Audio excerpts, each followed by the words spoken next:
It is the last day of practice. Ooh, that's the wrong card. Hold on. But either way, it is the last day of practice here at the Red Bull Ring. On the next episode, there you go, that's better. On the next episode of Behind the Wheel.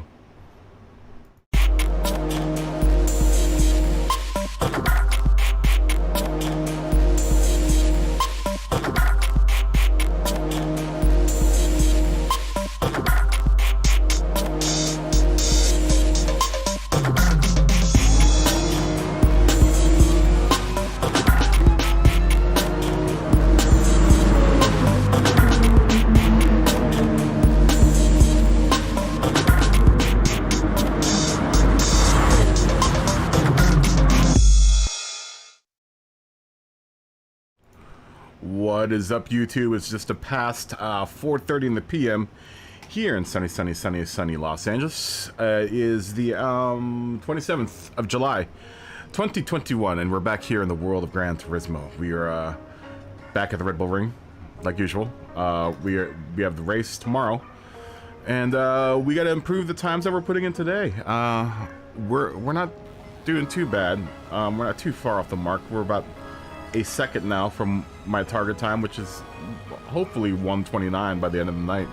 I'm managing to get pretty even 131s and 130s. But I think with just a little bit of work, we can get it down to a 129. I'm hoping. I'm hoping. But we'll see. We'll see. Like I said, it's a process. Yo, what's up, Jared? Good to see you, man. How you doing? How's life treating you, buddy? I guess we can start the lobby up. How you doing, man? What's going on in the world of iRacing? Let's go doing this. Let's go back to this screen here and let's start the lobby up, I guess. I came on a little later today. Had some things I had to do. Was hoping to get them done before 3:30, but 4:30 was as soon as I could get them done by. So sorry that I'm a little bit late, guys.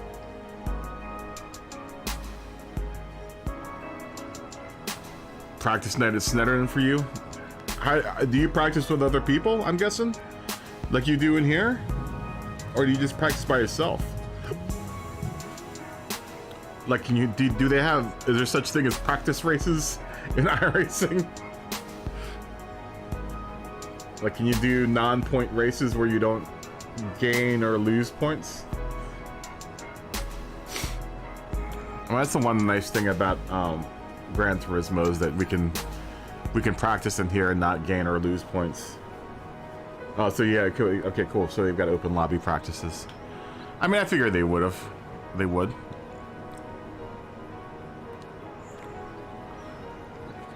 Good to see you again.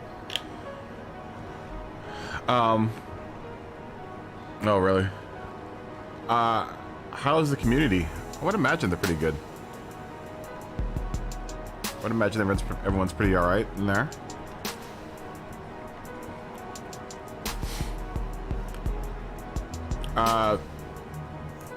Well, how would you rate the drivers in iRacing? I mean, I would imagine that everyone's a pretty alright driver because you have to pay so much money to, you know, even participate in iRacing. So you got to be somewhat serious about it, not just like ramming people off the road and, you know, driving like you would in Gran Turismo. Some people do. Like some people do. I don't think anyone in our lobby does that, but I know people in the open world of Gran Turismo do that.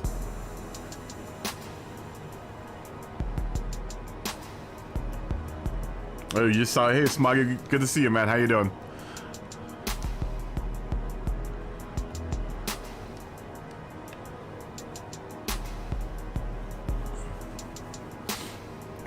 I don't think I'm coming on too late.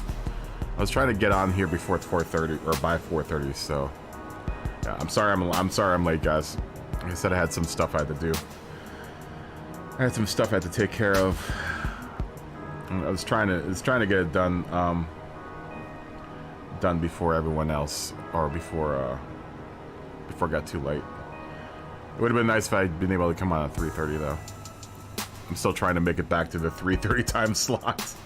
I've been slowly falling back down to 4:30 and 4 o'clock. So, but as life goes on, things happen, and I'm late for other things.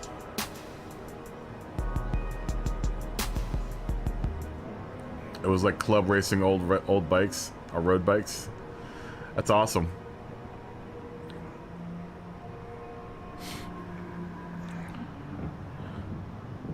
Yeah, I've never raced on Snetterton. I don't think any race. I don't think I've ever raced a game that had Snetterton on it.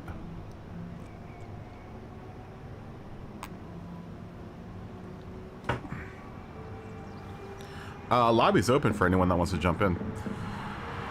Plenty of room. We're gonna try qualifying tonight. We're gonna have to practice qualifying because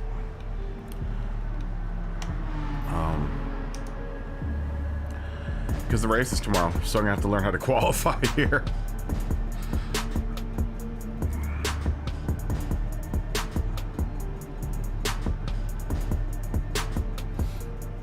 Oh, multi-class is super tough.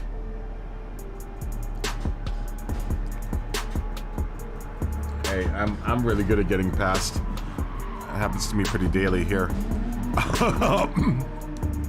Actually, no, getting past would imply that that I was high enough to get past. Usually I'm the last person in the lobby here.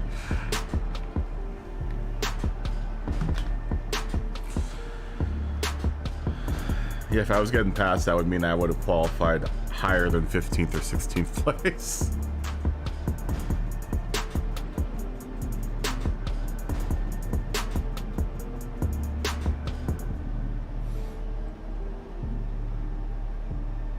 Saw some riders fall over.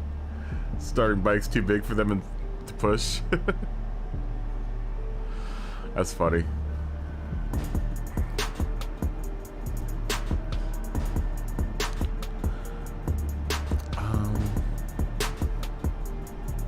Hopefully more people jump in here. Meepix YouTube. Meepix YT. Good to meet you. And nice to meet you. And Goof Pachek. Guys, nice to meet you. Alright, let's go ahead and start the clock here. We'll wait a couple more minutes and we'll start the clock.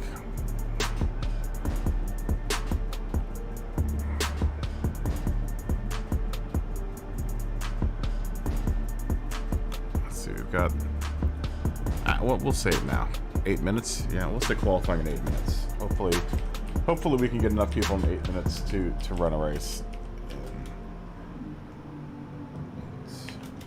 It's 7. No. We'll say 7 minutes. Let's see how many people come in 7 minutes. At 45. Be nice to be able to start on a quarter here. Yo, what's up, Josh? Oh, here we go. Spark virus.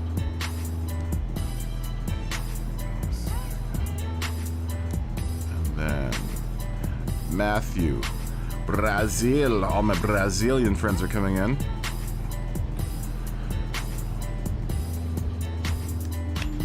Brazil. Saw a dude throw a nitrous injection into a Hayabusa. Yeah, I've seen that before. I like the dudes that supercharge and turbocharge the Hayabusas. I've seen a twin turbocharged Hayabusa before. Like, yeah, that's pretty insane.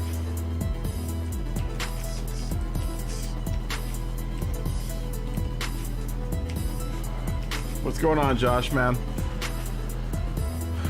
Josh all busting up here, going... Knock, knock. Kung Fu Kitty. Dang, Kung Fu Kitty. 40. Wow, we just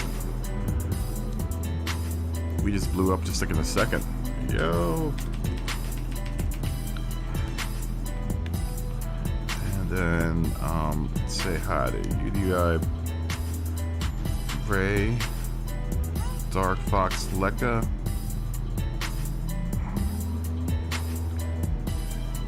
see you again, and then Kung Fu Kitty is new, and they're new. So I don't remember seeing them before. Wow. Look at how many Brazilians we have in here.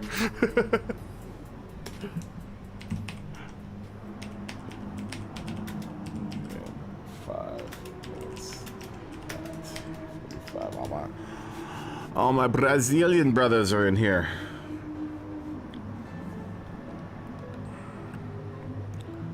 Look at that. You're still working on some plans. All right, that's all good.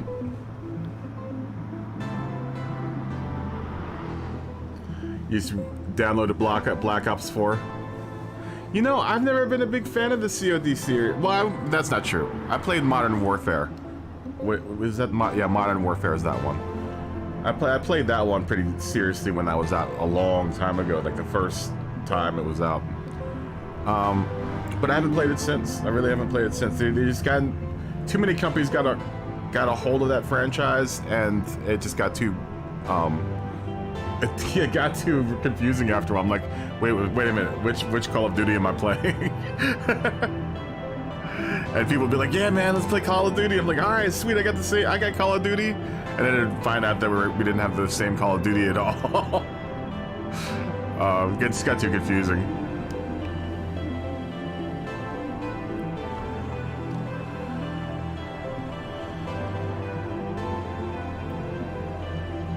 Oh, is Jonah Minecrafting?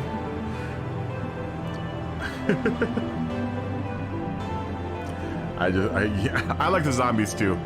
I liked multiplayer in Modern Warfare. The first one at least. It was good. It was fast. Like at the time, I was a really big I'm still a pretty big Battlefield player. Well, between the two, I'm more of a Battlefield player than I am a Call of Duty player. But Call of Duty back in the day was a nice break from Battlefield, because the Battlefield games can go on forever, whereas the Call of Duty games were pretty quick. Call of Duty also felt a little bit more arcadey, which is fine if you're in the mood for it.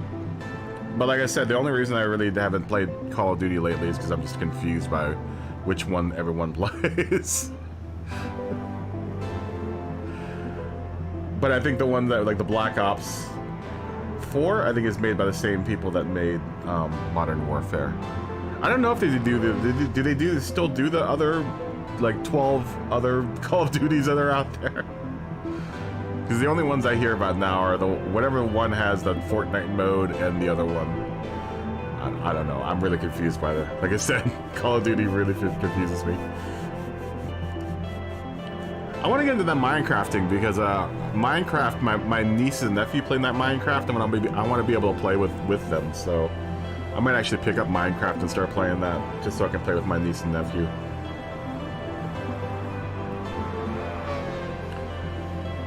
Yo, you played 3 more than I played, Josh. I've only played 1, the Modern Warfare, and that was it.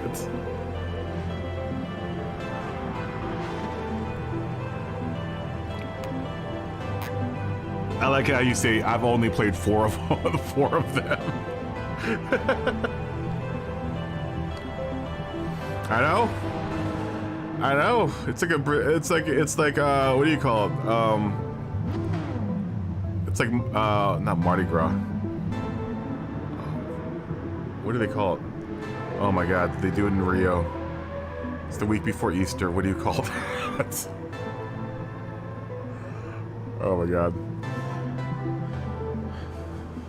Yeah, it's pretty cool actually. I think it's pretty kind of cool that it's literally split right down the middle. It's like U.S. and Brazil. There are no other countries being represented here, just USA and Brazil.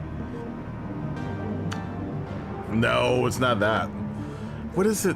What do you call it? The week before Easter. It's in the U.S. At least in Louisiana they call it Mardi Gras, but in Brazil they call it. Oh, dude.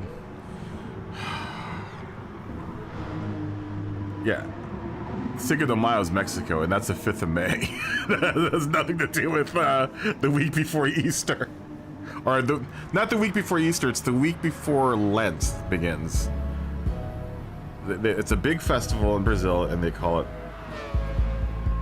Oh, my God. Oh, dude. It's like Mardi Gras in Brazil. I just can't remember. It's right on the tip of my tongue, but I can't remember what they call it. Oh, dude. Oh my God, what do they call that festival, man? I don't know. My memory is has really been failing me the last couple days. Probably due to lack of sleep, but I got a lot of sleep last night. Josh, jump in the race. We're gonna start. We gotta start this race. We're gonna run this race. What do you call that festival, man?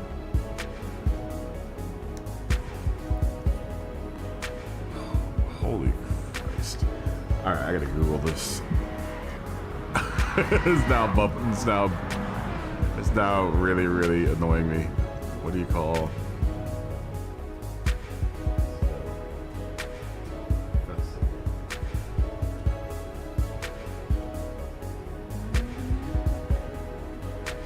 Carnival. Is it Carnival? Yeah, it's Carnival. Good God.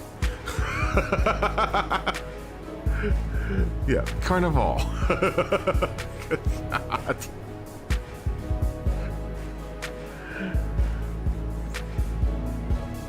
God, I feel so stupid. Carnival, that's what you call it, Carnival. As I was typing, I was like, I literally started typing Carnival to figure out what the Carnival's name was. Oh, that's dumb. That's how well that's how much on the tip of my tongue it was. I actually literally started typing it into Google to find out what it was. Oh man, that's dumb. Carnival. Yeah, it's like Carnival in here, man. But we do have one Britain here. So it's now it's American, British, and Brazil.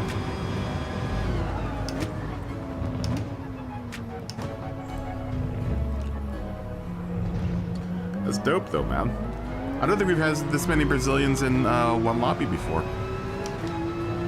It's good to see my Brazilian brothers.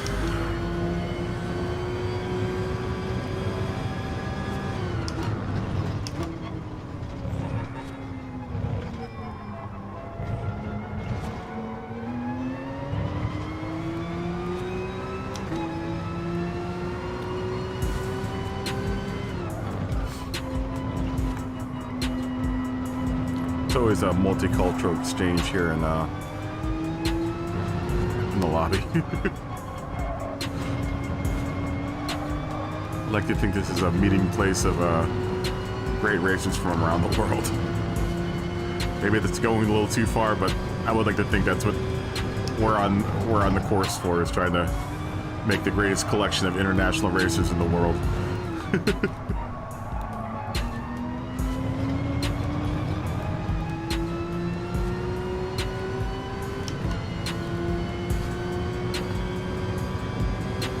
Hey, what's up, Jamie? Come on, I can't read your comment.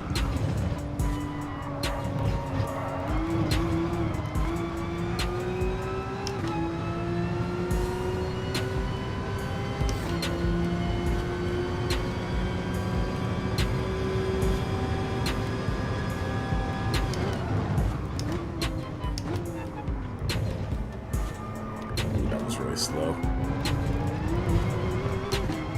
I still don't know if I'm going to do this race tomorrow.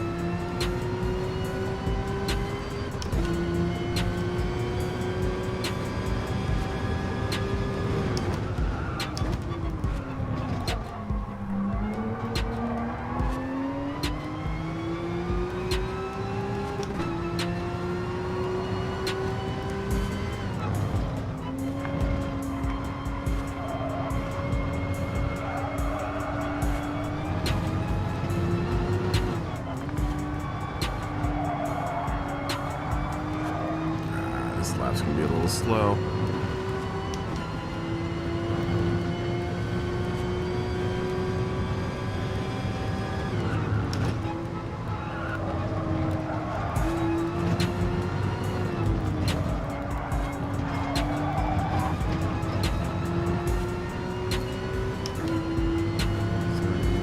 Well, it's one of the better qualifying laps to run around here.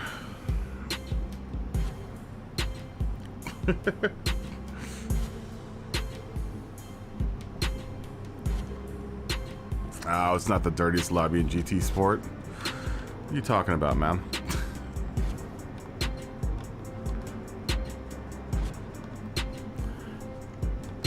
Passionate driving, my friend. That's what I like to call it. Passionate driving.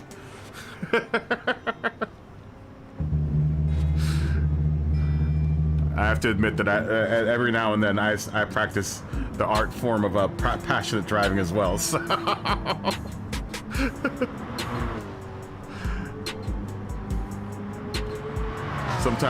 Sometimes I let the passion in me get overcome me, and I end up hitting people on the road. I'm guilty of it. I'll admit it. Sometimes I take questionable lines, like maybe a little bit of over aggressive. It's just the passion in me, man.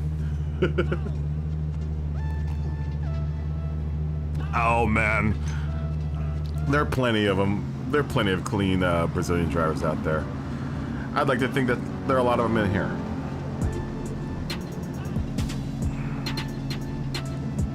I think it's a real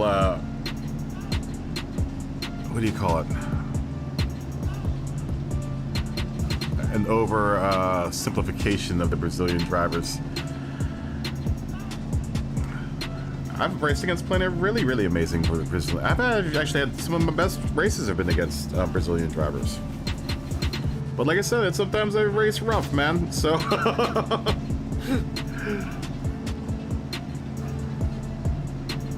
You know, but I also don't really care too much if people hit me off the road. Because I can usually, at least in my lobby, I've been able to recover. No problem, so. It's just part of racing sometimes. Like I said, I've run people off the road before. I know how it is, man. You get mixed up in the heat of the moment. I'll run someone off the road by accident. I've done it before.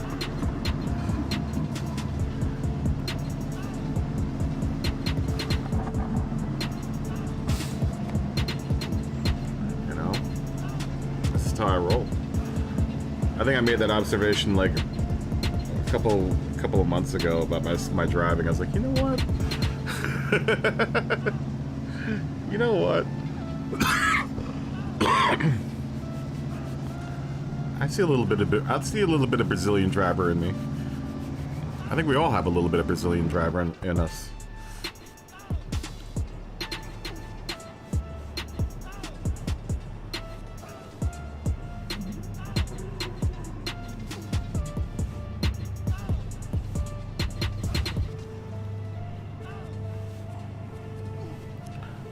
Where did everyone go?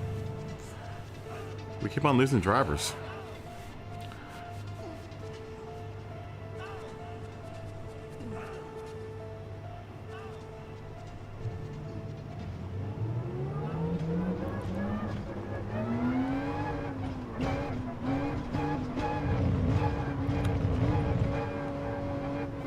All right, here we go.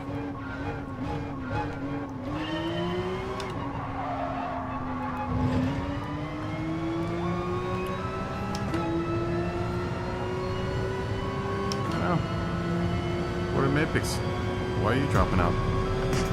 Why is everyone dropping out?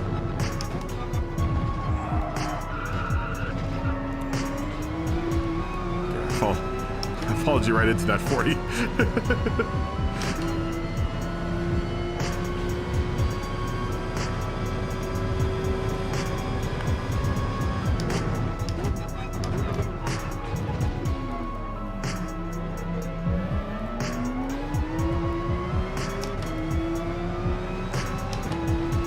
I hate these hard tires.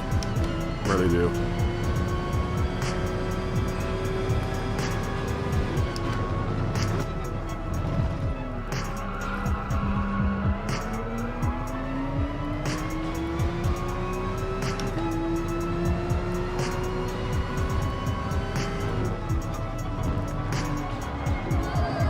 Getting rid of these tires as soon as I can.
birds. They haven't even really come up to temperature yet. Still don't feel like it.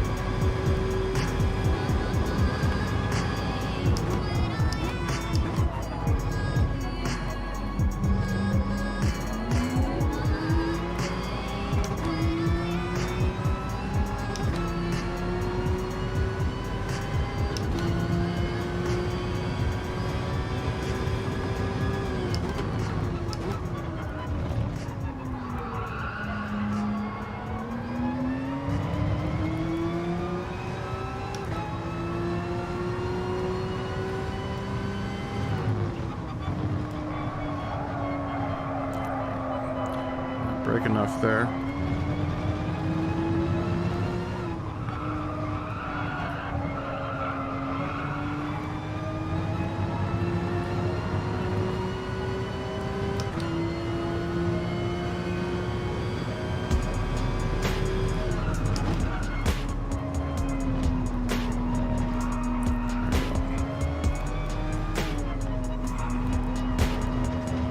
Hopefully I can make up the time on these guys.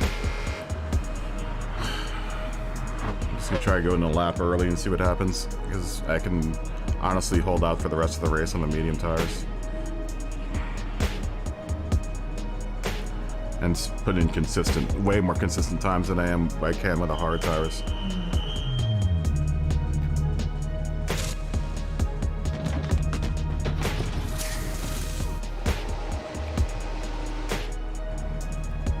Hey race fan, good to see you, man. How you doing? Oh man, I keep on forgetting to change the view. Sorry guys.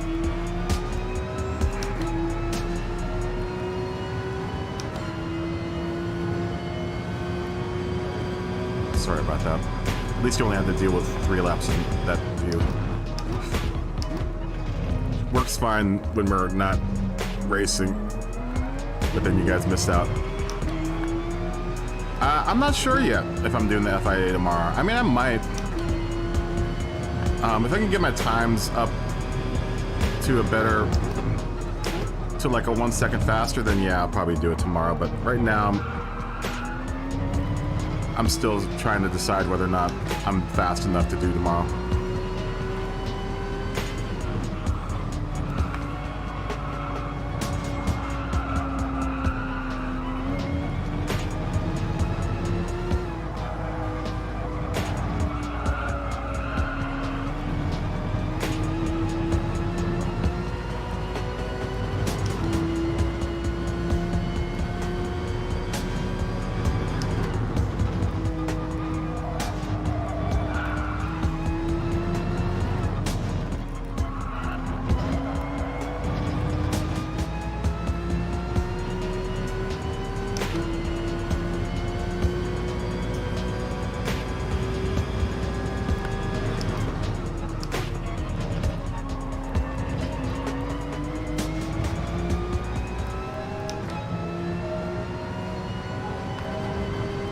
Let's hope Nezzy could stay connected today. I know he was having problems connecting yesterday.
Hey Ray, what's up, man?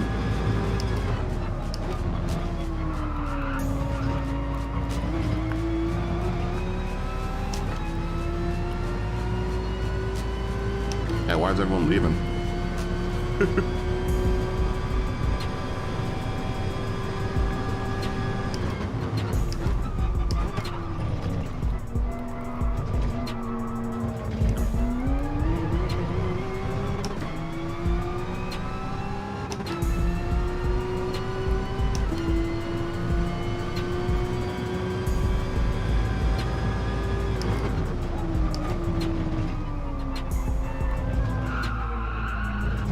Come on.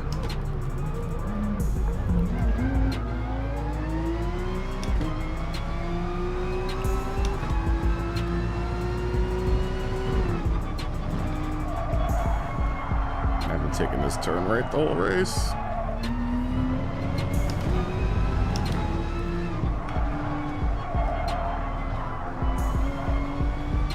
That's right. It's a warm race.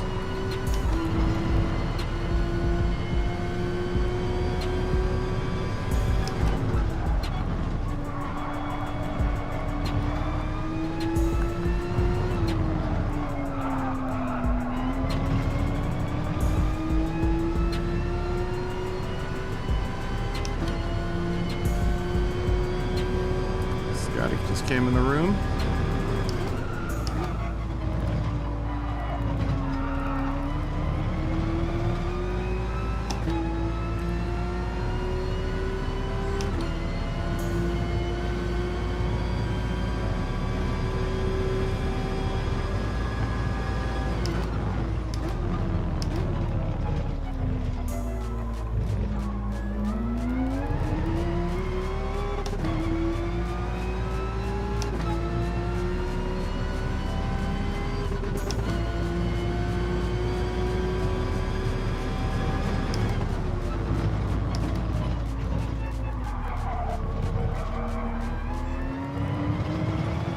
Fast. So we can do this right. Almost right.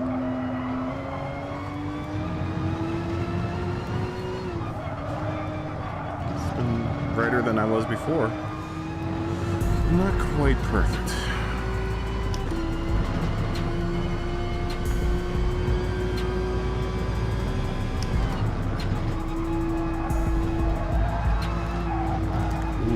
Gas too fast there.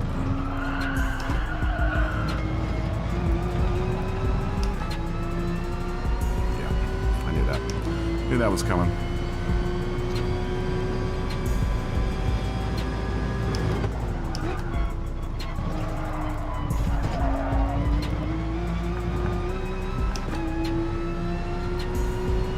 I don't lose any time doing this turn, then I know I'm doing it fast. Keep the penalty up at 5. I think I just brake faster there than most people. Brake too soon there, I think. Yeah, I don't know if I'm going to do this race or not. I don't feel fast enough to do it, or accurate enough. I mean, I'm having fun driving it. I'm just not doing it very smoothly or quickly. You know? Not smooth enough or quick enough to want to, like, consider myself being competitive for this race. You know? I enjoy it. I enjoy driving it. But it's not my best race. I can tell you that much. I like this a little bit, a whole lot. This whole area.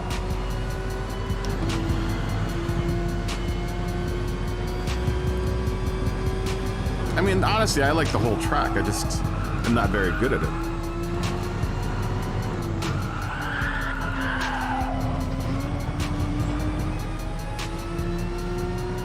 I like that it's a relatively fast track.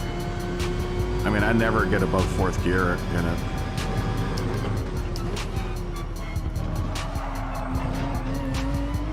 It's kind of a waste to even think of going up to the 5th gear. wind out fourth gear in the port. At least in the RSR you do. And you just run this all the way up to here and then, you know, brake about here. That's probably earlier than most people do it, but trying to reduce wheel spin going into there as much as I can. I can make it into there like 50 miles per hour, but I am having to brake earlier. So I think most people are braking at that big LED light. I brake before it.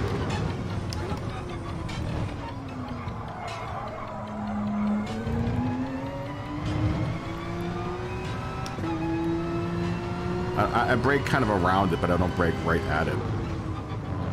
Usually it's about, I would say about 10 feet before it is when I brake. Maybe less than that, 5 feet before it, maybe.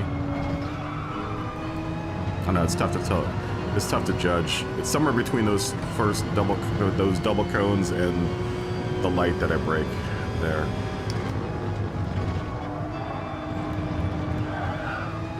But every time I go in there like super fast and try to brake at that light, I always end up going out into the kitty litter.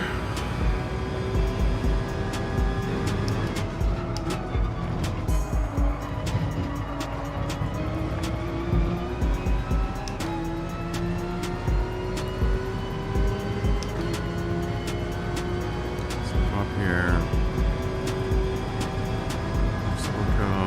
Brake about here.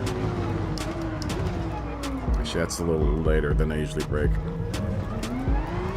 I just try to make that turn as smooth as possible, honestly. And I feel like where I brake gives me personally the time and the space to try to make that turn seamlessly, so that I'm not slowing down too much in there, or it's not sliding all over the place.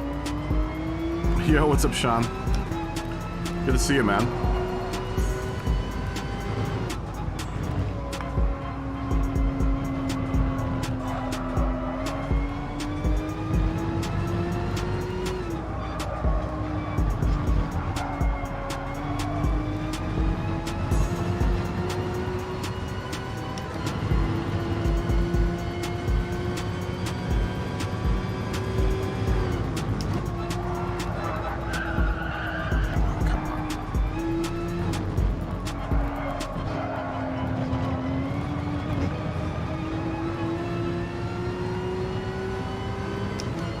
I had like 3 penalties all at once.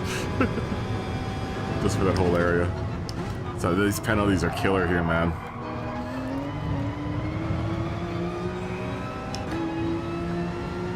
So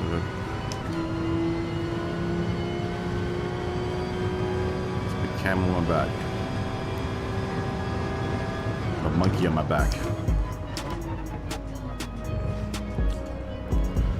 Obviously too slow for there. I just was trying to lose that penalty time. Alright, now we're gonna spin. Now is the time of the race when we spin. I was doing alright. As this is just a warm-up race.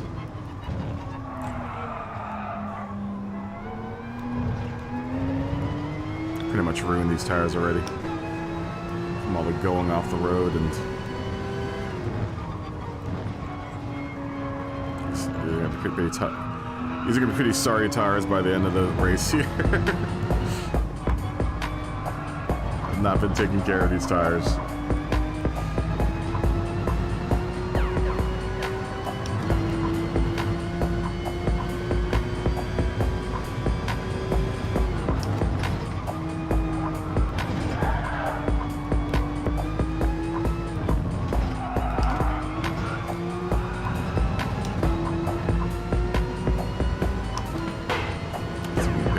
Last 6 laps here. See what happens.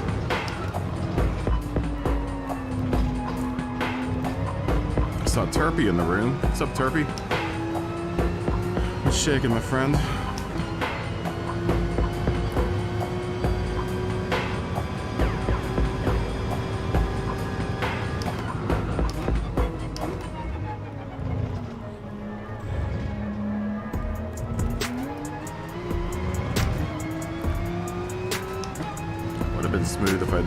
came out accelerating like I was supposed to.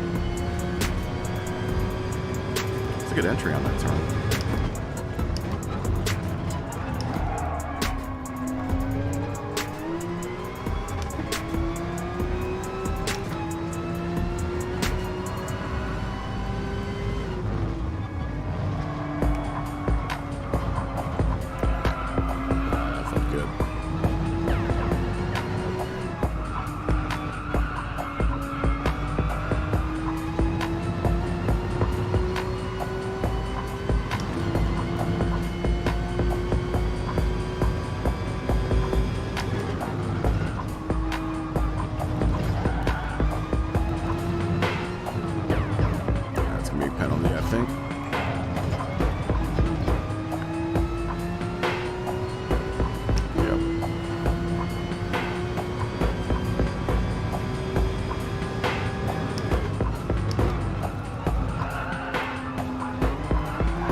Too much. I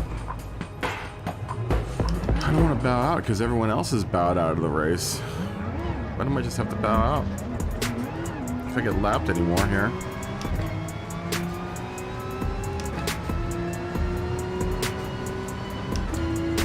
Oh, I can't read the chat. I'm trying to read the chat, but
tires are looking pretty worn out now.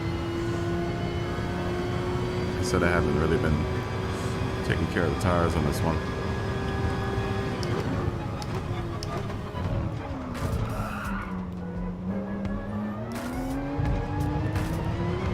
I'm definitely way better at race 2 or 3 than I am on race 1.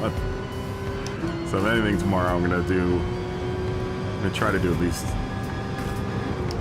maybe one practice race before I come in here and try to do this for real. That was piddle. That was pretty bad right there.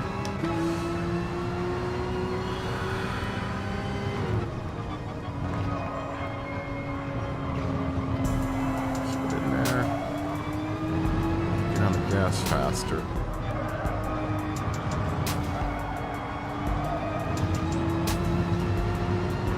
Definitely not. Stars definitely not shining that bright on this race. This particular run has been pretty bad.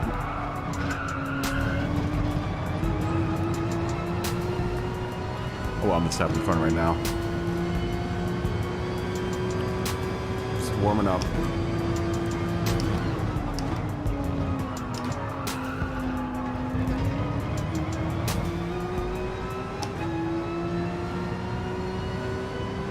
See how fast we can go on really worn tires.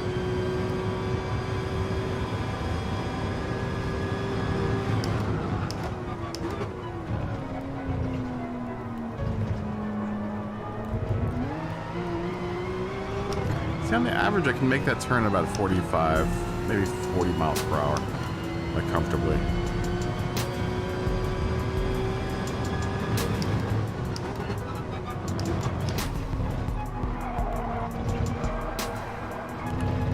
unnecessary shift in there.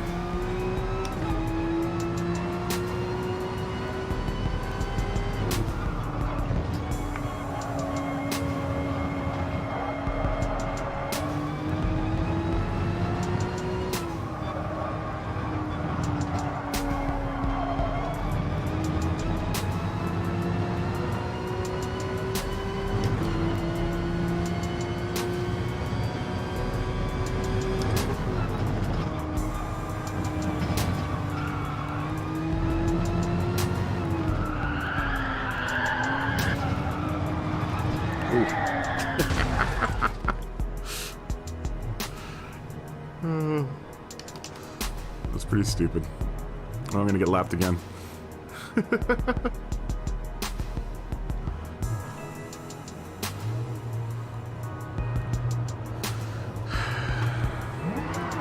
Oh, come on.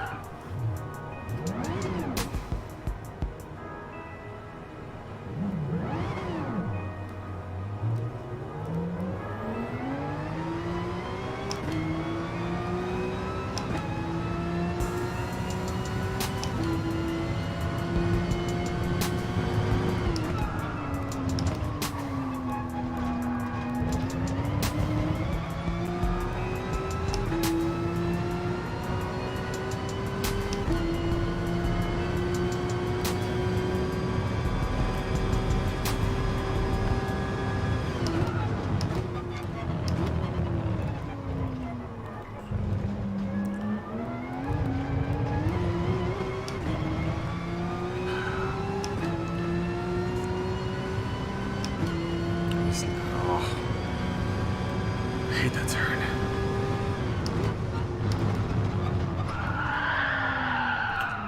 What are you doing? Alright, I'm all over the place on this one. We're gonna just jump out. We'll jump out, watch the rest of the people race here. I'll call it quits.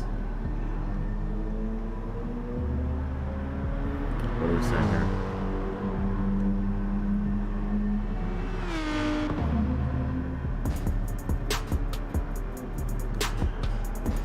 Back up here through the chat here.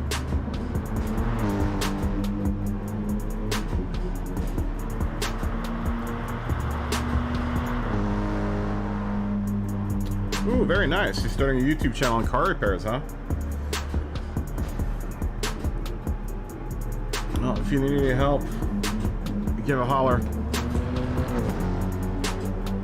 Have you ever done a YouTube channel before, Josh?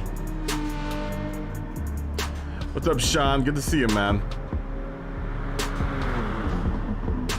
Ray's always behaving, man. Ray always behaves. It's you, Sean. Sean, it's your behavior that needs to be watched sometimes. You dirty Brit. Oh, that's funny.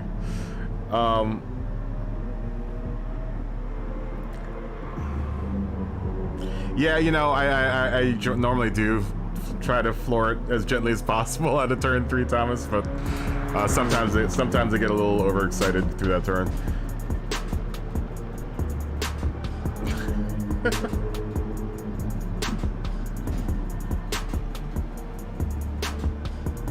Nostalgia, and then give me 4 minutes.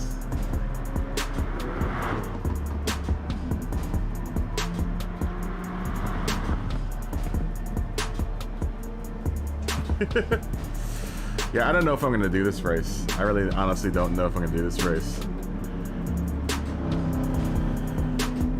Yeah, you're in the thumbnail, Turpy. You've been in the thumbnail a couple times. I like your car a lot. I like that livery a lot. It's really, really nice. Did you do that livery, or did someone else do it? It's really beautiful.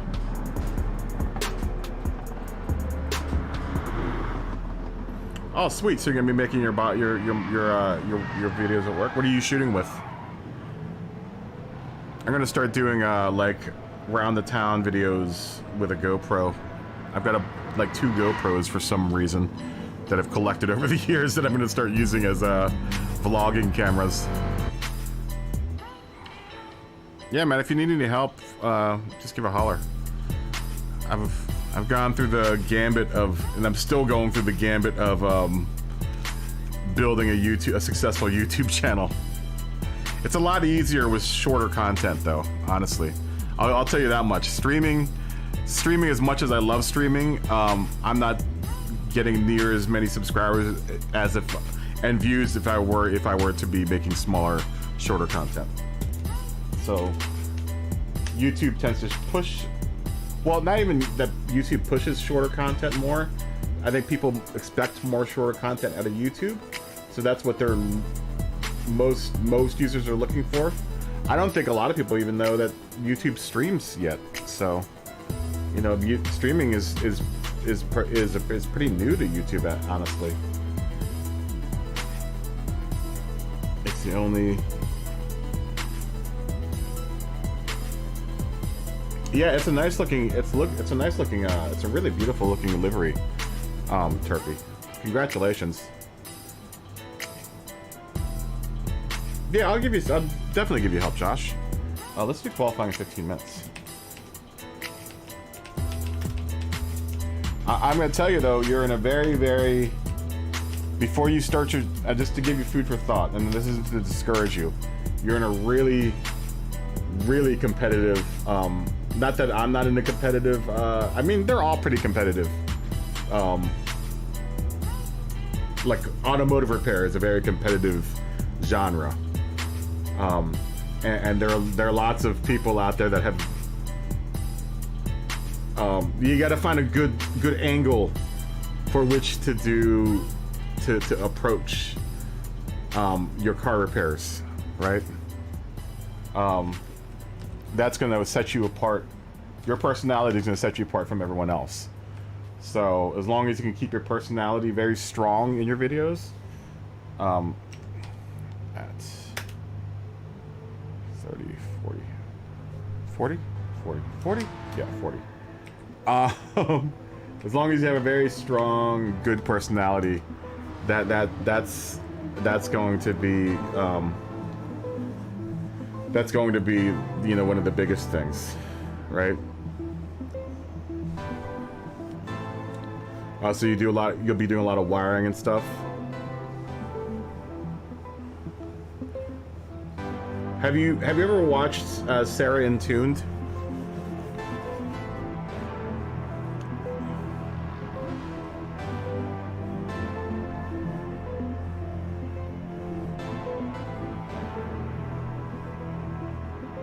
Yeah. I think overall the YouTube as streams are, because I used to stream on Twitch. I actually started out on Twitch. Do repairs on edibles. You never heard of Sarah Intuned? It's Sarah with an H, Intuned. Go watch her channel. She does some. Look, she's attractive. We're gonna say this. She's very attractive. But that's not why I watch her channel. She does lots of wiring work too, and she's got like an engineering degree. She used to be an aircraft engineer, and she knows her.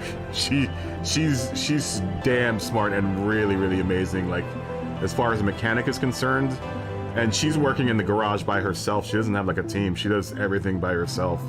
Which, to a certain point, I think is a little dangerous for her because, you know, you kind of want, especially when you're working on certain parts of the car, you know, you would want someone else kind of spotting you, making sure that the car doesn't do something crazy.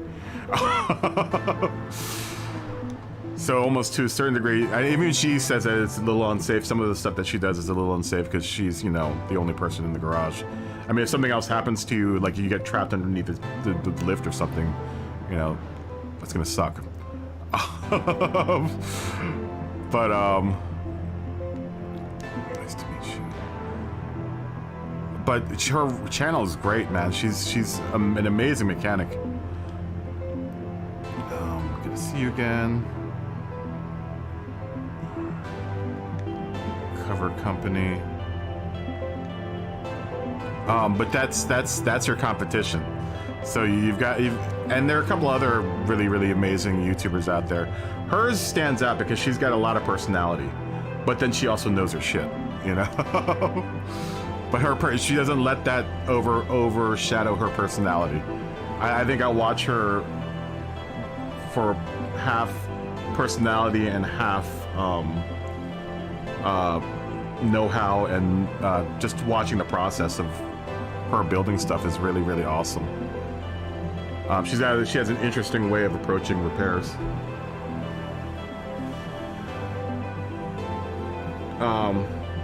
Sarah in Tunes. Sarah with an H dash in dash Tunes. Here, I'll show you her channel. Oh, you know, I don't want to bring up pretty.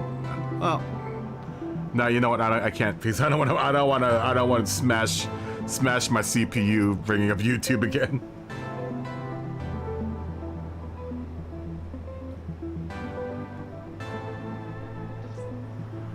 Yeah, I've seen stuff like that. World's most dangerous roads.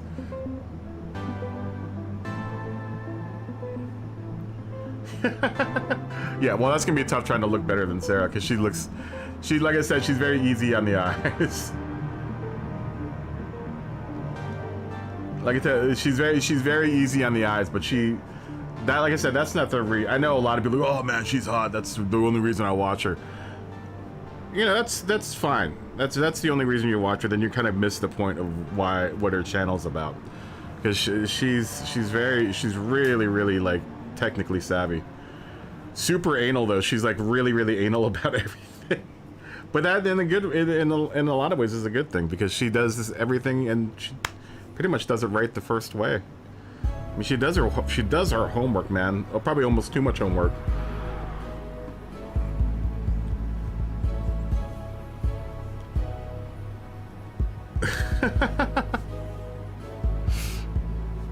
That's funny. Yeah, she's got a great channel. I like her and Doug DeMuro a lot. And that's a weird it's a weird Doug DeMuro does car reviews though. She does car reviews and car repairs, but mainly car repairs. I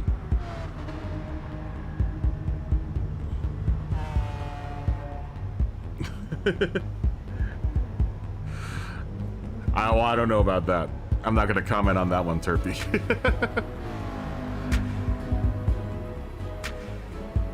No, she's a very, very thorough mechanic. I think it's another thing that I appreciate is that she's really thorough, and then she also doesn't skip. I think some mechanic YouTubers will skip over parts that are boring, right? Like the wiring parts, but she plows right through them, and I think it's cool that she does that. You know, that she actually goes through I mean, she just rewired her MR2, like all by herself. She completely rewired her MR2 with because she swapped over her CP or ECU to a what's it called? Was she a mechanic? I think she was an engineer in the Air Force. I think she was like an aircraft engineer. But do you think she was a mechanic? I guess engineer and a mechanic, or I always think of more of engineering as someone who's designing things rather than someone who is working on something, like physically. Not that she didn't do that, but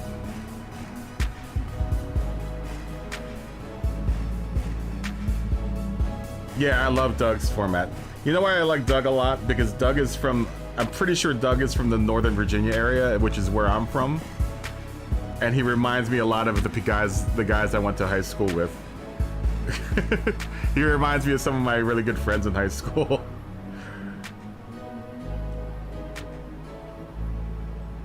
Do you think she was a plane mechanic? Maybe she was.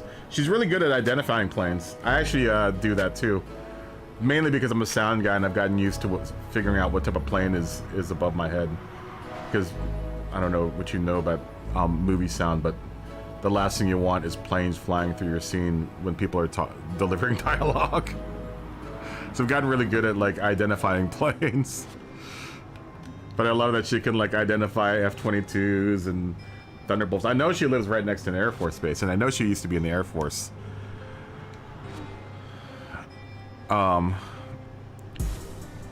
Maybe she was a mechanic. I know she considers herself a mechanic. So I'm not sure if she's an automotive mechanic and an aircraft engineer. I don't know. Maybe she's an aircraft mechanic and an engine and a car mechanic. What's EAA?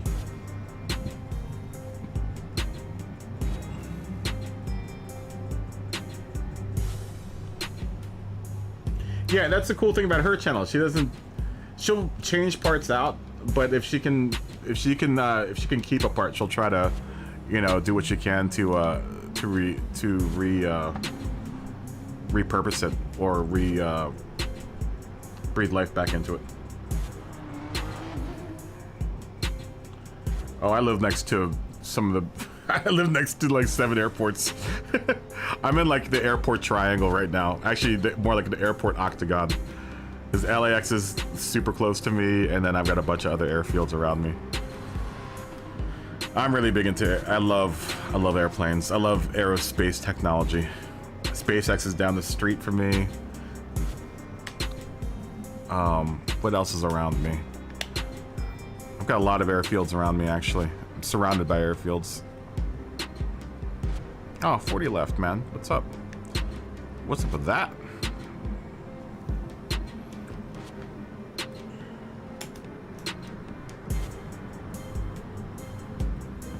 That's awesome, man.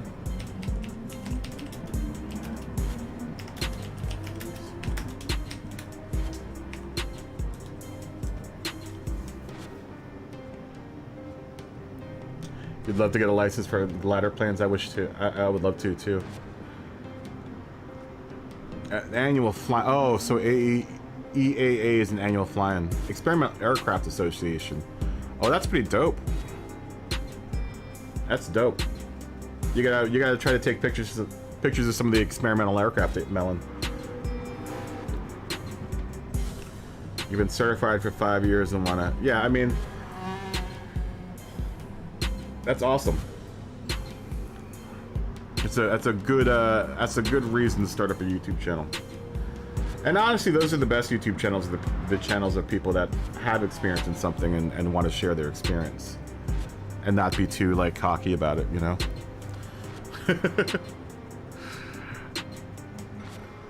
They're I don't know. Have I seen a mechanic? Well, I've seen a couple of mechanic videos where I'm just like, this dude's kind of a cock.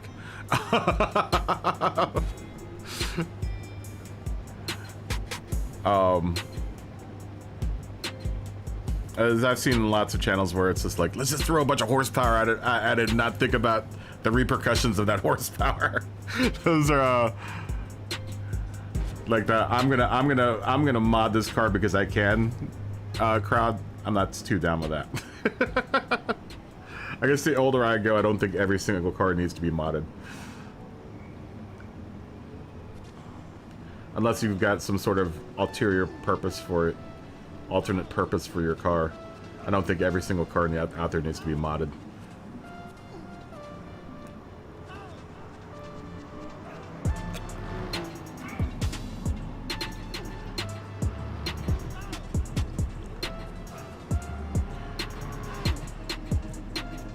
Yeah, some people think gliders are scary, but honestly, all your plane is really is a big glider that has an engine on it. If the glider component of a plane didn't work, then it wouldn't work regardless what type of engine you put on it. That's the way I like to look at gliders. If my plane isn't gliding, it doesn't fulfill the. If I were to fly in a plane that wasn't as aerodynamically fit as a glider, then I wouldn't want to ride on that plane. I would rather ride on the glider.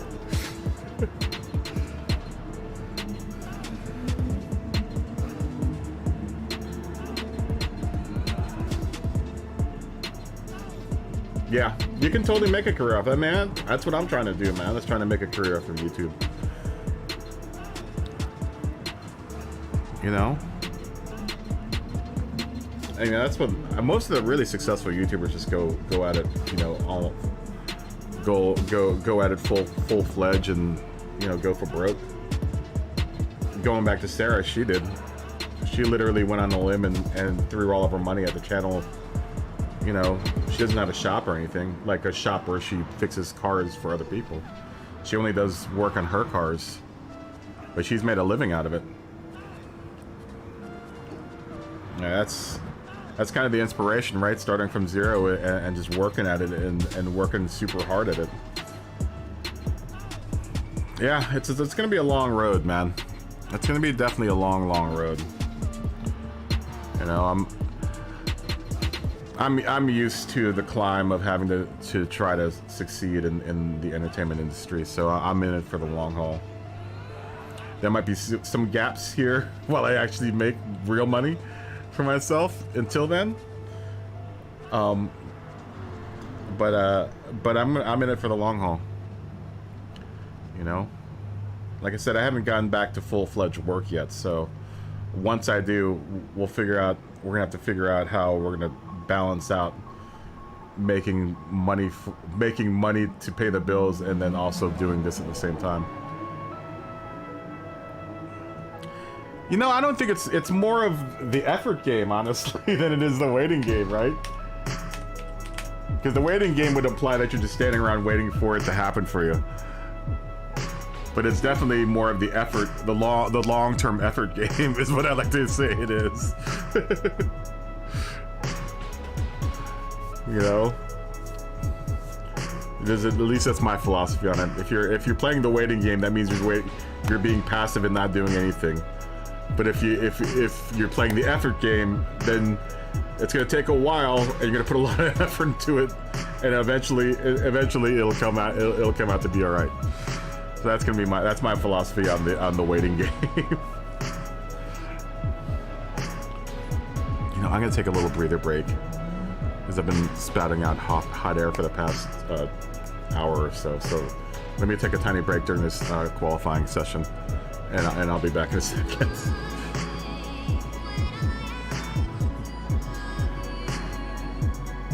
Yeah, well, hopefully I can get to 1,000 subs soon. I need to actually get it to it before the end of my year with YouTube, which I think is in September, which I don't think I'm gonna hit, because then my views reset and everything resets and I have to start from scratch. So I don't think I'm gonna get it this year. Maybe next year. We'll see. Ooh, cool. You posted the link on Discord? Sweet, I'm gonna have to check that out. I'm not gonna say that I'm gonna do that, Thomas, but that's exactly what I'm gonna do. I'll be back in a second. Give me a second.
Ooh, somehow I fitted all of that into one qualifying lap. I did a whole bunch in that little period of time.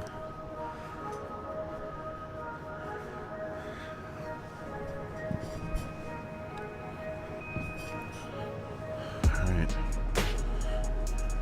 I think another thing that was throwing me off there was my wheel was in.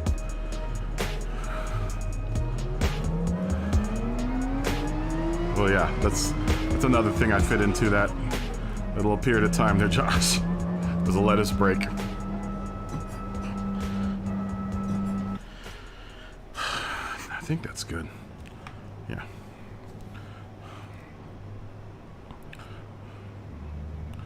Let's hope that's a good seat position.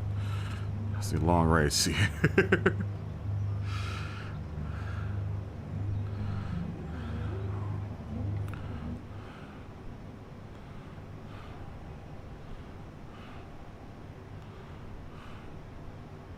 You're out. Why are you out? You gonna get lettuce?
Kind of going for a little of the ultraviolence there with that wall.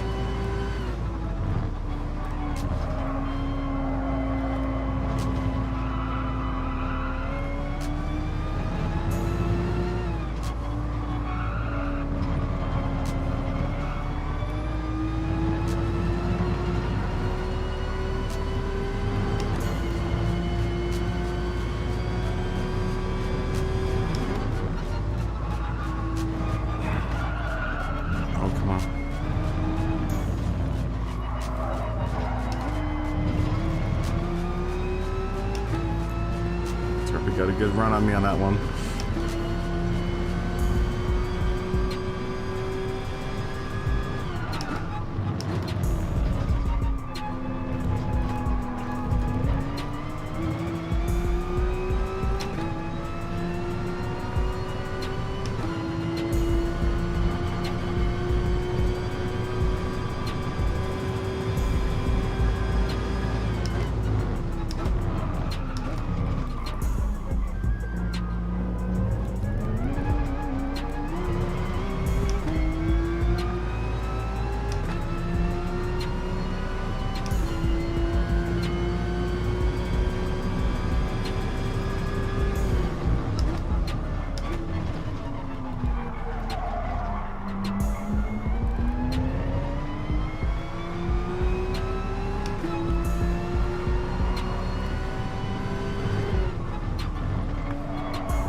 Come on. Don't you dare.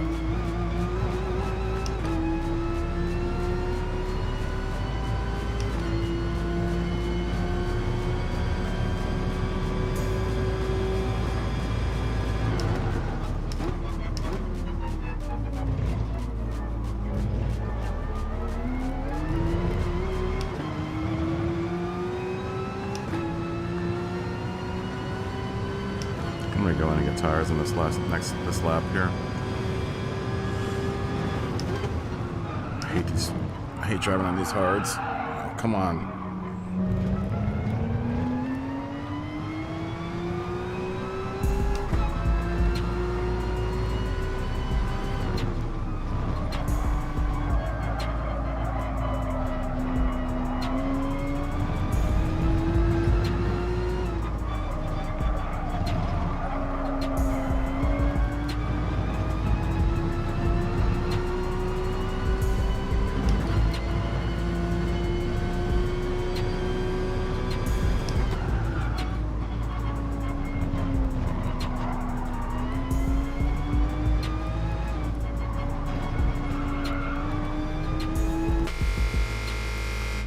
We'll go to the mediums.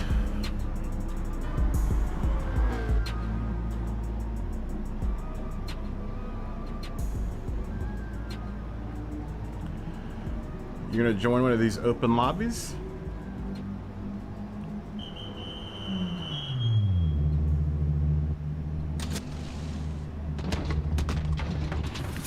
I just gotta drive a little. You'll be all right. You can join. I mean, I was DC at one point in time, man.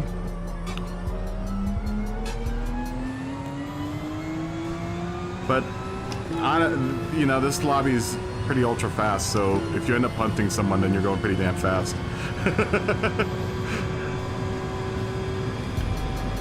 That's if you can keep up with most of the people in here. I mean, I'm rated B, but I would consider myself more of a C driver. Just above D. And I can't manage to punt anyone in here because I'm just too slow.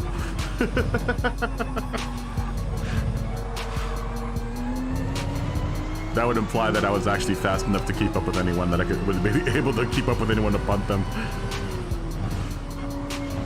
But this lobby stays pretty fast. I'm usually the last person by like 15 seconds. Like I said, my rating may be B, but I consider myself more of a low C driver.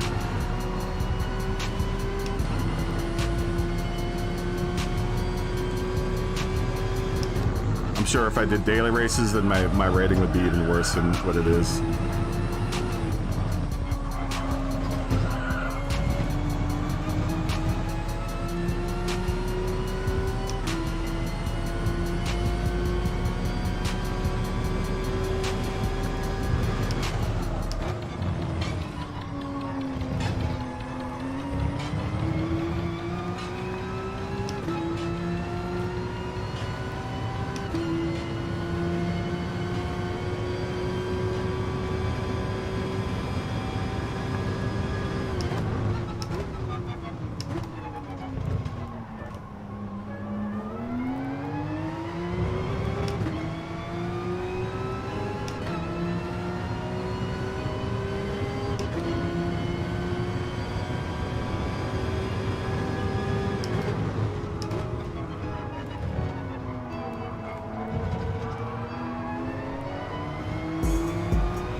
slower here.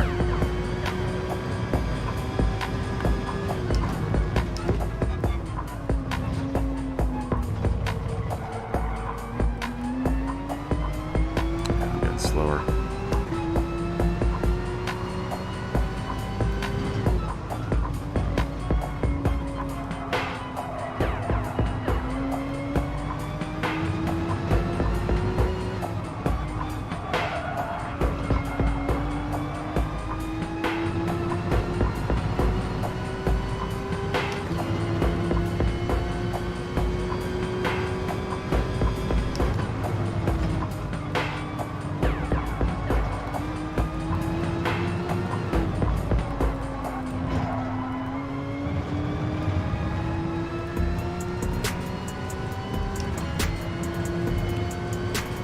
Come on, man. Really?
Penalty.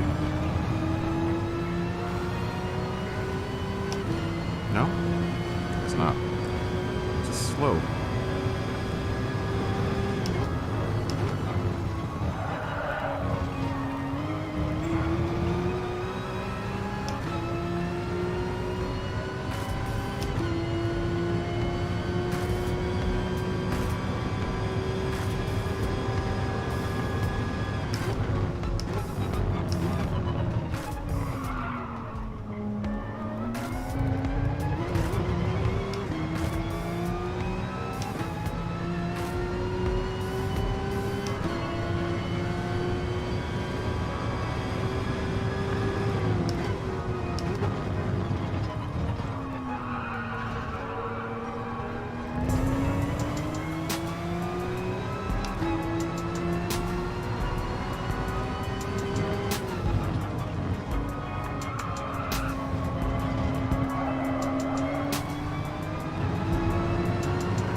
slow, man. These are real slow times.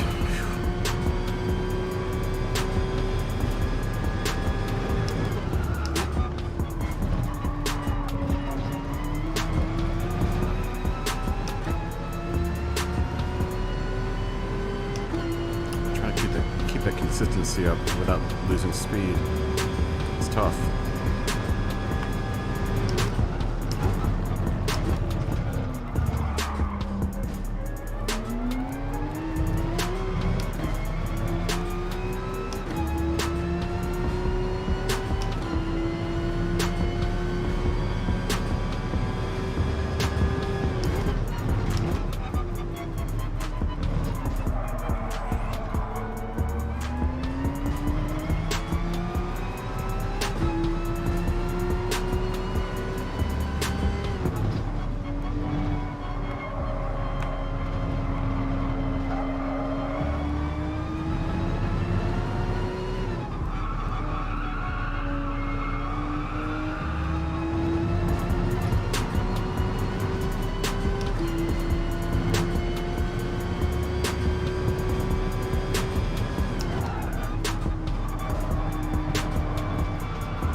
Come on, man.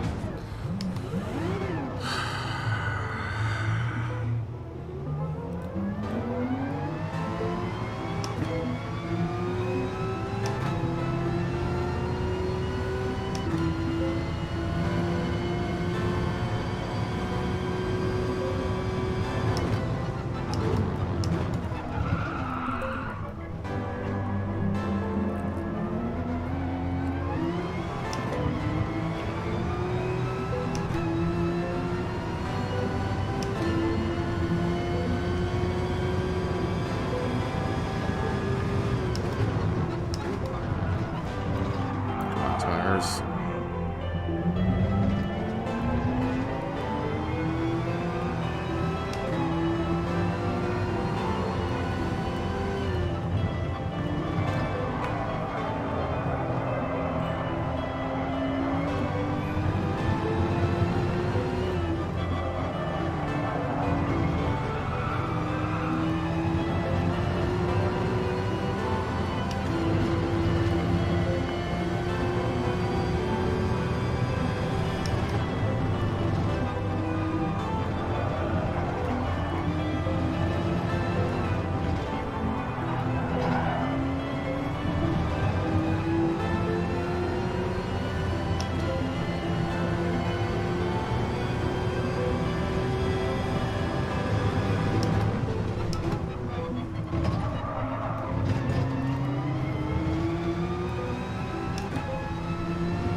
Tires are shot. Maybe going in early wasn't such a good idea.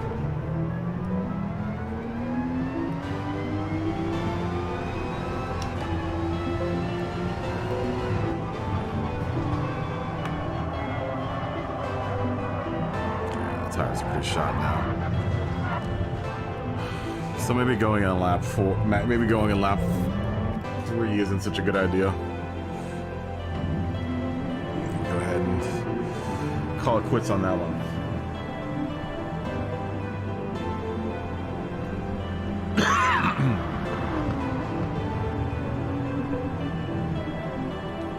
Let's see, what are you guys talking about here? You guys have been having a long conversation while I've been racing.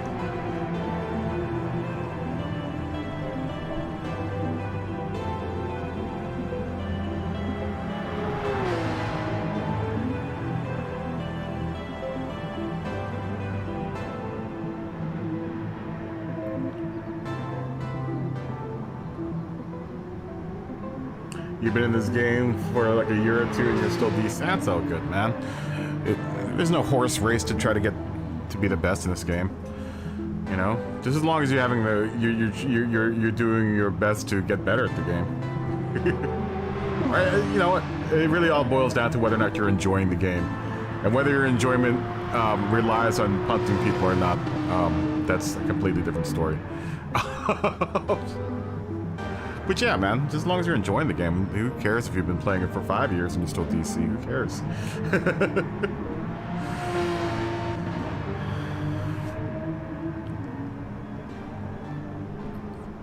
Yeah, I'm always pretty much in the last spot, so.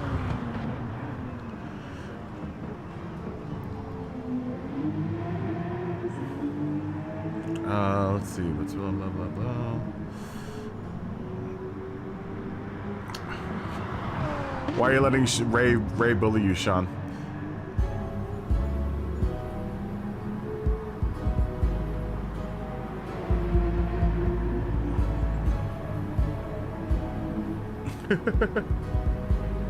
NASCAR, you know, I wouldn't say NASCAR sucks. This is different. I don't necessarily. I used to watch NASCAR, just because I like the dirty driving.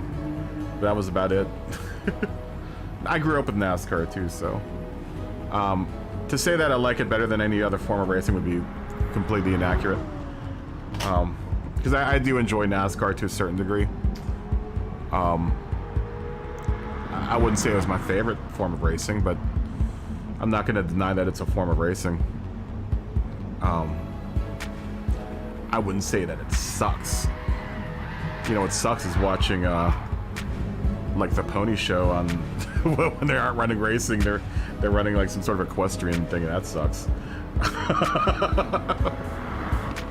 Or like ice skating. But then like ice skating's some other people's bag, so I'm not gonna say that sucks either. It just sucks for me.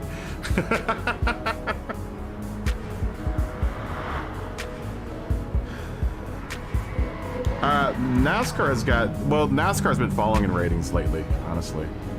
Oh, honestly, all of sports have been taking a hit in ratings because a lot of people are moving to streaming services.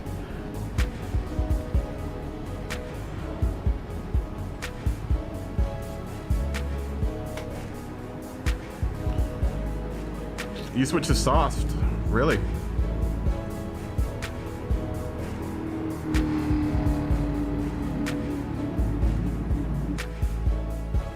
Yeah, if you enjoy it, you enjoy it, you know.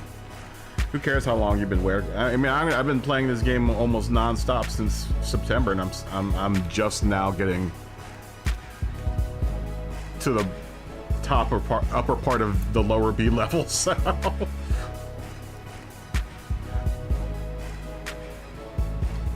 oh yeah, if you accidentally switch to softs, that's gonna Sprinter would have won that one. I can't remember who was close to you behind you too. I think you probably would have went down like 2 or 3 spots. Say qualifying in, I don't want to say 11 minutes. Is 11 minutes good? Let's just say 11 minutes. It's Tuesday night. I want to try to shove as many of these races in as possible. This is 20, so it's 30.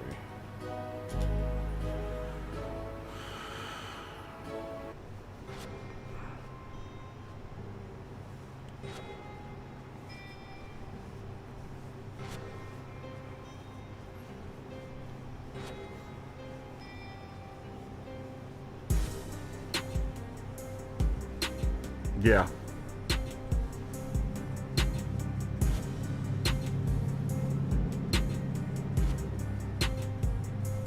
Yeah.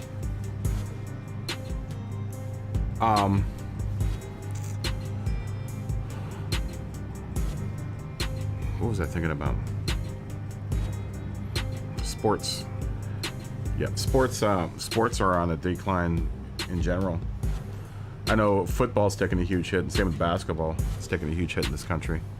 NASCAR is taking a big hit. Not as big as I would have thought, though, with all these new rules and regulations. It was definitely much funner back in the... much more entertaining back in the day. Way more entertaining than it is now. They have to inject excitement into NASCAR nowadays. Whereas back then... back in the old days of like the Intimidator and like Richard Petty and Harry Gant, that was just good old boy racing back then. That was actually really fun.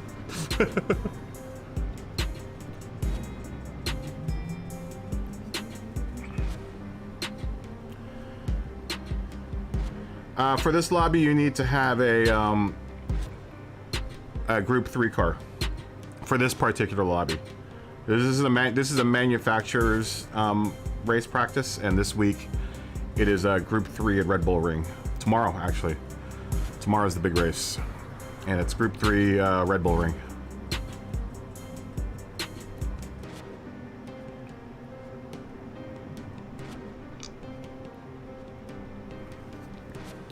Yeah, Turpy, you and Rose were fast, man. Smoggy was super fast, man. I didn't even see Smog the whole race.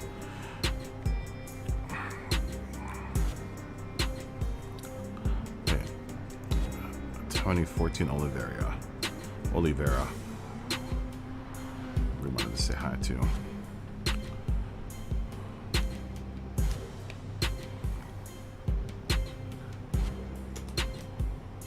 Yeah, Smoggy was way up front, man. Smoggy's gonna destroy on this race.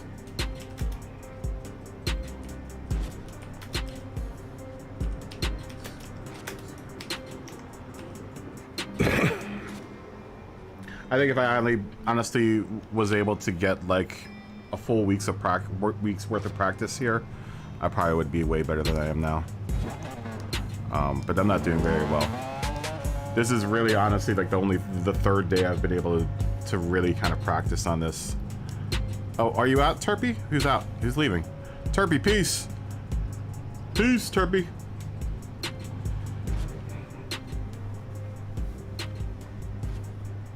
Peace. Yeah, this is really only like the second or third time I've actually gotten to like really practice this track. Dude, I keep on forgetting to put it in this mode. I see where if I had started off last week, full head of steam, I would probably be faster than I am now.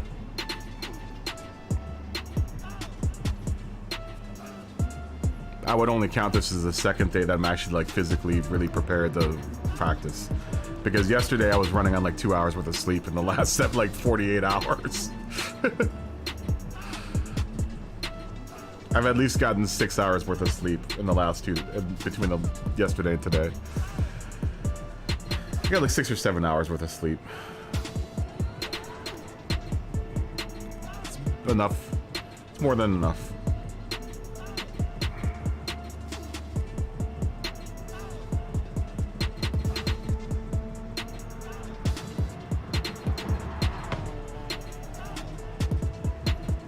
Yeah, I mean, I'm still testing strategy too, you know. Right there, I figured out. I think I'm gonna go 4 laps instead of 3 laps on the hards. I just need to get better on those hards. Oh, we didn't say how to sell like a GT, did we? Sell like a GT. Where are you? Where are you? There you are. Yo.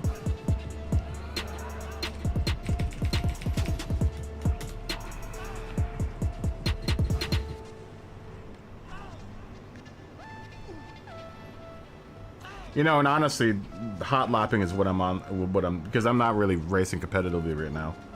I'm just hot lapping to see how I can improve my lap times.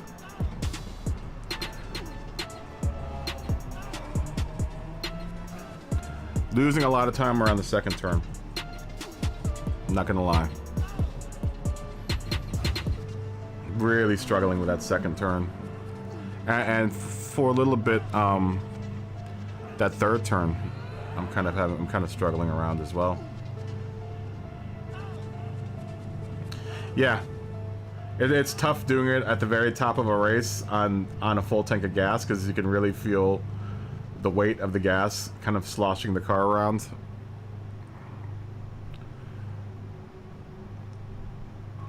I'm trying to treat them as used mediums, but they almost feel on this track because it's cold. You know, because it's early in the morning. They're almost worse than worn mediums. These hard tires. I don't know if you've tried it out yet on these settings, but the hard tires are almost, at least to me, almost undrivable. It was real tough for me to keep any kind of like consistent line with the hard tires with the settings like they are right now. I almost want to start off on the mediums and then go to the hards. But I know that's gonna... Maybe we should try that next time. Maybe we should start on the mediums and regardless of where we start and then go to the hards.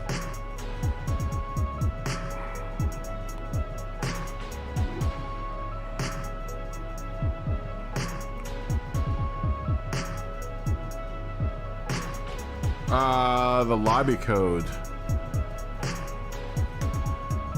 The lobby code is... I don't know what the lobby code is. How do I find out what my lobby code is? Oh, room ID is on the bottom left-hand corner here. Look. There you go. Look in the bottom left-hand corner. That's the lobby code. 0475 4154 8063 5191 4052.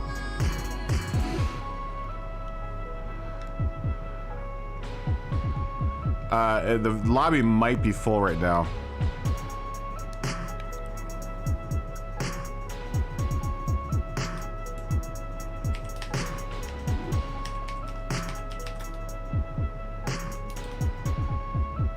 Yeah, I'll leave it up.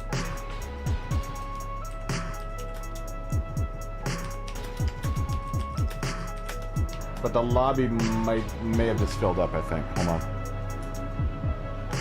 Let me check. Yeah, there's one more spot.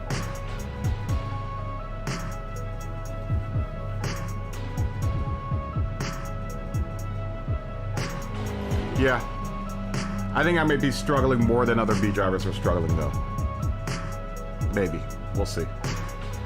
Because I think even the B drivers in here are a higher level B than I am. Because I'm here on like the mid level. I'm not even mid. I'm like just barely at the very low level of B right now. Do you have the code, Scaldy? Did you find it? It's too late now. I think we're now completely filled.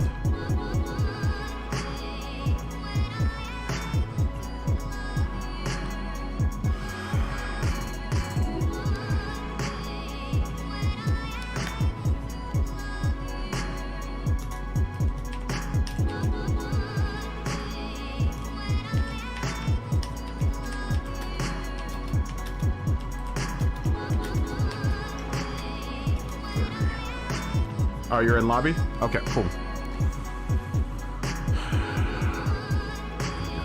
Oh, you're infidel. All right. Yeah, well, get ready. Try not to punt anyone. You will get a bunch of angry people if you punt anyone.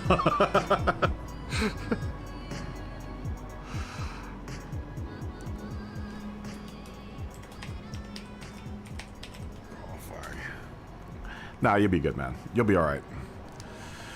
You'll be all right. You'll be in the back with me. Or you might be faster than I am. I don't know. I'm gonna actually, you know, I'm gonna actually try to run a qualifying lap on this one. Hopefully everyone will get off all right here. To a good start.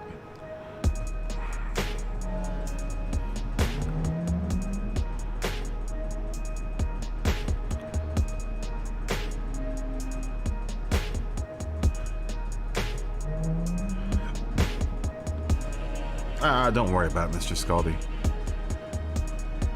You'll be alright. Like I said, just as long as you're having fun, man. And as long as you having fun isn't getting away in the way of anyone else racing, you're good. You'll be alright.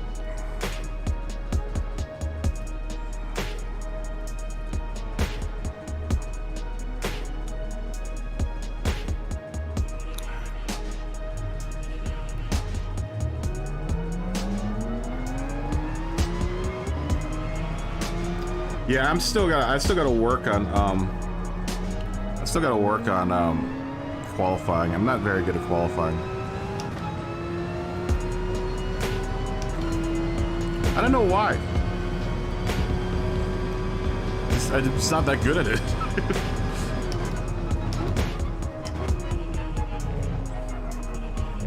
I mean, certain races I'm better at qualifying than others, but for the most part, I'm not very good at qualifying.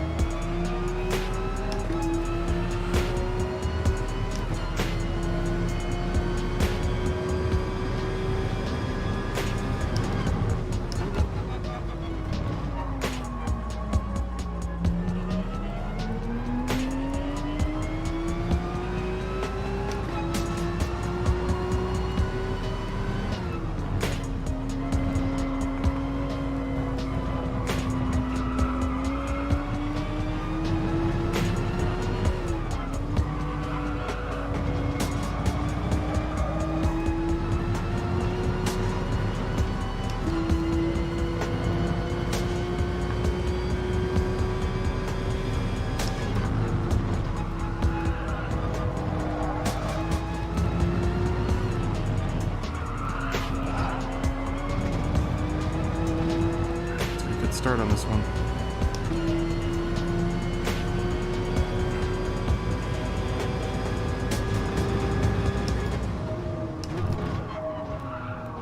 This is way too hot.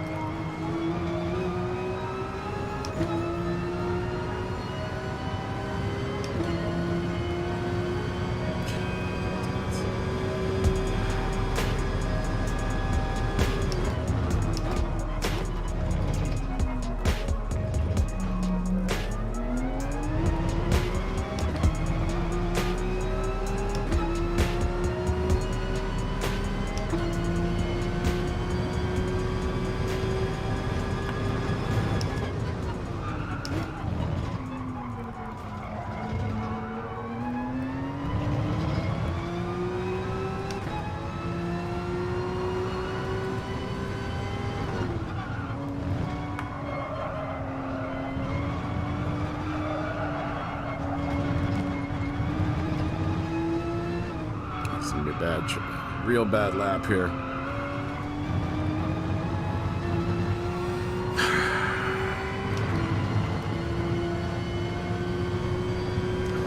Why bother?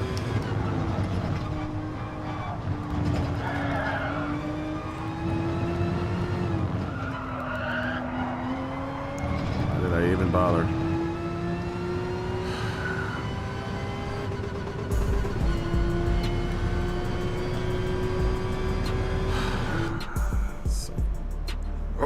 So aggravating.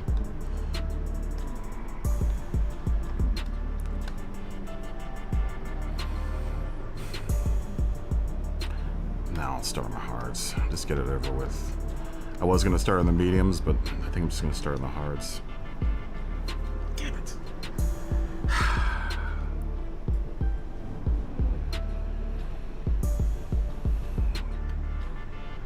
Yeah, same with me. I'm the same way, Thomas.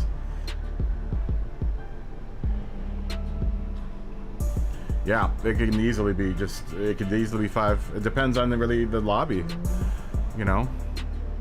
I mean, I've had the lobby before where it's like people are almost 0.001 seconds from each other. So, like, if you're a half a second off, you know, or even a third of a second off, then, or a quarter of a second off, then you're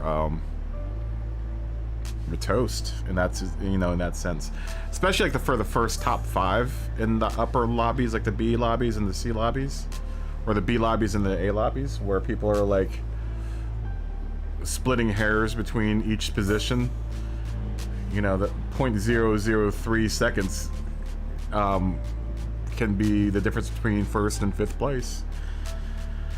At least that's what I've noticed in the last couple of races, where it was very, very tight competition between the top 6, 7 places, or like within, like, you know, hundreds of a second from each other. I know in this lobby with the really, really fast dudes, with the really, really fast drivers, you know, sometimes it could be like for the top, whenever we have all A+ drivers in here, like that top 7 is always like really, really close to each other in times.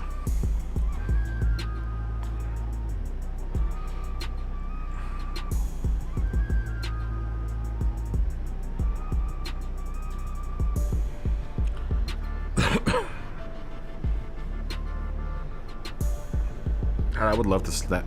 I wish this was soft and medium tires. So that would be so much better at this race. I feel really confident on the medium tires.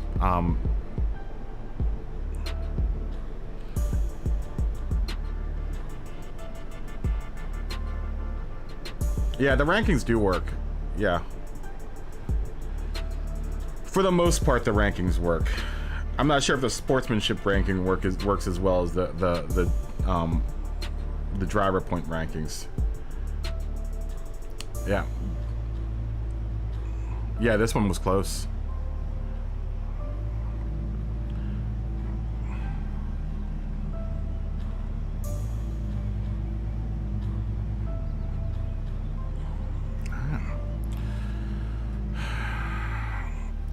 Let's see if we can do better.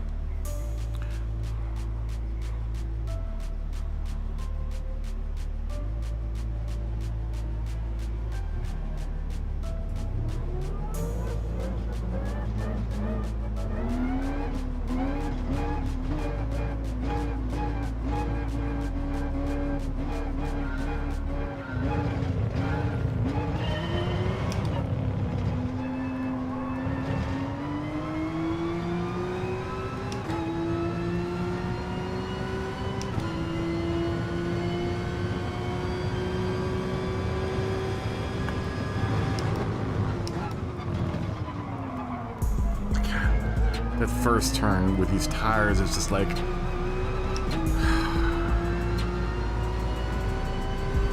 me my penalty. Oh, you're not gonna give me one. All right.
Don't you dare do that. Oh.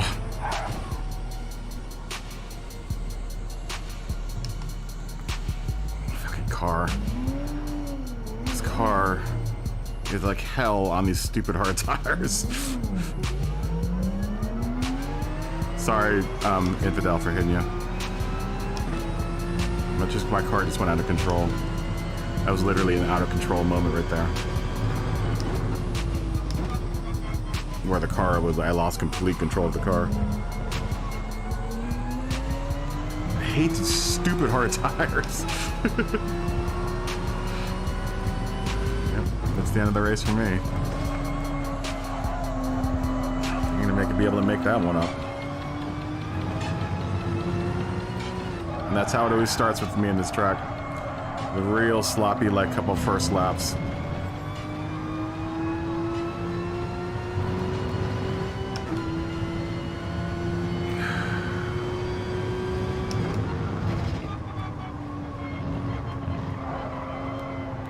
Alright, let's try to...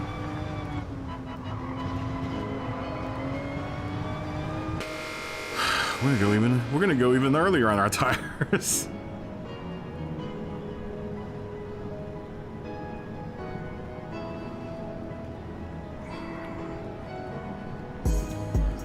Let's see if we can keep it on the track for the next... I don't think I'm going to do this race tomorrow. I'm just not ready enough. Definitely don't have the speed. I'm about halfway on the consistency, but I do not have the speed to be competitive here.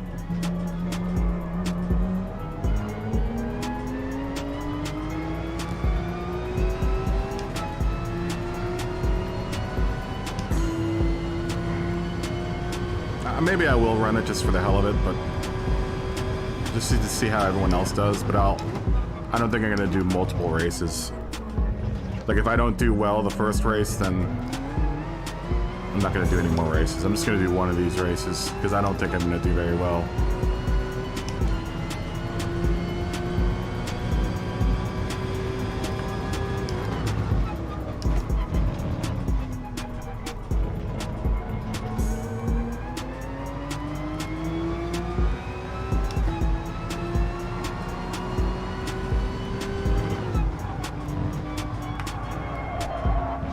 Shame, because I really like driving on this track.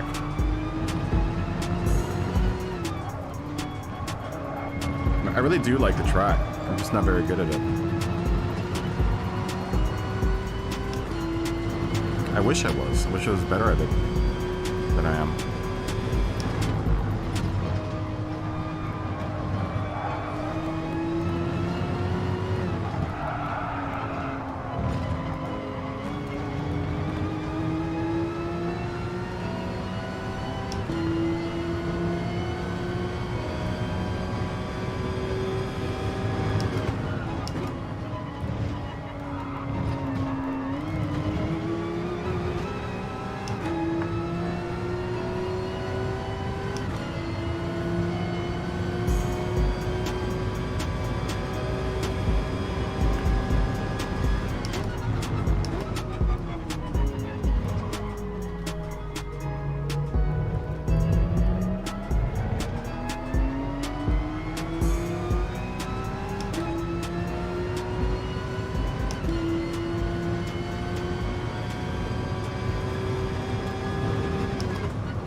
Second one, just kill me.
track penalty, dude.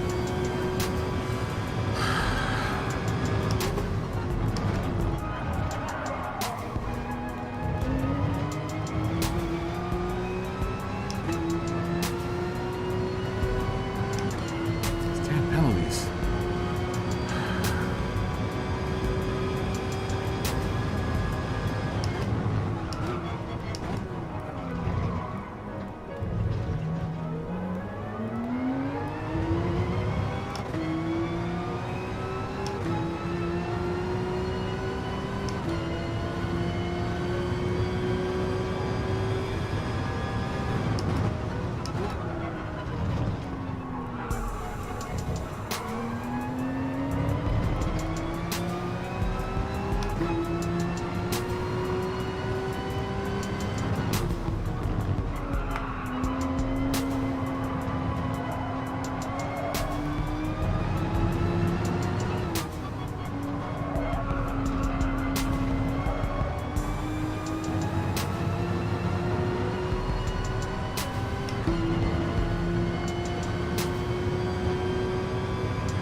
I'm asking for every single one of these penalties too. I'm driving right into those penalty zones.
Missed the entry on that turn.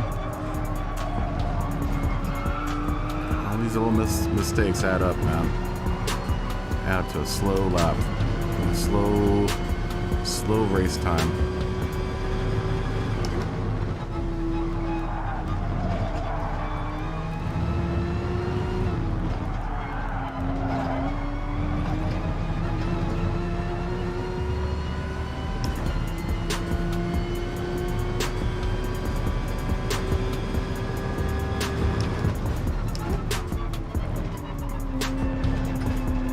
Much faster yesterday and way more precise, it seems like.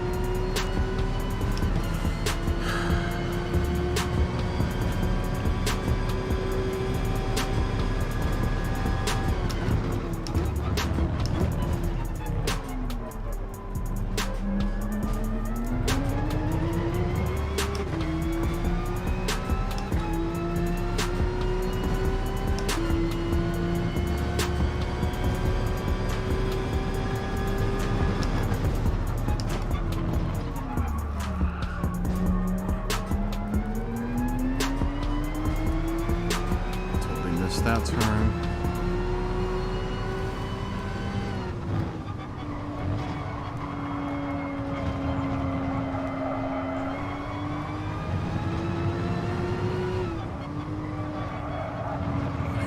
You really don't have those braking. If you don't have those braking points down well in this race, you're just not going to do very well. I don't have. I'm not being very accurate with my braking spots, and I'm really paying for it. It's like right there.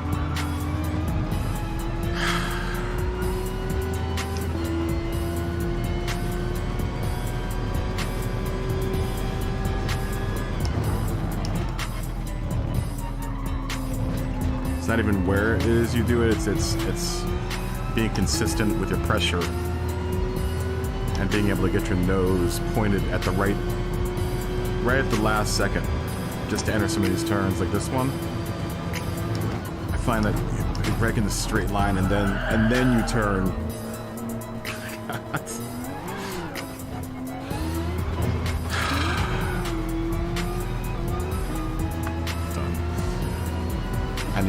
I need to sit back and look at the bigger picture here.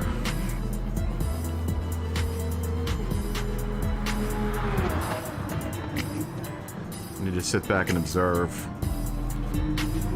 do some more observations about where I could possibly clean up my lap.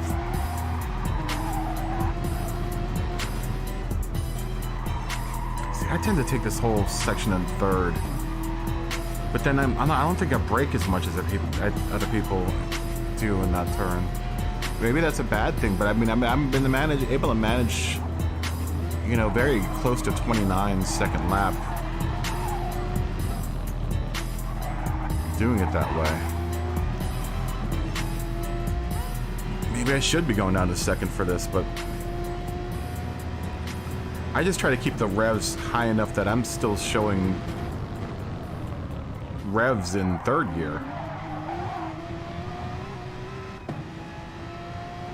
EX86110. Did you just buy a dude? You had another crawler. Did you just buy another crawler? I know you work at a hobby shop, man, but come on. Oh crap! No, stop. Hold on, let me look at it. Was I in this view the whole time? God, I'm so sorry, guys. I keep meaning to change that view. Someone's gonna scream at me when I don't switch over to race view. Oh yeah, look at that. By Topak. Ooh, that's nice. And it's got the here we'll just. This is a. Ooh, that's nice. Is it an SCX-10? Oh, it almost does look like an SCX-10 clone. Yeah, it's pretty much an SCX-10 clone. Is it nice? Okay, this is. Let me switch you over to the desktop real quick to show you what me and Jamie are talking about.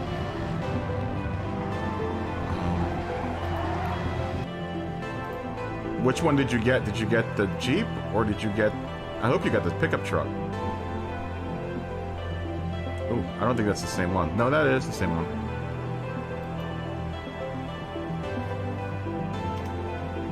I hope you got this truck. It looks like the old Cherokee trucks. That's dope. Alright, we'll go back to the game. Is it nice?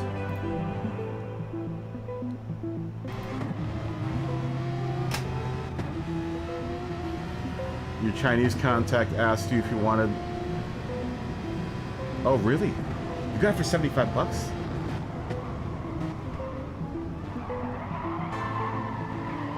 Oh, dude, buy me one. Buy me one and I'll pay you back. 75 bucks, that's a steal. That's a steal. Although, at 75 bucks, man, it makes me wonder how much... If they're clearing them out at 75 bucks, that must be their cost, their manufacturing cost.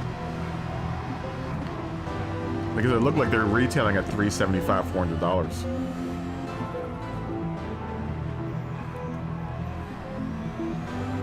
Let me go to the bathroom really quick. That was another thing that was kind of distracting me. Is I needed to go to the bathroom that whole race. So let me do that real quick. I'll be back in a second.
Okay, I'm back.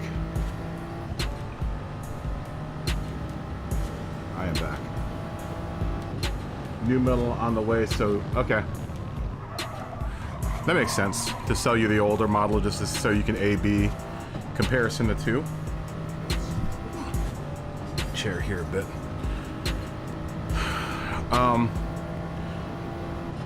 You're gonna have to tell me how it is. I like to know how these all the the SCX10 clones are out there. I'd like to get a new SCX10 because I know they did a lot of work on the drivetrain for them, particularly with the front diff, so that it's easier to clear stuff with the front diff. Hey, let me ask you this, Jamie. Do you use a regular, like a trigger controller for your crawlers, or do you use a like a? Because I have a DX9 up there, like a Spectrum DX9 aircraft controller, and since I have so many lights and stuff on this truck, it'd be nice to be able to turn them off, so I can conserve battery power. Not that they suck up a whole lot of battery power, but it'd be nice to be able to flick them on at night and stuff. And you know, I've got so many switches on the DX. I've got 9 channels on that, and I only need maybe 3 or 4 channels. Oh, did you have a good finish, Josh? I wasn't even watching. I was in the bathroom. I just got back. Let's watch everyone as they come across the line. Celica's gonna come in 7th. 8th. Wow, it's going by too fast now. I missed it completely. And 11th will be Infidel Killer. Nice bug, man. I like your bug. Oh no, that wasn't you. That was player 002.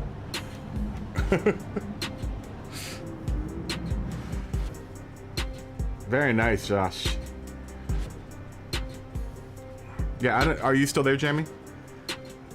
Yeah, I want to put that thing on an aircraft because I have a receiver. Very nice from 14th to 11th, man. Very good. Let's say qualifying at 12 minutes. 12 minutes at 20. Say hi to Adam.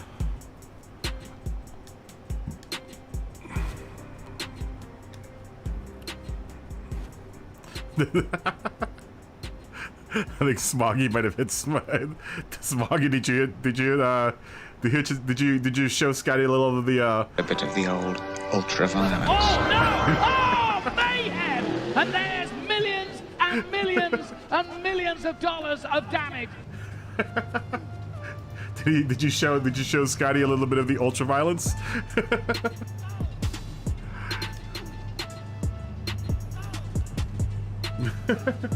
Yeah. I dropped out in front of you. I think I was the last person in front of you, Mr. Scaldi, and I dropped out. I was just messing up all over the place. Yeah, I know, that never gets old.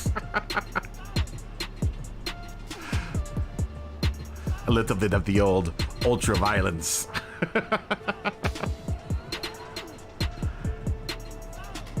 I have to be really careful when I get cut around the Clockwork Orange, because there's a couple other Clockwork Orange samples that I want to get, but it's a pretty risque movie, man. Not careful about how you edit that together. It could be dangerous. Get you demonetized really quick.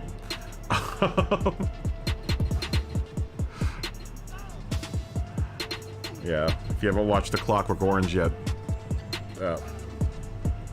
make sure you don't watch it around the kids. Let's put it that way. And maybe some adults.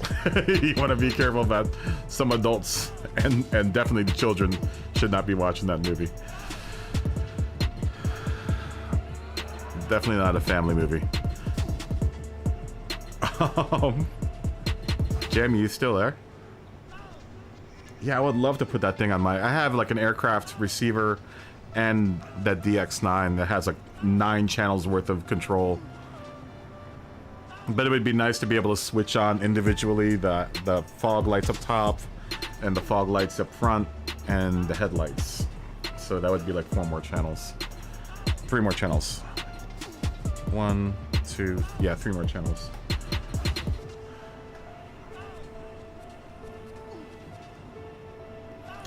Yeah. Yeah. Clockwork Orange is pretty mental.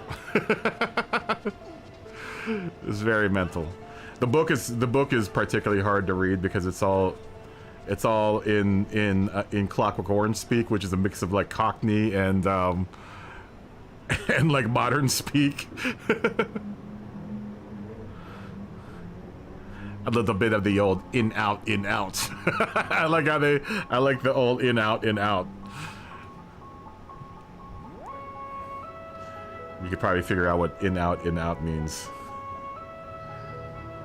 There isn't a bit of vulgarity in it. At least there's no vulgar language, and that's the funny thing, is that there's no vulgar language in A Clockwork Orange. It's all about vulgar actions and not language. The language is actually very flowery and like pretty, but the actions that they describe are far more harrowing.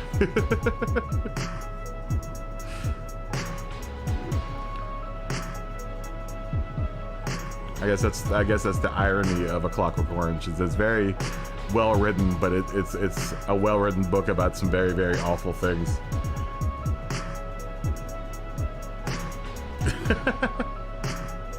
Yeah, so you'll understand if you grew up in London, then you'll understand the Cockney stuff. Same with the trains. Well, Trainspotting is more Scottish. The actual book is kind of hard to read unless you can understand Scottish slang, modern Scottish slang. You need lettuce. Hey, you could always scrape the jar of the lettuce or the mayonnaise that you put on the lettuce.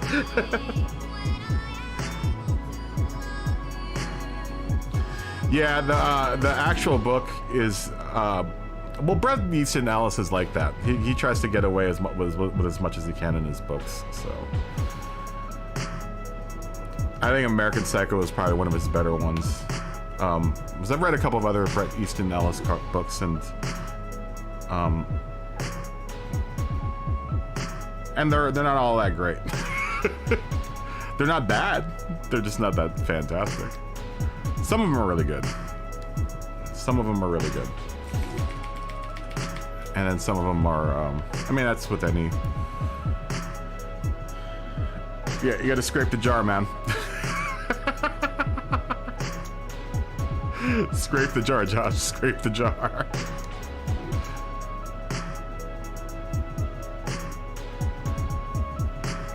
When did we say this was gonna start? At 20, right?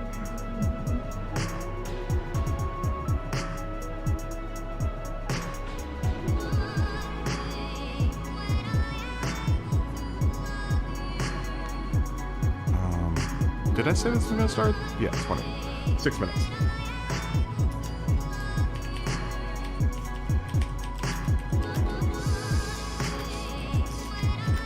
Yeah, I don't know if you guys ever tried reading Trainspotting. It's pretty tough. It's a tough read. It's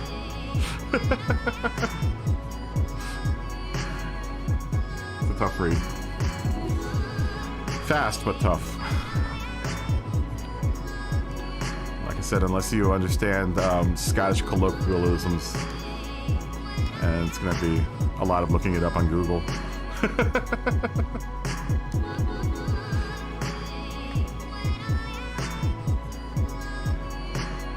Oh, really? You always meant to read Last Exit to Brooklyn. A lot of people have told me that.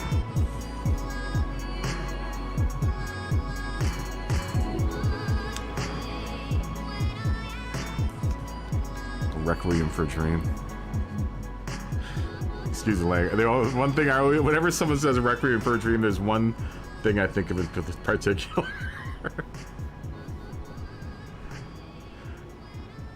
Ass to ass.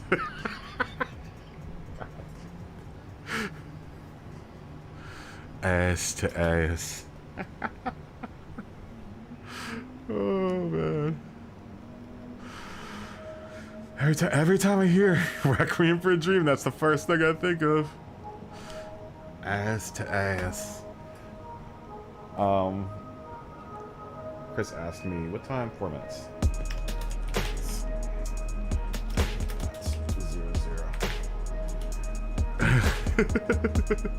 Ass to ass.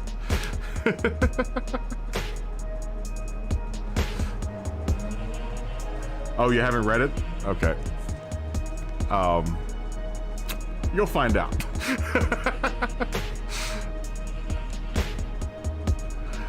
You'll find out. I don't want to spoil a book. I never like to offer up spoilers. I'm not that type of dude.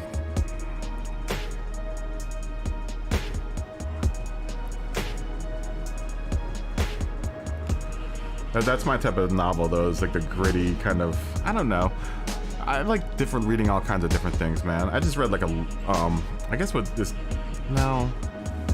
I wouldn't qualify the last book I read as a love story, really. It was a weird book by Ian McEwan. The guy that wrote Atonement wrote a book called. Oh, that's terrible. I just forgot what the name of the book is. It's really good, though. Hey, Mickey, how you doing, man? We're just talking about literature, like we do here.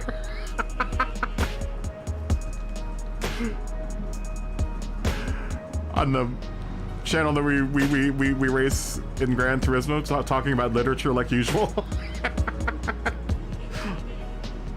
Fine modern fiction.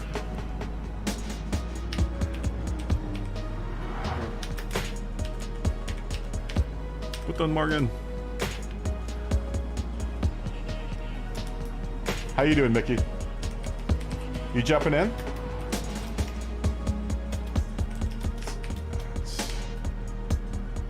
If you're gonna jump in, I'll wait for you. We're gonna go in like 2 minutes. What was the name of the last book I just read? It was an Ian McEwan book.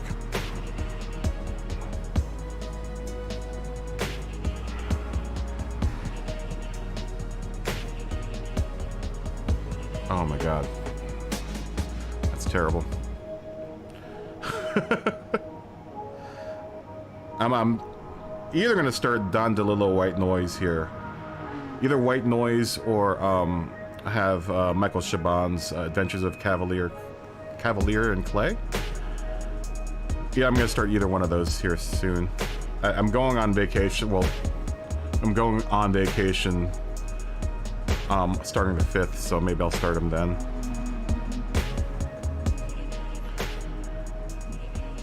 Oh, you have your grandson. You have grandson tonight.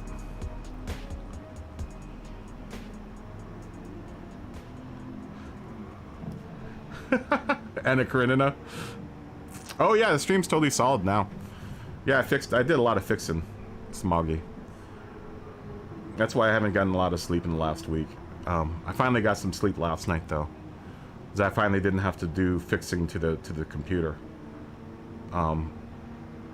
But everything is rock solid now. I did some really major fixes to the computer and to the stream so that it'll run smoothly. And it seems to have paid off. This is the second day in a row that we haven't had any problems with glitches, so obviously I did something right.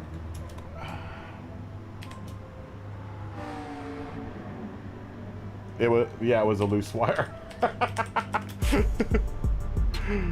It was most definitely a loose wire. Are you not racing tomorrow, Mickey? Thanks, man. That sucks that you're not gonna race. Yep, it was a loose wire. I said that I had to plug something in.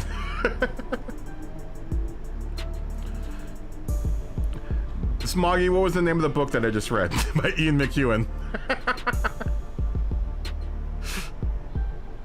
No, I had to go in and give the computer some very specific instructions on how to run the stream. Very more specific than I thought I would. The operation isn't as plug and play as I thought it was. So I had to really, yeah, Machines Like Us was the last book I just read. Really good book. I wouldn't say it was a love story though. It is written very romantically, but I would not say it was a love story.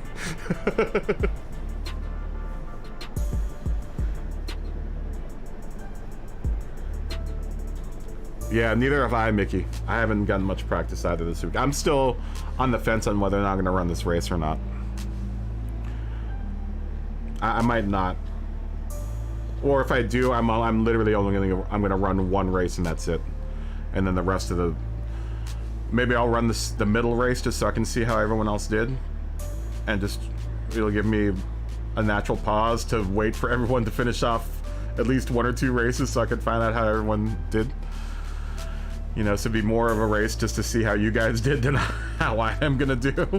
Because if I do this race, I'm not gonna do very well. Especially if I keep on, you know, messing up as I'm having a really tough time with the hard tires. It's really affecting now my whole race because I'm trying to get off the hard tires as soon as possible, which makes me run extra long on the medium tires. I don't know. I'm not gonna be here for that, Smuggy. I'll be on quote unquote vacation for that. I'm going home to see the family, so for like 2 weeks.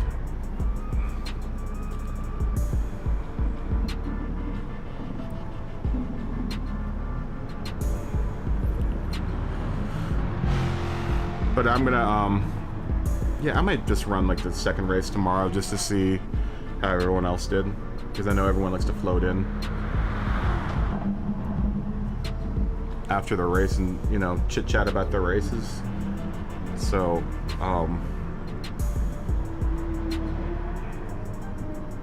I love Panorama. I'm just not very. Panorama is like this track. I love it, but I'm not very good at it.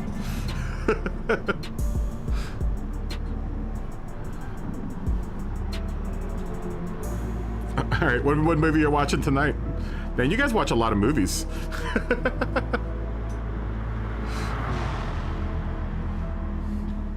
What movie you're watching tonight?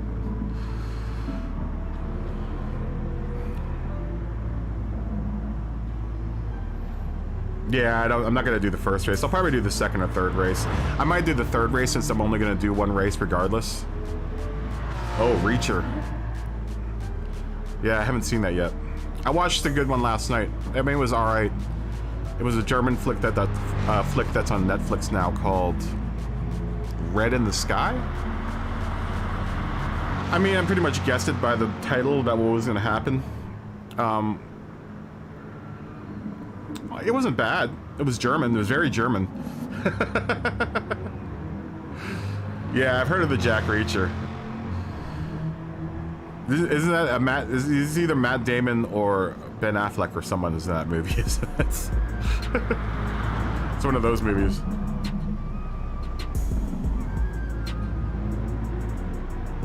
Yeah, I gotta remember to do that. Thank you for reminding me, Scaldy. Yeah, we'll just do that now, even though we're not in that mode yet. Wrong button. Wrong button.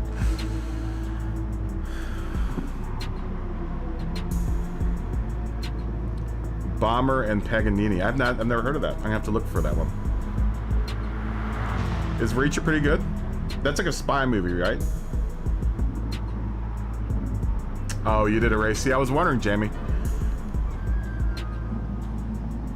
I was trying to ask you whether or not you think, is it crazy for me to use an aircraft controller for a rock crawler? Because I have my Spectrum DX9 and I have a couple spare DX9 receivers, and I was thinking of slamming it into this so I can control my lights individually, but I don't know if that's gonna work or not. I know that's kind of a stupid idea, but I know people do that with trucks when they get the 18-wheeler trucks, which I would love to have at some point in time if they weren't so damn expensive. But I know a lot of the truck drivers use a DX9 or like an aircraft controller to control everything on their truck.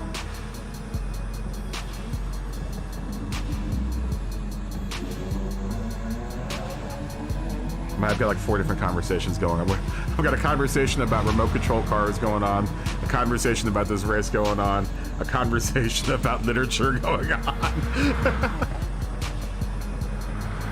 and a conversation about movies. Did we say movies already? Oh, it's a German comedy. I'm gonna have to check it out.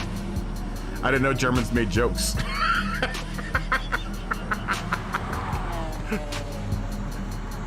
das ist funny.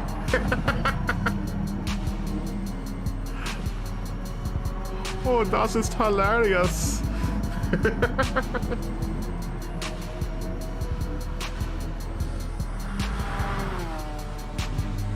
I love the German sense of humor, because the German sense of humor is the driest sense of humor of all. Yeah.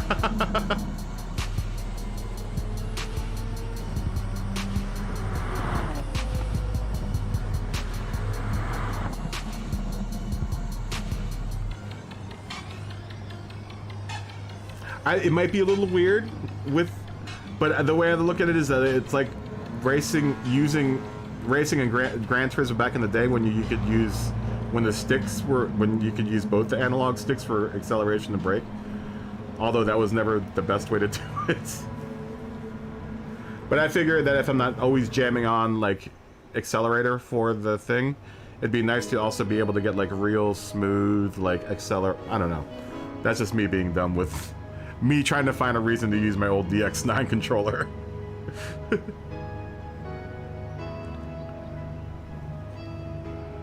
Oh yeah, this Never Ending Story. I forgot that is a German movie, isn't it? But see, that's like a typical German movie. Germans make very good, fantastical movies, like The Never Ending Story.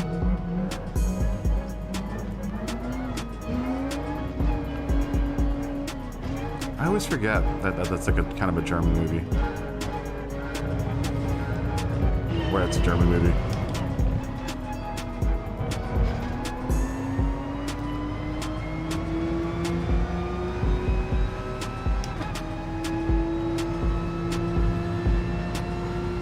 Everyone just passes me.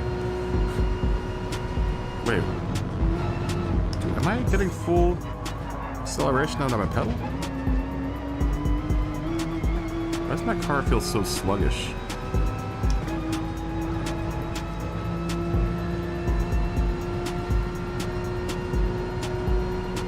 What is it? I don't think I'm getting full acceleration right now.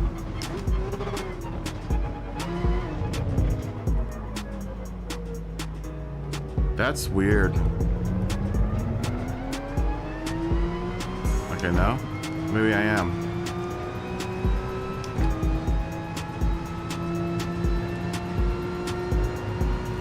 For a second there, it felt like my... No, I'm not. Am I?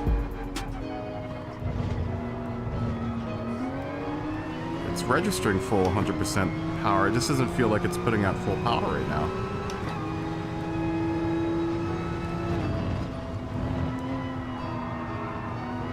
Maybe I am. I'm just fooling myself here.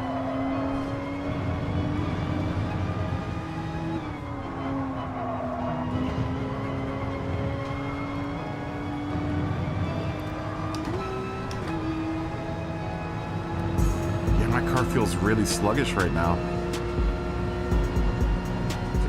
Is there some weird setting on right now? What's my fuel mixture at? 1. It's where it's supposed to be. Does that look like I'm getting...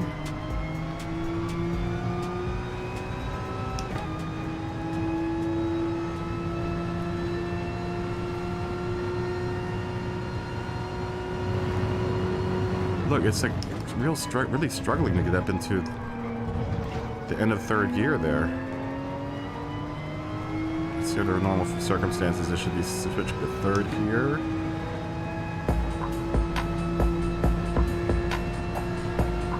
No, yeah, I'm not getting full power right now.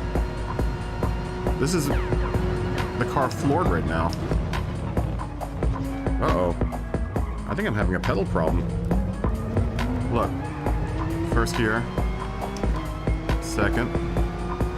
And it's going to struggle to get into the top end of third here. Like I'm just barely getting into it.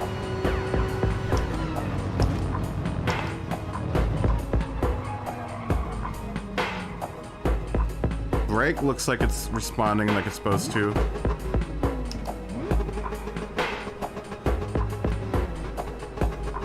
Now it's not even going. Oh, you know why? Because my controller was flipped upside down. My actual PlayStation controller.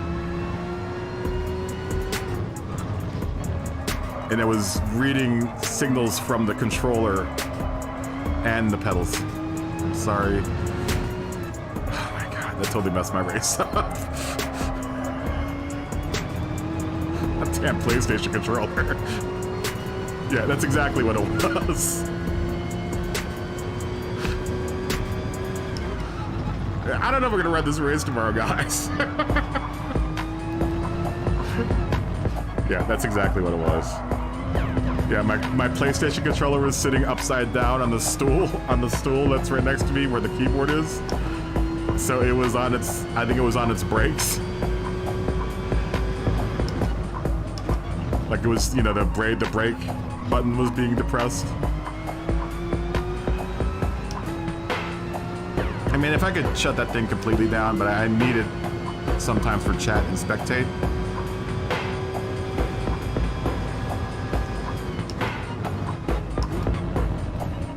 Yeah, I pretty much botched that run. Yeah, that botched this one. I'm just gonna go ahead and just spectate for this one.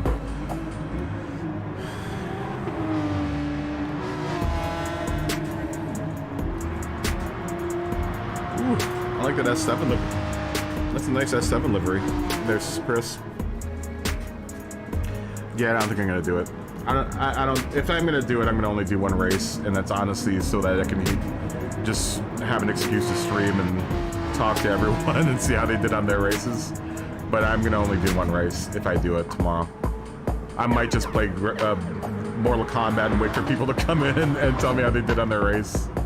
Or if there's anyone out there that isn't doing the race and just wants to play Grand Theft Auto, then I'll do that.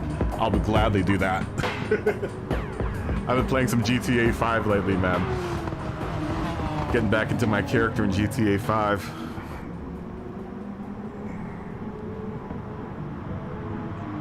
Having lots of fun in GTA 5, actually.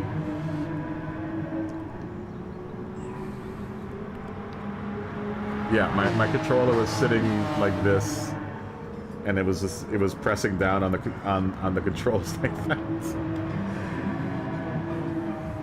That's what was happening. So the pedals are fine. Pedals are fine. It was just my dumbness, my idiot head that caused that problem. Yeah, that DX9 I haven't used in such a long time, man. I was into drones. I was into building drones there for a bit, and that's what I was using it for. I was using it for drones and helicopters, because I was also, you know, building helis that I would just crash all the time. Found out very quickly that I'm not very good at aircraft. Remote control aircraft is not my forte. As much as I want to really get into it, I'm very bad at it. I still have like a helicopter that I have unopened inside the closet, and I have 2 drones that I haven't opened up in the closet. Just because I'm scared. I'm scared of flying any of them. I bought them all back in the days when I still had money.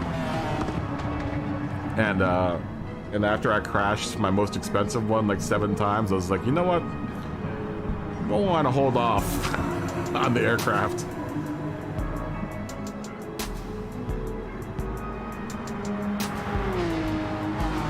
Had an RGT crawler before.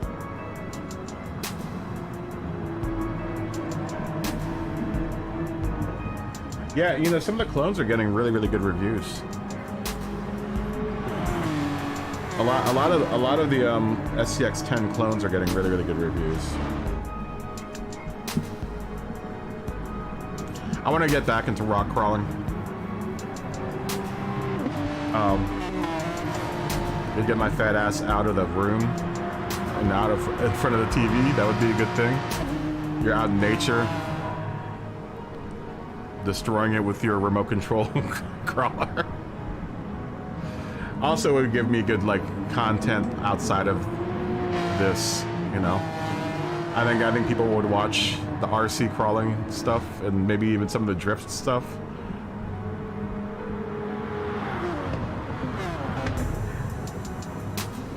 Yeah, the high-end Chinese stuff isn't bad.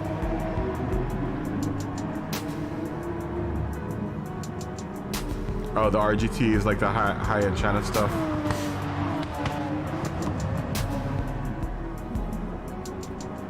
I admit, man, some of the Chinese, a lot of the Chinese options for remote control are pretty decent. I like Hobbywing a lot. All the Hobbywing stuff seems like it's really decent. It's less of a crapshoot now than it was before. I remember before it was a little bit iffy. Their batteries and stuff were a little bit iffy, but I've come to find that they've gotten better with time. About 7 years ago, I wouldn't have never trusted. 7 or 8 years ago, I would have never trusted Hobbywing stuff. But now I wouldn't think twice about buying Hobbywing stuff. Like especially for like power supplies and like motors and stuff. I mean, most of them are being, yeah, most all that stuff is being manufactured in China anyway. You know. Yeah, back in the day, a Hobbywing was kind of iffy, but now I wouldn't think twice about buying something from Hobbywing. They've got a U.S. They've gotten big enough that they've got a U.S. branch now. So I think the stuff that you buy in the U.S. from Hobbywing actually comes from a distributor that's out here in California. Yeah, because it's being manufactured without a brand name, brand name except for Hobbywing. Because a lot of that stuff you're paying for, you know, the what do you call it? Just to have the name on it, right? Spectrum or, you know, what have you, Tekin. Although I think all of the Tekin stuff is handmade in Japan, I believe. Or is that American? The Tekin motors? I can't remember. I know my Tekin motor was hand wound. But I mean, for all the mass-produced stuff, that's all pretty much manufactured in China anyway. Yeah, these days I wouldn't buy anything for ESCs and motors. I wouldn't buy nothing other than a Hobbywing. Not to mention you can buy like 5 of those motors versus like buying one like Tekin motor.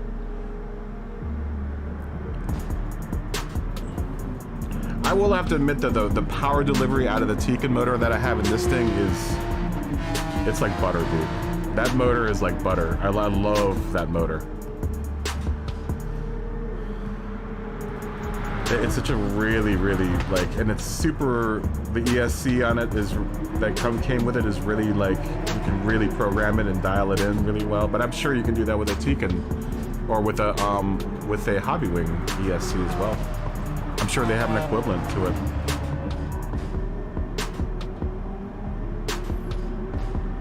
You know, the motor ESC combo in that thing is probably. At least when I bought it, I think it was like $500 or something like that, $500 or $400. It was a good chunk of money. I remember I was like, "Ooh, that's really expensive for a ESC and a motor."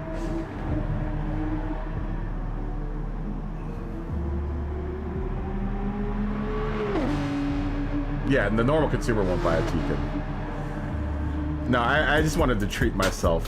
I was just like, you know what? It's been a rough year, man. I'm gonna buy a Tekin ESC. I just wanted to see what the talk was all about, because I may have not been into RC like actual building and racing up until my, you know, later years.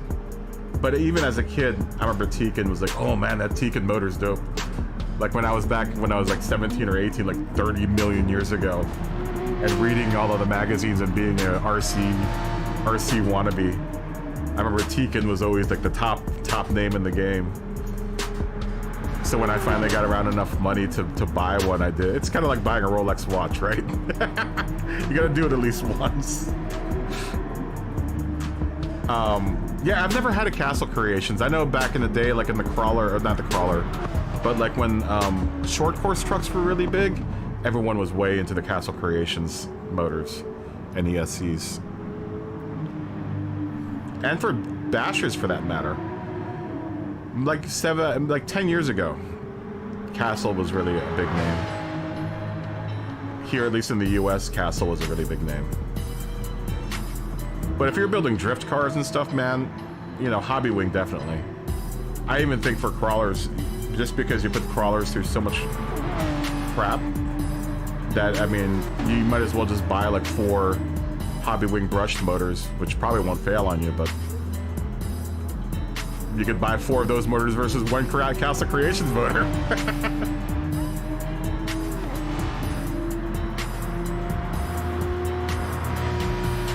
Oh yeah, really? I didn't know that. Do you still do carpet racing? I want to get into carpet racing. Carpet racing looks really fun. It looks super, super fun. It gave a boost, but oh, that makes sense. I would imagine. That's really cool that you could time that in the ESC so that it would give a boost on the straights. How is carpet? Do people do more carpet racing or outdoor racing in your neck of the woods? I know carpet and outdoor racing is still big in the Asias and stuff, and I think it's still big in Europe, but I think it's not maybe it's not as popular as it was back in the day. I know here in the U.S. barely anyone does it anymore. Everyone just bashes here in the United States. It seems like everyone just bashes here. No one does any organized racing with RC cars here. I wish they did. I live down the street from the Tamiya headquarters, and I know they've got a real nice carpet and outdoor track there. I kind of want to get into their racing series, but I need to race Tamiya. You know, that's going to be all Tamiya cars. I think there are other tracks around me. I just don't know of any of them.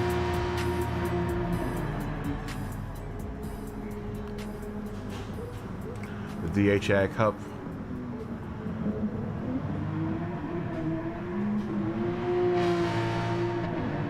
Oh, so that's the only time you do any carpet racing?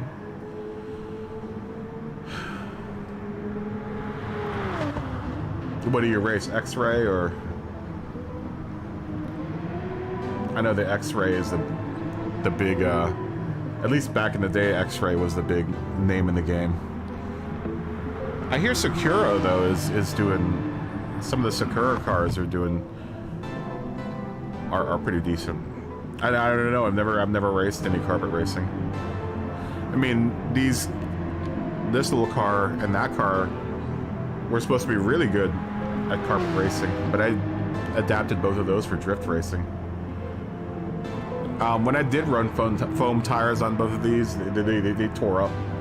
These cars are dope on foam tires. That one up there and this one here. Those cars are dope on carpet or on foamies. Yeah, X-Ray is what everyone usually races, right? I hear Yokomo makes a good race chassis as well.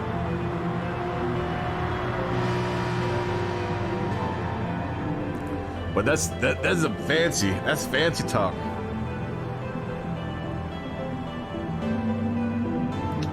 I'm not sure. No, I think Adam might be on a I believe Adam's on a wheel. I believe he's on a wheel. I don't know if you're out there, Adam, but I'm pretty sure Adam's on a wheel.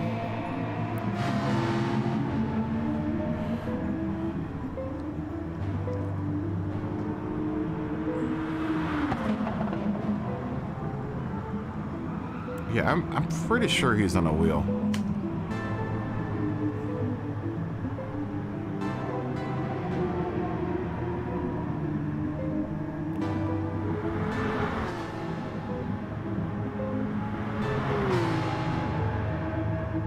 Oh wow, you made the EU Championship all around Europe. Wow, that's impressive. Because that region's pretty tough with the, because I know it's fairly big in Europe. RC racing. God, It's funny, the things that I'm into are not big in the United States. Like, building models is just now starting to get notoriety again. RC racing is kind of, I don't know, I wouldn't say it's dying. It's definitely not as popular as it used to be here. It doesn't feel like it is.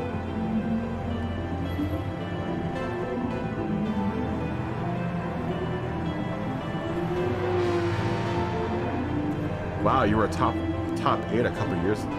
Wow. Yeah, it could be the chase cam, Mr. Scaldi. Try watching him from like the bonnet cam, or if you look at his inputs though, they're pretty smooth. I'm pretty sure Adam's on a wheel.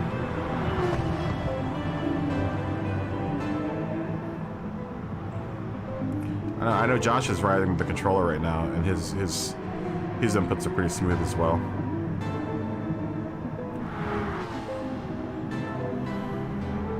Oh no, Zattel likes to run with his wipers on. Zattel thinks it gives him more speed when he puts his wipers on. Zattel loves to run with his wipers on. It's a German thing.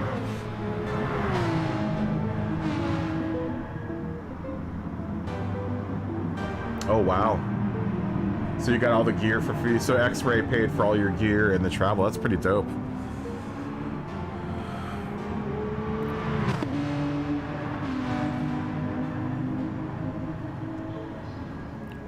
That's dope. Yeah, the chase cam view isn't very good in this. I don't know how people play with it, honestly.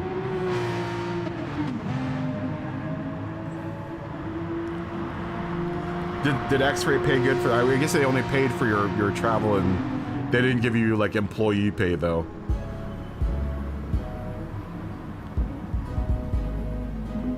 Oh, you were driving for Yakomo back then. Wow. Did you ever get any drift chassis from them?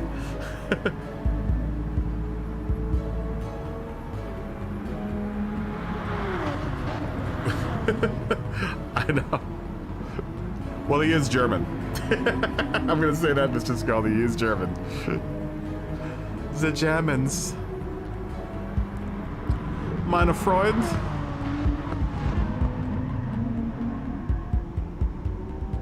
Oh, you were never sponsored from X-Ray. You were sponsored with Yakomo then. Yeah, Yakomo makes some pretty dope drift cars. I will say that much. Their drift chassis are dope. If you're into drifting, their drift chassis are really, really awesome.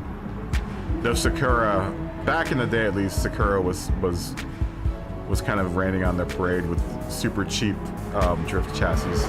Because the Yakomo drift chassis are pretty expensive. So you didn't care, yeah. Yeah, drifting's fun. You should try it out. It's actually really fun.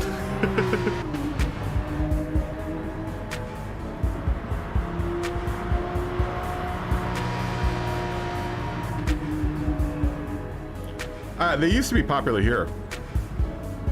Not very popular anymore, though. At least it doesn't seem like it is.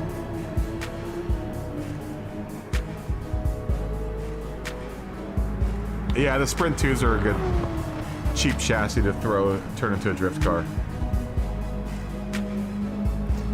Ideal strat for this race would be to... I don't want to give any hard numbers on the laps. You want to survive as much as you can in your medium tires, though. And you want to be putting in like kind of like... Look at Josh's times, like kind of like a 130 to 129. That's for like people that are in upper B, you know, A plus, you know, we're gonna be putting in like 129s, 128s, you know, respectively, like 129, 128, I think for like A plus dudes. A to high B is gonna be putting in like 129s to 130s on their mediums. And you want to go as very short as possible on your hards. I've been doing like 3 or 4 laps in the hards. But you qualify in your softs, and depending on how many laps you can get out of your mediums, a lot of people can get, I can get like, if I'm being good 15 laps on my mediums. And like doing 4 laps on the hards, 4 or 5 laps on the hards, and then going to the mediums after that. Good overall race time is like a 28:50, 47, 48. We'll look at the end of this race and see what the good overall time is. But you want your lap times to be, somewhere around 30. If you're still racing in D, dude, 30, you'll be blowing everyone away. I bet you D will be doing it like 132, 131. D and C will be doing like 131, 132. That's why I don't feel very confident here, because I'm doing like 131 is what I'm kind of doing. You have to use the hards, yes. The only tire that you don't have to use are the softs. And then, that being that, the 1 stop is faster than doing it 2 stops. That means you're going to want to qualify on your softs, and then before the race starts, at least in this lobby, you want to switch to either mediums or the hards. If you're in the top end, like in the top 10, you're going to want to start in your mediums. Maybe in this lobby, the top 5, but if you're in the top 10 in your actual race, you might want to start in your mediums and then move to your hards on the lap like 15 or something like that. But if you're in the back, maybe start on the hards until about lap 5, and then you go into the pit, take a little gas, change tires, and then go back out. 135 might actually do you pretty decently in D, as long as you can be consistent. The trick with D lobby is not even speed, is consistency.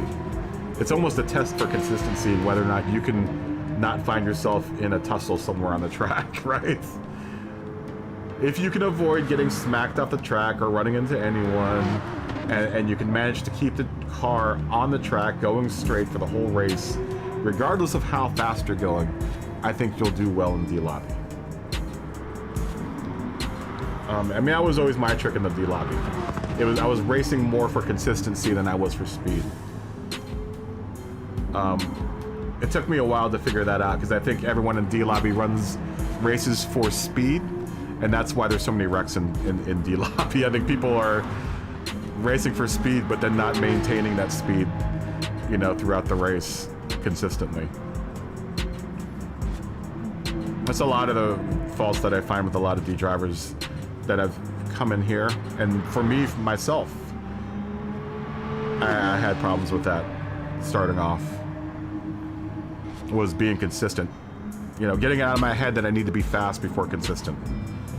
The more consistent you are, the faster you can get, because you spend more time on the track. It's almost counterintuitive to what you would actually think for racing. You think that you want to be fast before you're consistent, but you can't be fast until you're consistent. At least in my philosophy, you can't. In my little twisted little world, that's how it works.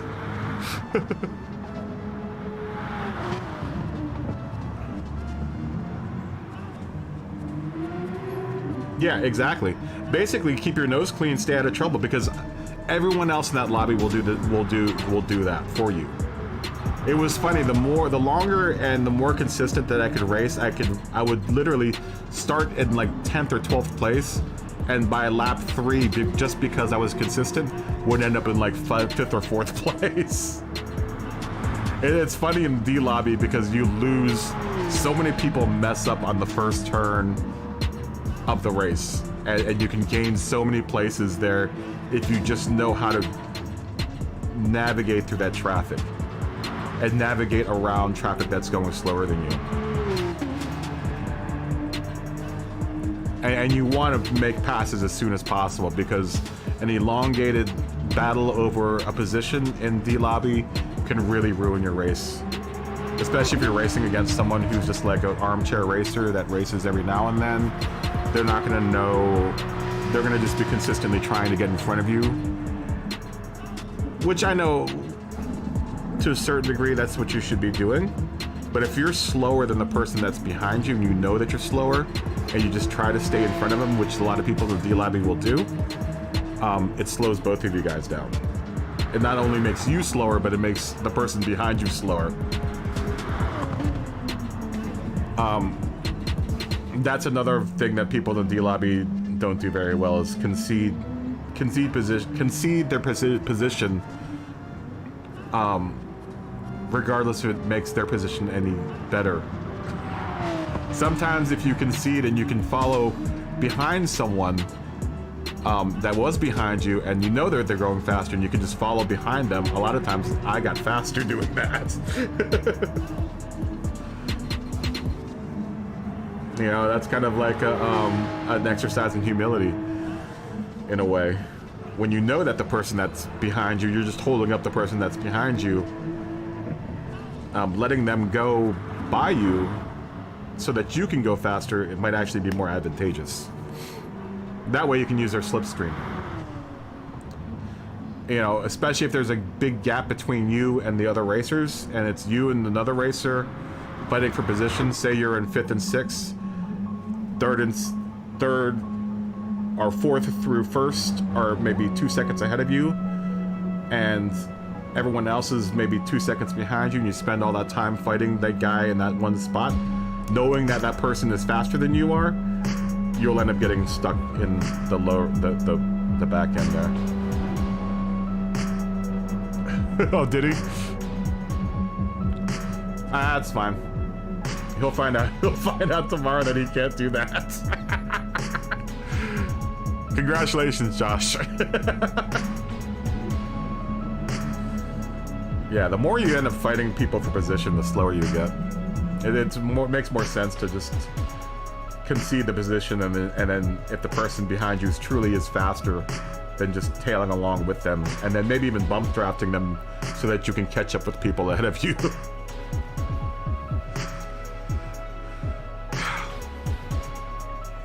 And there's plenty of that in D-Lobby too, man. I don't think a lot of people give D-Lobby credit though. You can really hone down on your racecraft in D-Lobby just by avoiding everything else anyone else is doing in D-Lobby.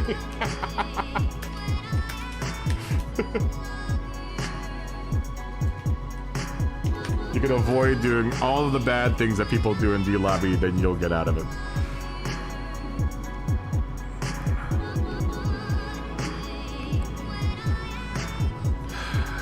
I don't know if I'm gonna do this race tomorrow.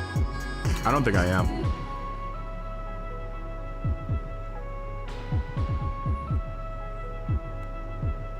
It's definitely not gonna be a highlight of the season.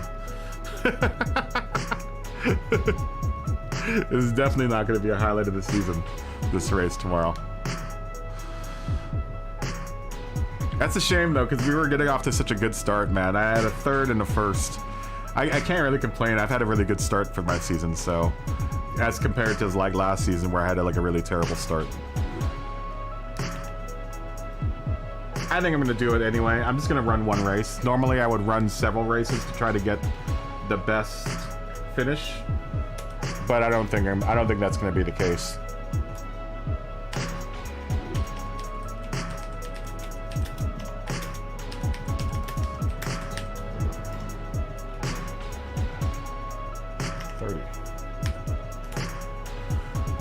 Why did I put 10 there? 30, I meant 30, 30, point 30, 30. At half hour mark we're gonna go.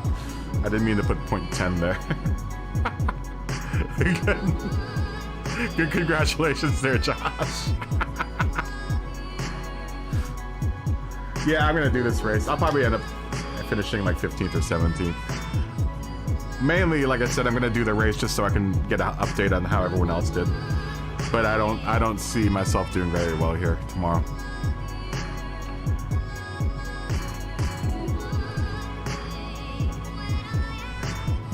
I'm doing it for you guys.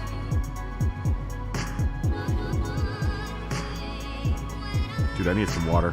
Let me go get some water. I'll be back. That's my I'll be back. Yeah! Stick around.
All right, here we go.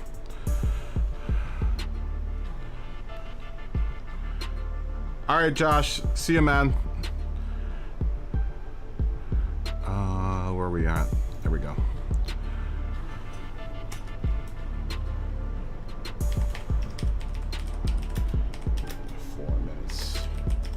At 10.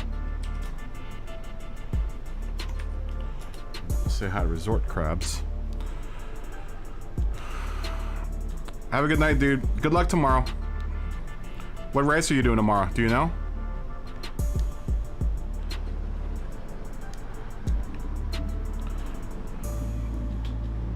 I'm gonna try to do maybe a third race. I think by the time everyone else will have at least run one race by the third race, so I can find out how everyone did. I'm gonna do the third race probably.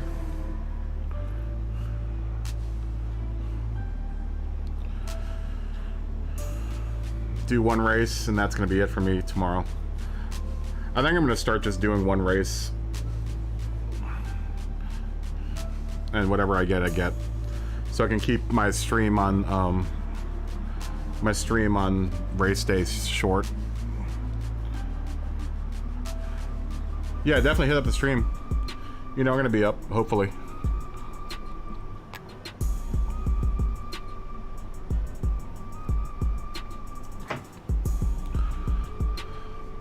Although I'm probably doing myself a disservice doing the third race, because by then everyone that's just now practicing that race tomorrow will finally be probably as fast as I am right now.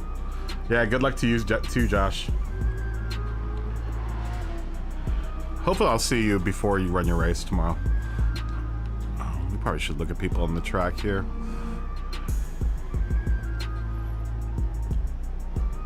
Go get the lettuce and study. I'll probably be around though, Josh, if you want to come back in. I'll probably, just for Smoggy's benefit, because Smog, I know, likes to watch a movie and then come back and race a couple of races.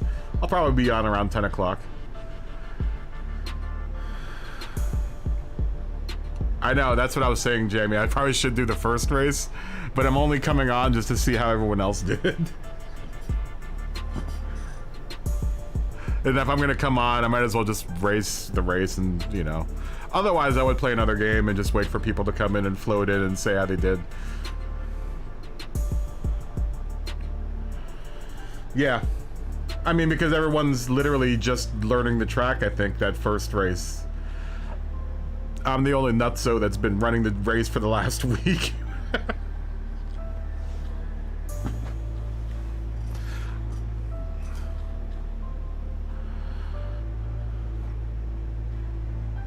Yeah, good luck, Josh. Yeah, I'd probably do myself better if I did the first race, but a lot of times I end up doing like the second or third race. Also, lately, it seems like the first race is the glitchier of the three, or of the 6 races, 5 races, or however many races they run.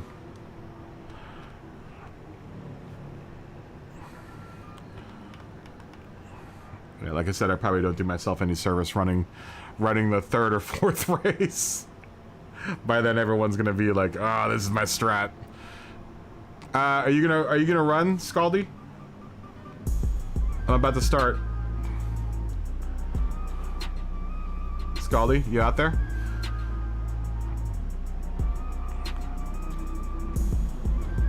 Jump in the race.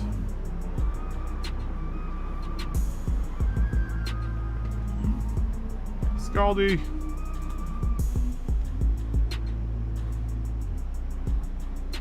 Alright, Josh. Good night, man. I'll see you tomorrow. Have a good day at work tomorrow. Scaldy, are you racing?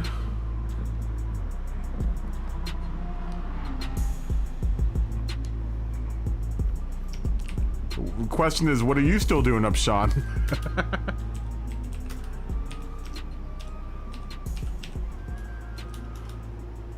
Scaldy. Scaldy, are you racing?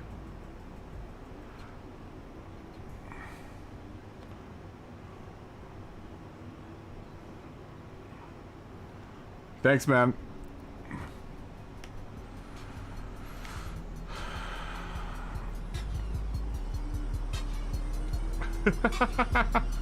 Why don't you jump in, Sean?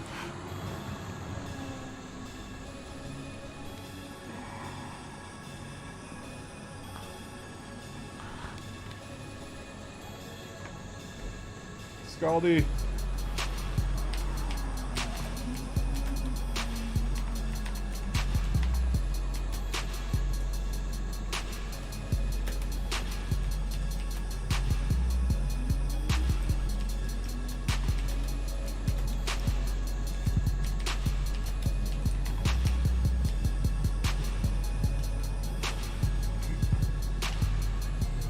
What are you still doing up?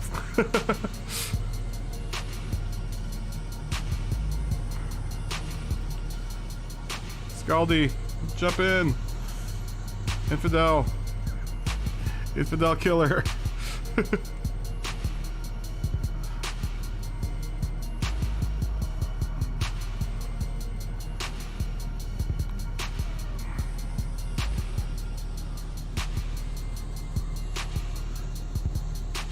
You prefer looking at my beautiful face?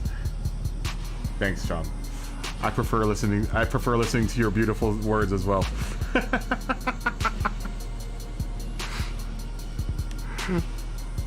Scaldy. Infidel killer. We gotta start. Oh, wait a minute.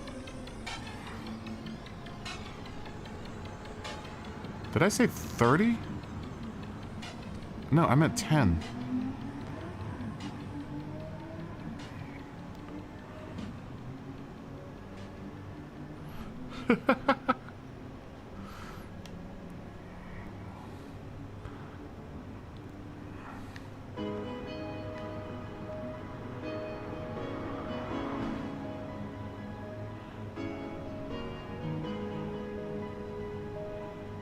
Scaldy. I don't think he's here. I think he meant he was going to be on the next race. I think. Alright, we're going to go ahead and qualify. I mistyped and said 30, but I meant 10. I think I corrected myself at one point. Damn it. Sorry, Scaldy. You'll be able to jump in on the next race, though. If you're out there.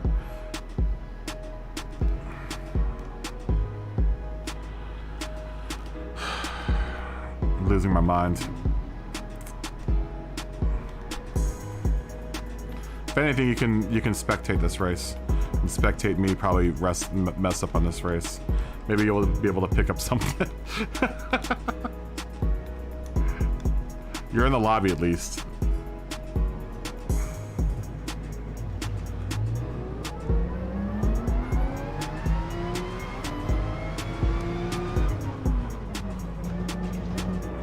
I mean, this race shouldn't take longer than 30 or 40 minutes, so hopefully by the time you come back, you won't be waiting too long.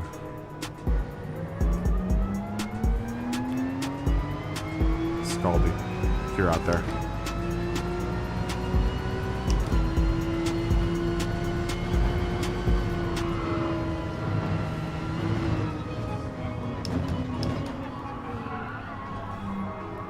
I know, that's what I asked Sean, Jamie. I was like, you're asking Jamie what he's doing up. What are you asking Sean why? Both of you guys are up pretty late.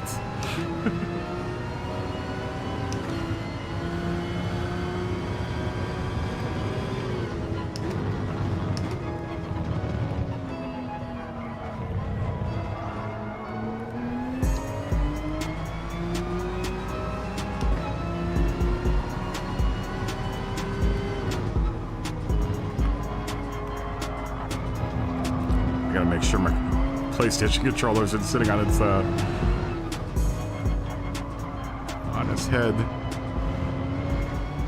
Is it? No. Everything seems to be working fine. I can't believe they did that that last race.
31.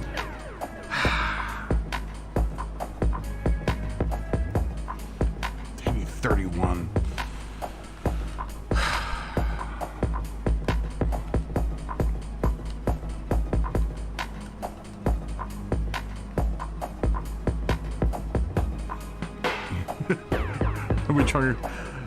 What are we talking about?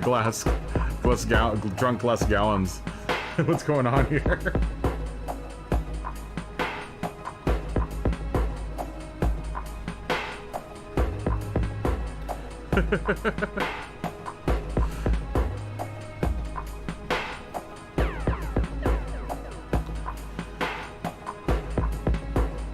Who's the drunk Glaswegian? Is that someone from Glasgow? Whoa.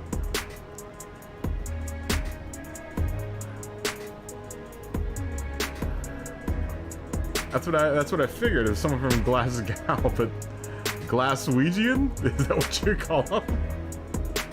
Or Glasgowian?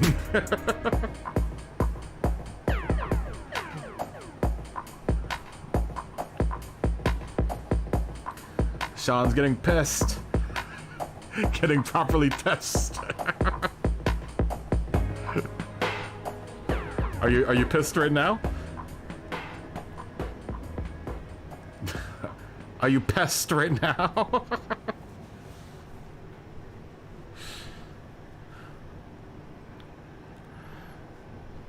Ole, ole, ole, ole, ole. Are you singing that right now? Cheers. Cheers to being pissed.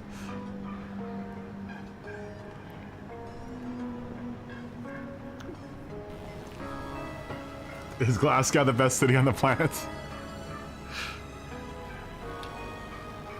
Sorry, Scaldy, I was waiting for you, but then I realized that I put the wrong time for the start of the race. I was waiting for you. I didn't know where you were. I didn't know if you were racing or not. I didn't want to start without you, but I was like, oh damn, I think I put it the wrong time for the race, and I didn't want to make people wait. Sorry. I waited like 4 or 5 minutes to see if you were gonna jump in, but it's my bad.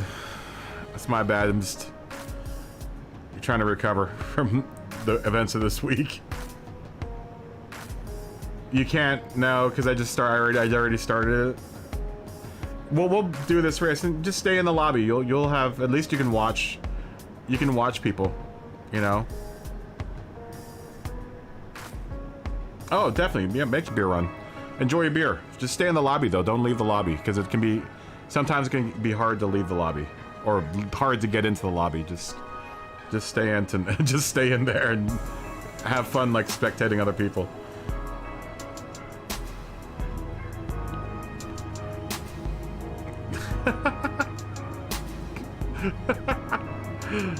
A Glaswegian.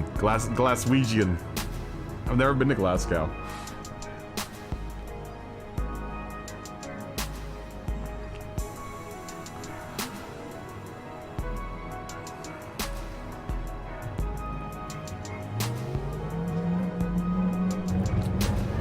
What are you guys' favorite beers? What type of beers do you guys drink in the Europes?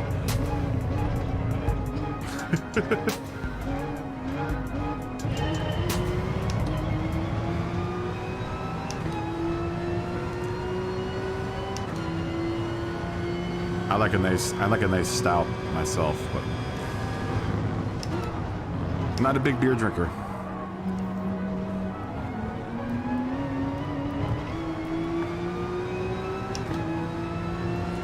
No, I see you, Scotty. I see you.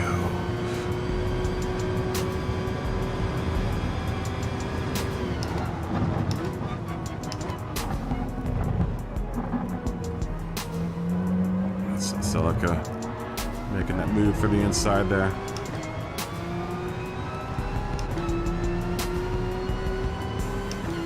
At least rest assured that everyone in front of me is like super fast.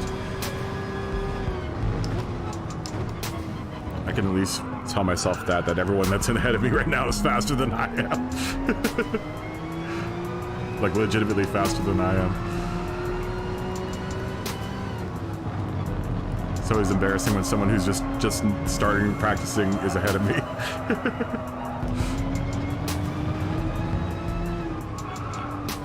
And I know Celica's really fast, and so is Scotty, so if I can keep up with these guys, then I'll be alright.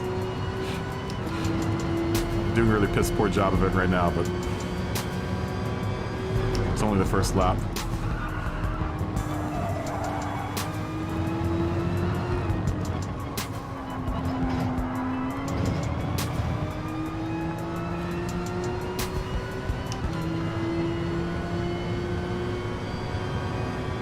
Damn, Scott jumped up fast, man.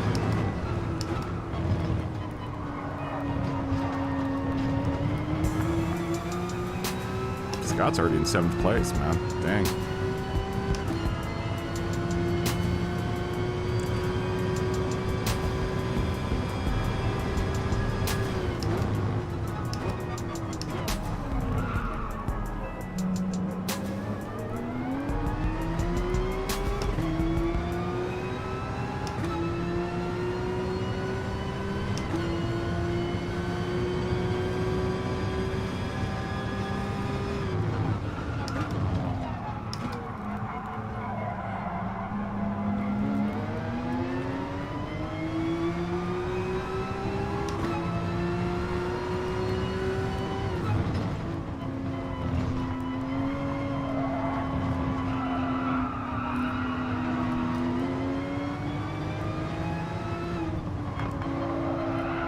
This is gonna suck tomorrow. Just because I've been so far in the back, I haven't had really any experience hanging out in a pack here. That's gonna put me at a real disadvantage. I haven't been able to really drive with anyone because I was end up effing it up really badly the first 2 or 3 or 4 laps. This is the closest I've ever been to the pack. That's pretty pitiful. All week. Granted, it hasn't been much of a week for me.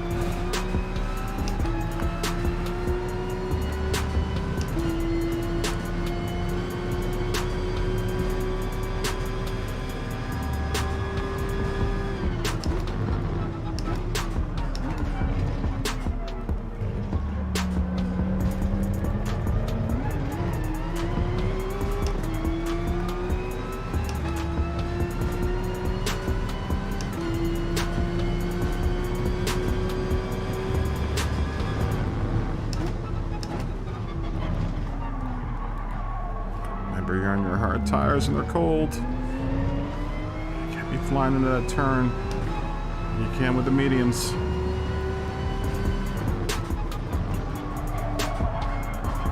Oh god, I hate these.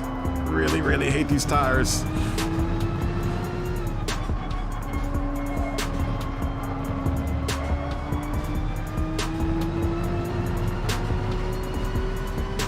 Oh, saw abs coming. Good to see you, abs.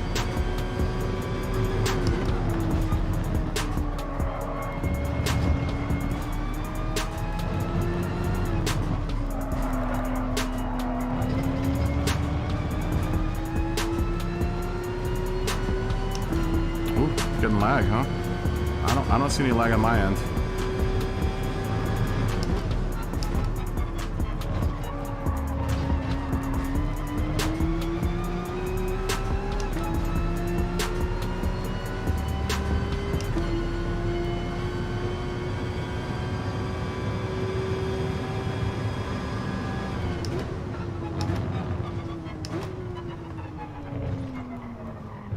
I'm gonna hate that turn. Especially on these tires.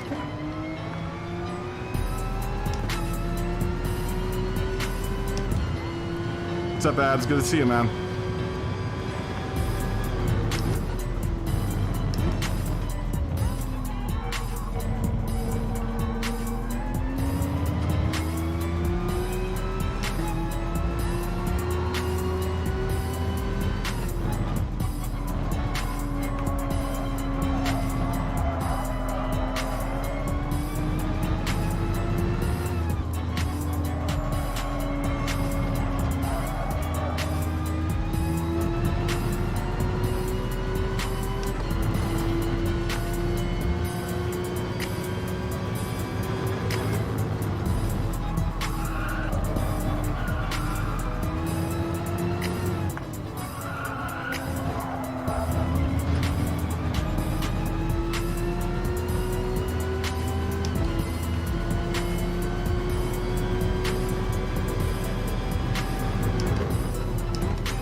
Alright, now we'll go to the mediums. Hey, Money, how you doing? You haven't played this game in over a week? Well, don't worry, neither really have I. I've spent this week working on my computer, and trying to make sure that the stream isn't as glitchy as it's been for the last 2 weeks. I'm finally getting, like, I feel like this is my first, like, real day of practice and not just focusing on whether or not my streaming computer's acting like it's a madman. My streaming computer has been really the focus of my last 2 weeks. So I really haven't had too much time to practice this race.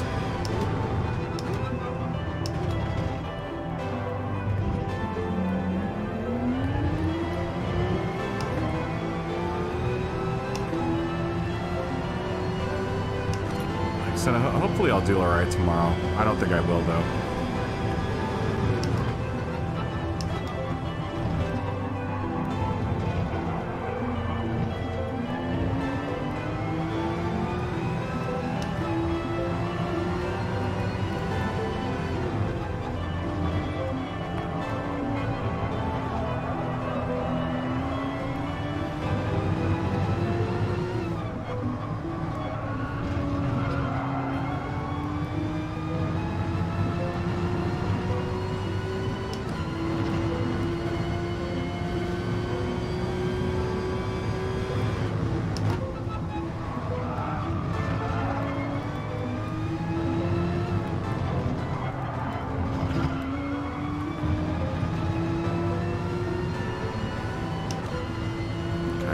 Catch up to that bunch that's ahead of me. They're like 12 seconds ahead of me right now.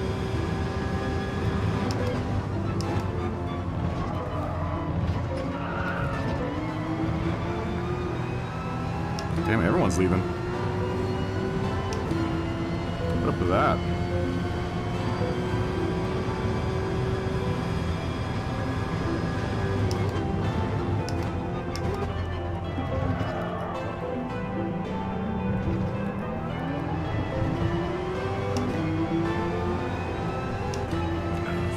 Close that gap here. These guys are fast.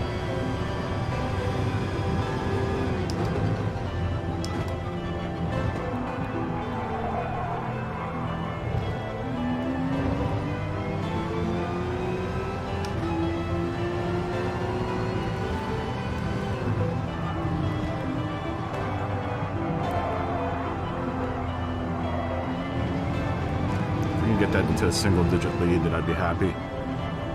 I don't know. Let's see if we can. Well, we just got into a single-digit lead, but I think someone may have just wrecked.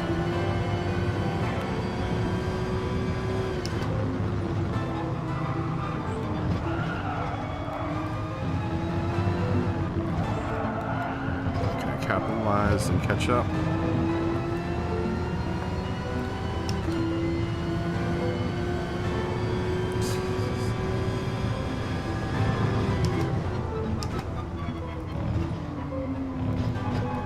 Slow through there.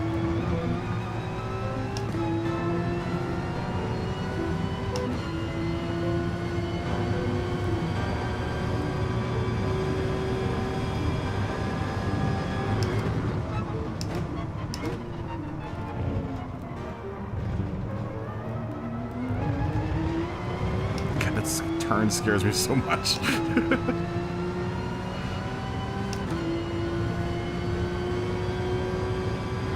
This one.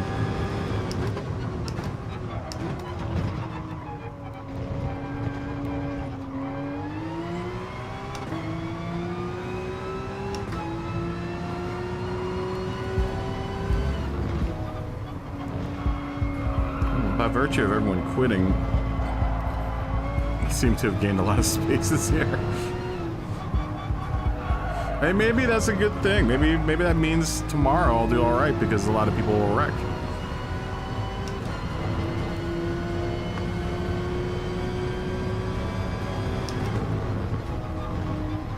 It's been kind of the case for this race. It seems like a lot of people are having a lot of difficulty around here and quitting before the end of the race. So I know there are only 5 people left.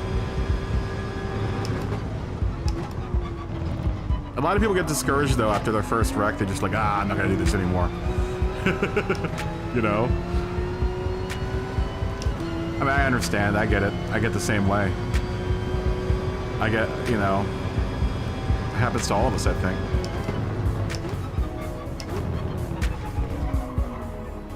But I still think there's something you can learn from your race, you know, by continuing. Even if you really royally mess up. If it happens in here, more than likely it will happen during the race, so you kind of have to practice recovery. Trying to recover the best that you can.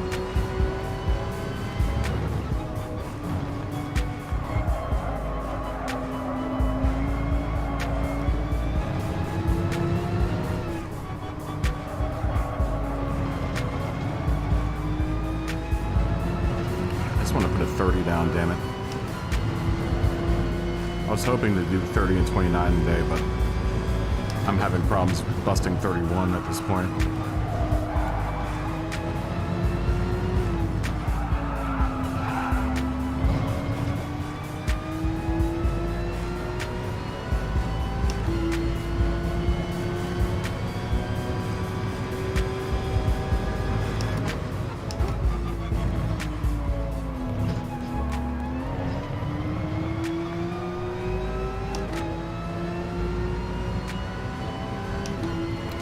Seconds behind Scotty.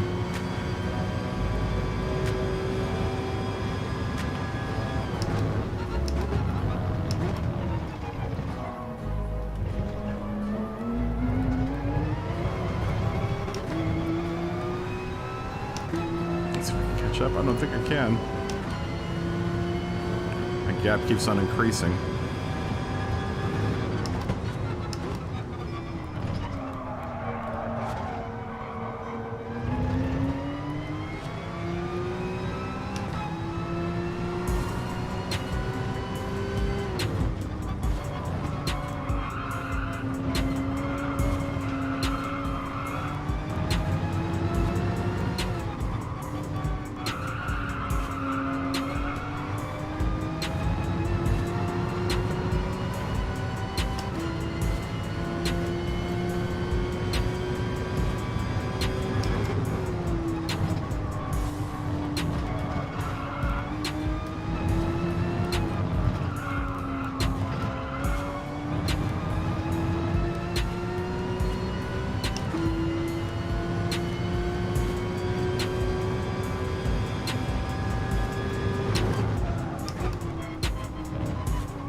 Next turn so much.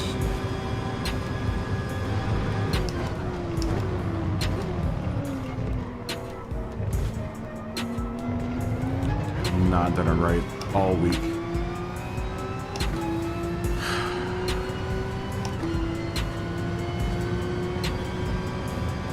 It gets bigger.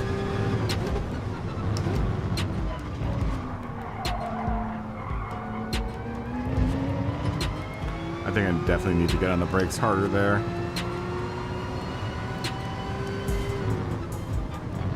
And get that turn in faster, especially in here too. I think I'm getting my turn in real late here.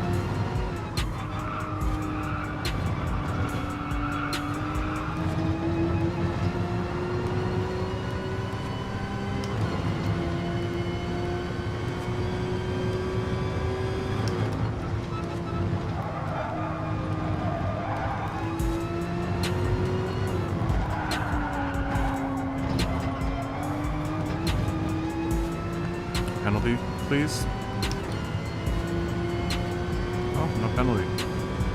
How surprising.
missing that stupid apex.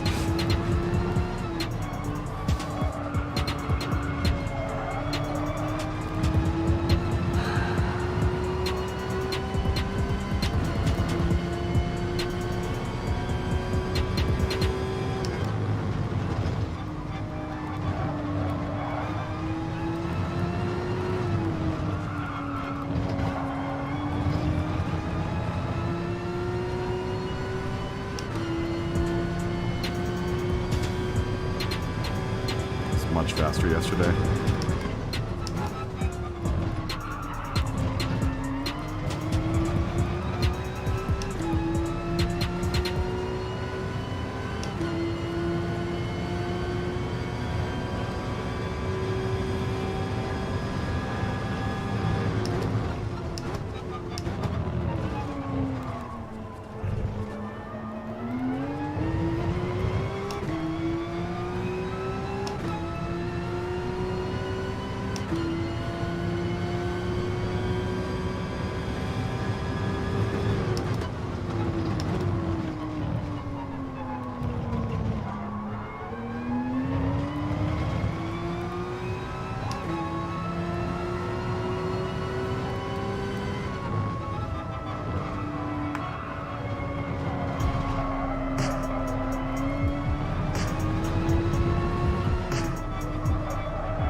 Maybe a pretty alright time there.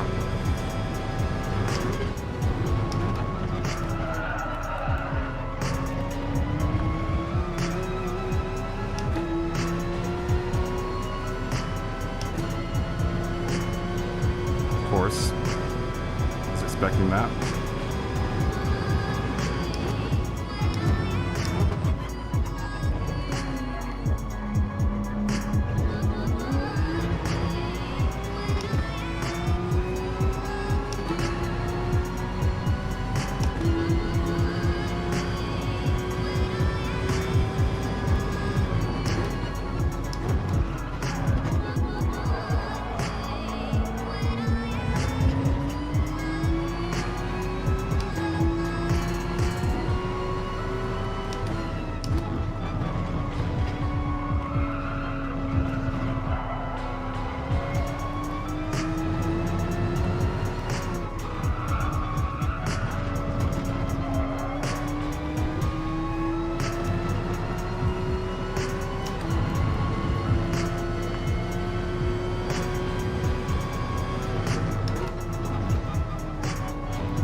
Really not timing any of these turns very well. I'm getting into a lot of them really late.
just did.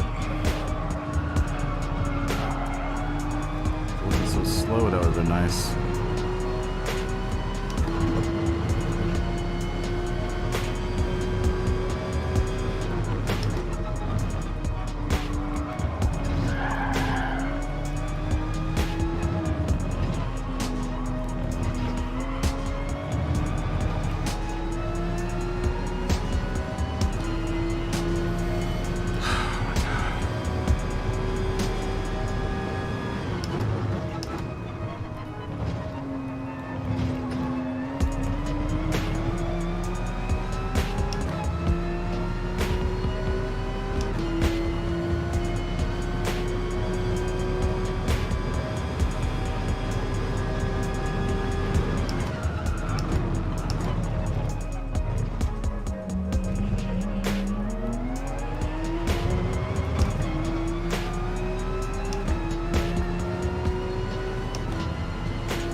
There we are. I was wondering where that was this whole race. At least we went 18 laps without doing it. I would like to do 19 laps without doing that. It'd be nice.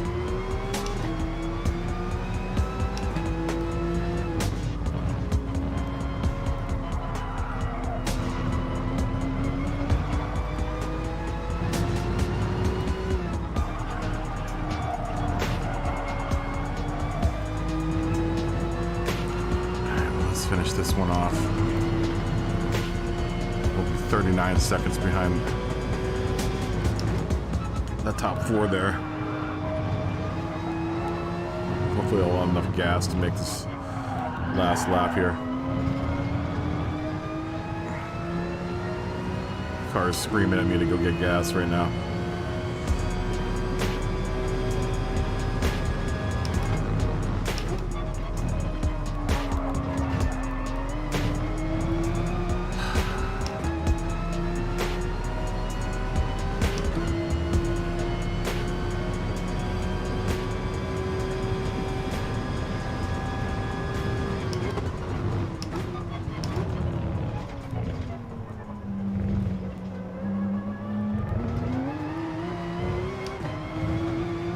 I hate accelerating there. I hate it so much. So scary.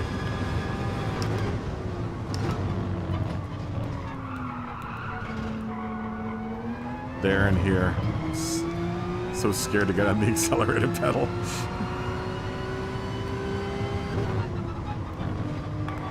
Come on. Come on. Just hit that damn.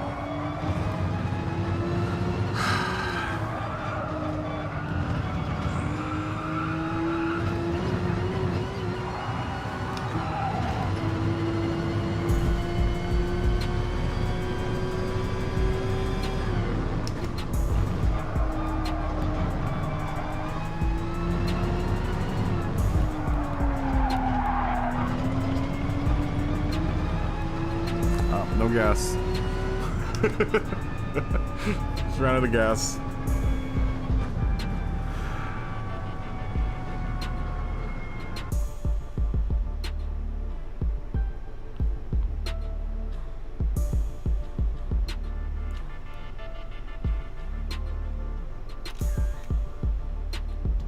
Oh, are we talking about sleep depravity? Very nice. That's my favorite topic. You and me both, Sean. I haven't gotten much sleep in the last couple days. The last week I haven't gotten much sleep, honestly.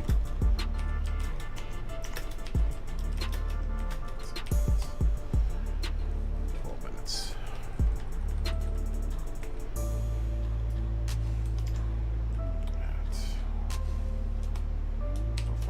At 05, 05.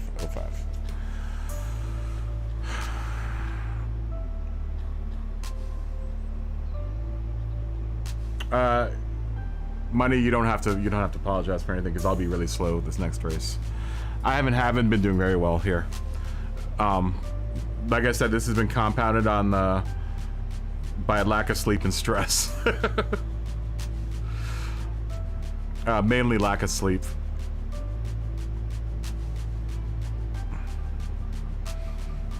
Yeah, it's been kind of a nightmare the last several weeks.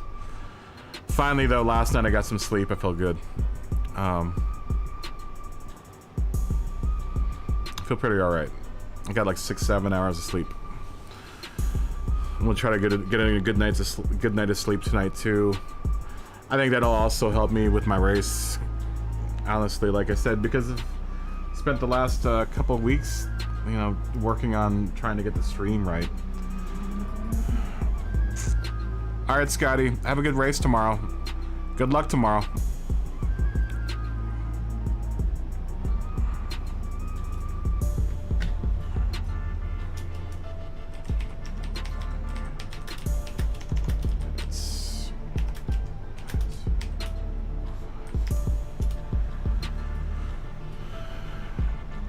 Hansy's fault anyway.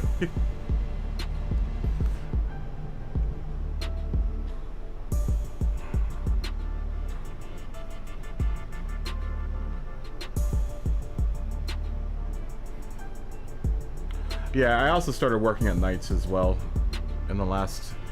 Honestly, in the movie business, when I was doing the movie business, we would have some ridiculous night calls that would, you know, last from 5 in the afternoon to 5 or 7 the next morning. That really, really messes you up.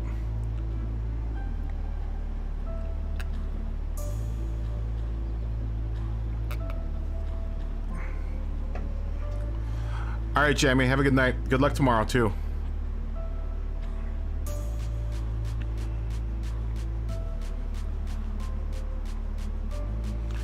You and me both, money. You and me both. I can't believe we gotta squeeze another year out of Gran Turismo. It's more than a year. It's almost 2 years at this point. A year and like a couple months, because I don't think Gran Turismo 7 will come out until probably at the earliest next September.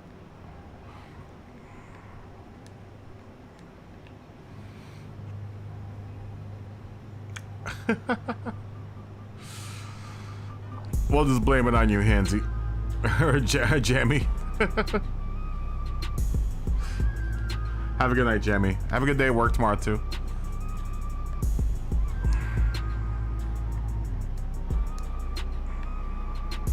I don't think we've ever met VRT Dizzy.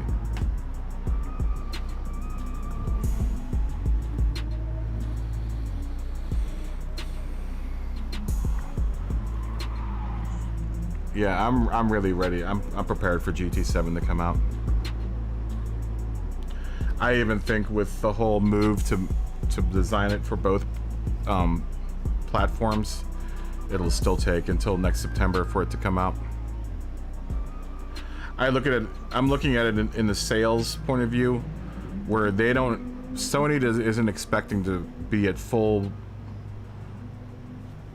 production until about 2021 or 2022. So I think that like when they relaunch, basically they're gonna have to relaunch at this point. And I think Gran Turismo 7 will be the flagship game for that relaunch.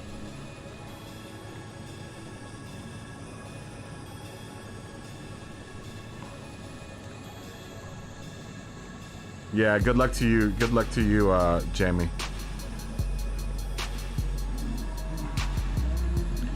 Yeah, so I mean, and I think honestly the difference between, I know they're talking about differences, and you know, some people say that, oh, they're not going to have, you know, the weather for the PS4. Honestly, I don't think that's going to be much of a deal with the PS4.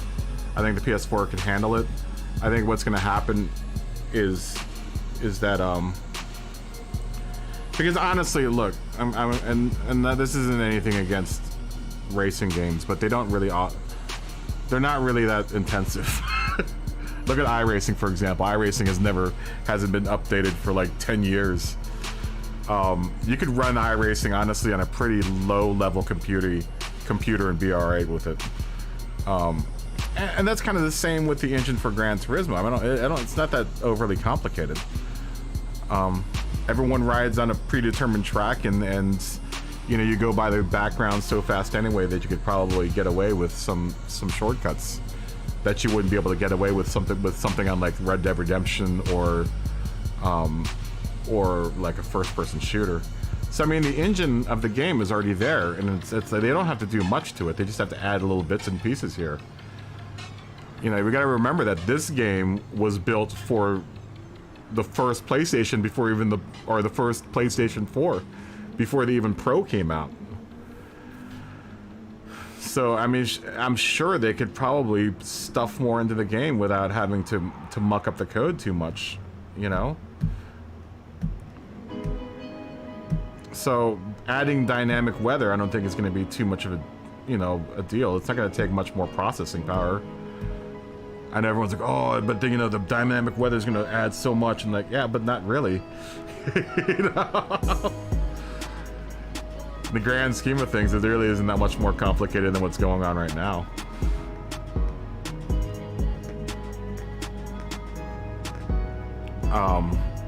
You know, in that sense, I think the only thing that's going to be different between the PlayStation 5 version and the PS4 version is, honestly, I think VR won't come to PS4. I think the full VR support will only be on the PS5. And graphical updates, like ray tracing and all that other stuff. But like I know, I always bring them up, but I know Key's like, oh, there's no way they're gonna be able to program in, you know, dynamic weather into the PS4 version. I'm like, why wouldn't they? You know, why wouldn't they? Oh, what's up, Nuke? Sitting here talking to everyone here. Say hi to everyone that just jumped in here. Nuke, James Bond, Turbo Tuner.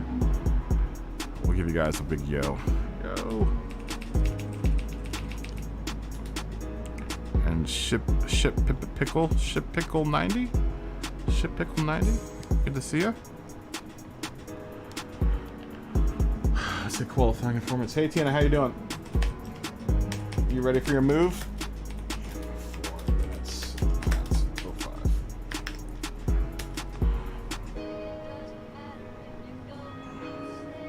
Yeah, I don't think it's as technical as everyone's making out to be. I'm not sure if any people understand, you know, that the games that came out 7 years ago were complicated because 7 years ago they weren't really fully utilizing the full architecture of the PlayStation back then. I think nowadays programmers and developers have a way better handle on what the PS4 can handle versus 8 years ago. If the PS4 couldn't handle programming for dynamic weather, then I would really seriously question the power of the PS4.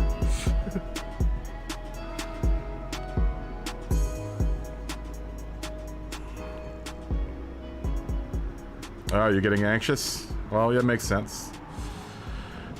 That makes sense, Tina, but rest assured, once it's all done, it'll be worth it.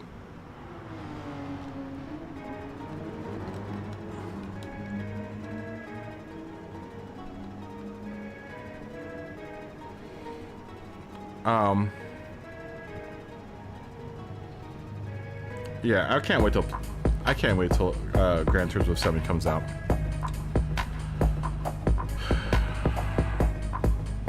I think it's kind of ridiculous that we have to wait this long. It better be good. It better be bug free. They better have their. I'm really more seriously interested in their improvements they've done to the servers and server connectivity, because that's honestly what they have to work on the most on this game, right? Is making sure that their server structure is right and that we don't have bugs in lobbies, you know, private or public, or, you know, competition or non-competition. They better have worked out all this net code for all of these lobbies, man. Honestly, if they gave us no graphical updates and very few updates to whatever else, and they made sure that everything on the server side was solid, I wouldn't care. Because honestly, I think that, you know, for multiplayer purposes, Gran Turismo is one of the funner sim-esque, it's one of the easiest sim-esque, you know, simcade games to get into, you know? It's a really good, like, entry-level racing game for people that are semi-serious about sim racing. Or maybe serious about sim racing but can't afford to get into it completely, you know? It's just a shame that it suffers so bad from all these glitches that are happening in the lobbies.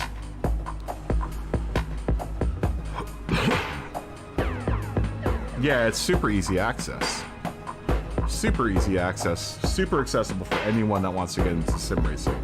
You can buy the wheels, and you know the force feedback will work like it's supposed to.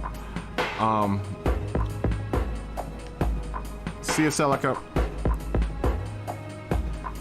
you know, there's no setup involved. It's very brainless, you know, as far as like having to get all your ducks in the row so you can, you know, race competitively. Super easy. But oh, Toby, when can Obi jump in really quick? You racing?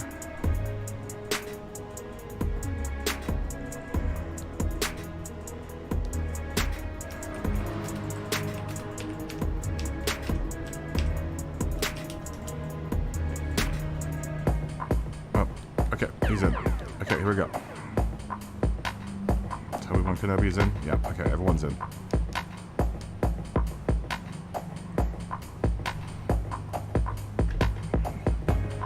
You know, it's the easiest. I think it's the easiest. I think far more than, like, because I don't think Forza is very... I played Forza for a while, and I liked it a lot. I just don't think... It didn't feel like Gran Turismo. It definitely felt more arcadey, I think, than Gran Turismo. I don't think it's as simmy. I think Gran Turismo definitely has more sim elements in it than Forza does. That's just me. I played both, and I actually went through like 4 generations of Forza, and I have to say I think I like Gran Turismo. I like Forza does some good things better than Gran Turismo, but I think overall I like Gran Turismo better. There are things that Forza does better, I think. Who's glitching? Is there someone glitching back there?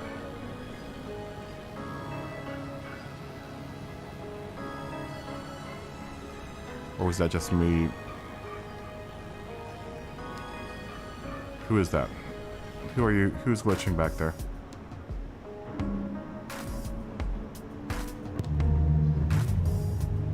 Who is that? Ooh, Infidel, that's a nice car. It must have been Ship Pickle. Oh, I love your Marlboro livery. It's really nice. It's very nice, Infidel.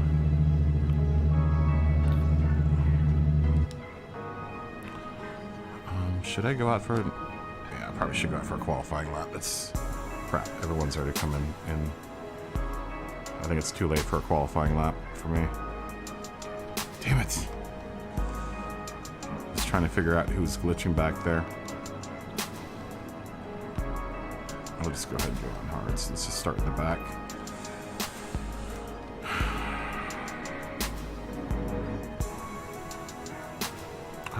You know, we could spectate and watch.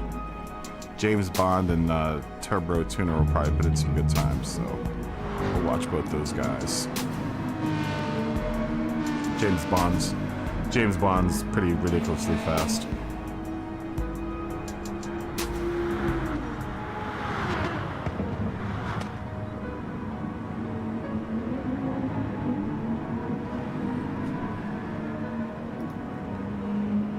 Yeah, but I know a lot of people are like, oh, Gran Turismo can't handle, you know, the PlayStation 4 can't handle this and that. I'm like, well, honestly, the PlayStation 4 could probably handle more than you can give it credit for.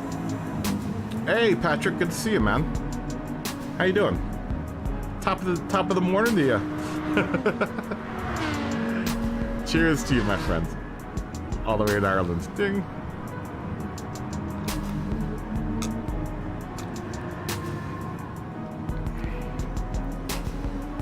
How are you doing, my friend?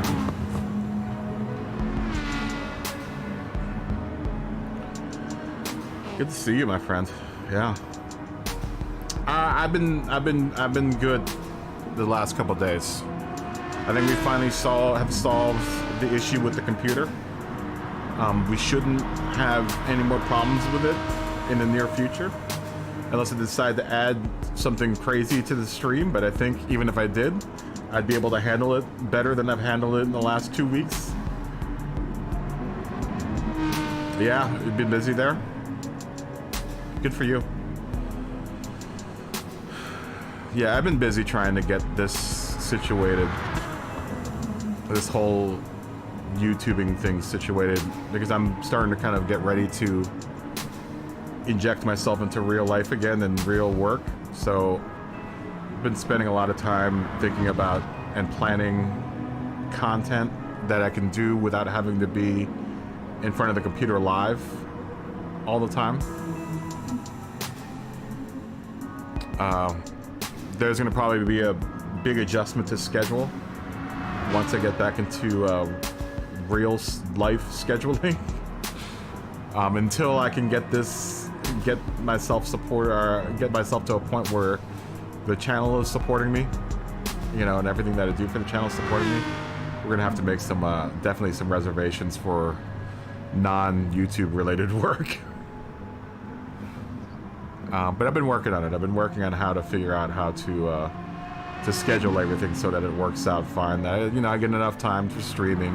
I get enough time for content creation, but then I also get enough time to do like life things.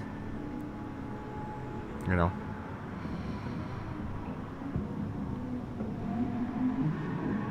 I would say in the next 2 months or so, 3 months.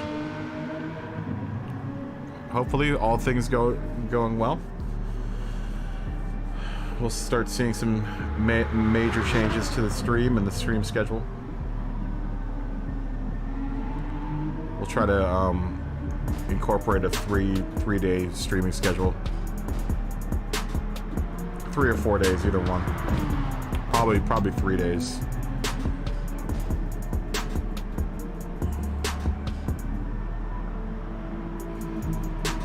So I'm preparing myself for some very sleepless nights coming up soon here.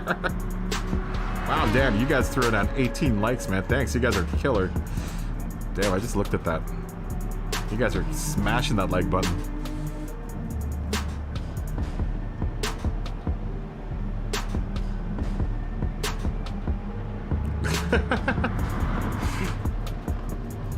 Yeah, you know.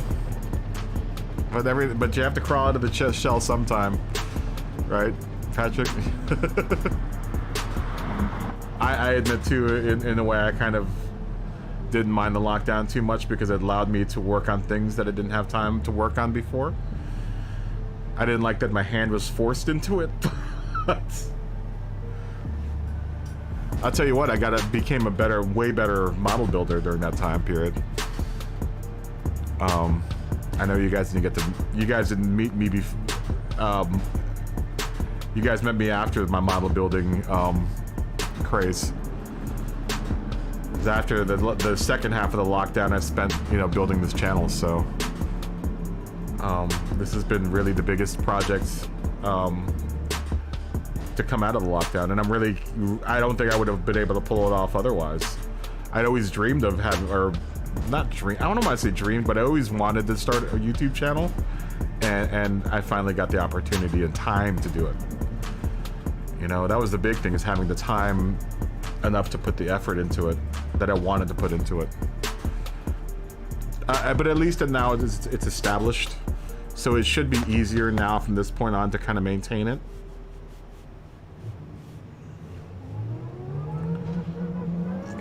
Your online racing career only spanned that 6-month period. Hey, but at least you got to do it.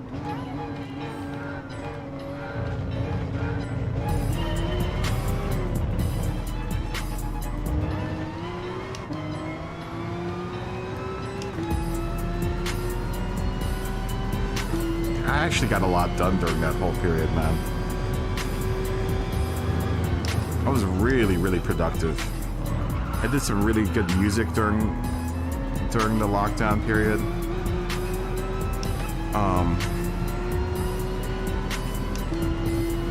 Which I haven't been working on lately. I feel bad about it.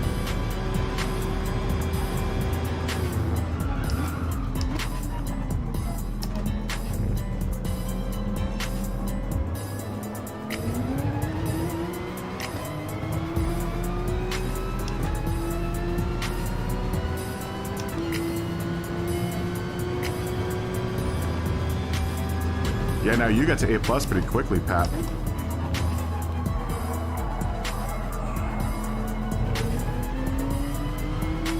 Six months, man, that's fast.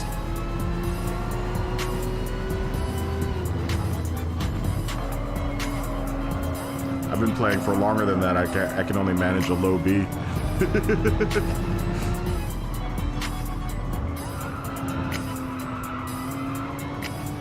Just barely hanging on to my B rating right now.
Oh my god. You stupid tires.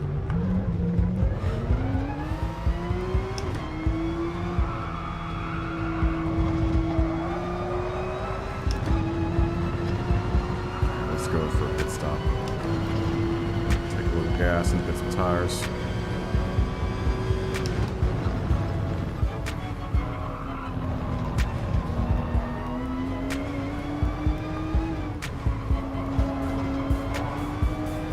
Mediums.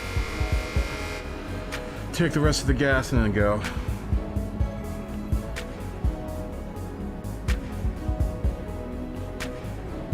Yeah, it helps that you're in the EMEA. You got the best of the best in the EMEA, right? It's a good place to practice if you're going to practice anywhere.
not getting anywhere here.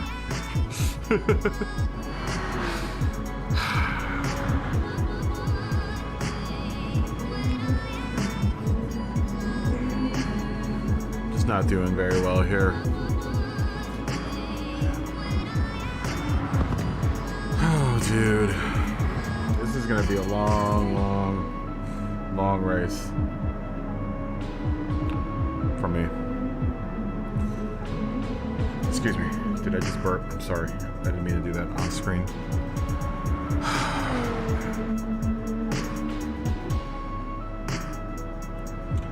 I don't know what I'm gonna do. I feel like I'm going as fast as I can, but it's just not good enough. Dude, this is not my track, man. I'm much better at the short course here. Way better at the short course here. This long course is a killer, man. The GP circuit is killer.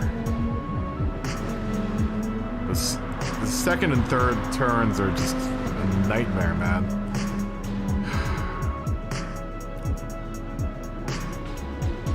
I feel like I'm going as fast as I can right now here. But I guarantee a lot of it's from inexperience, you know, around. I really haven't raced this race too much.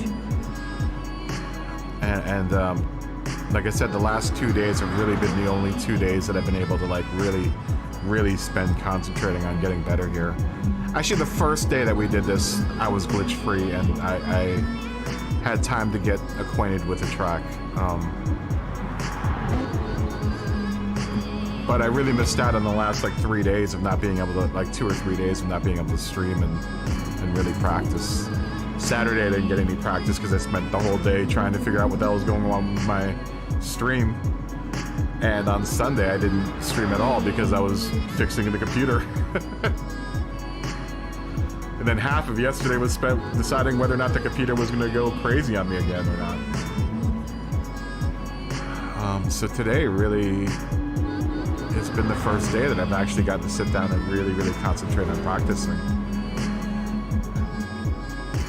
And I'm missing braking points. I'm missing turning in points like crazy. This feels so unprepared for tomorrow. But you know, we're gonna do what we can do. I don't. Like I said, I don't think it's gonna be as good as my last 2 races, which were 3rd and 1st. Don't expect a 3rd and 1st out of me tomorrow. A 3rd or a 1st or a 2nd out of me tomorrow.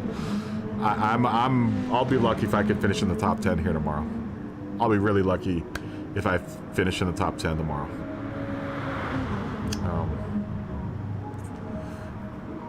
I'm gonna go to the bathroom. We're gonna go 10-1 really quick, and refill my water. I'll be back in a second.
Okay, we're back.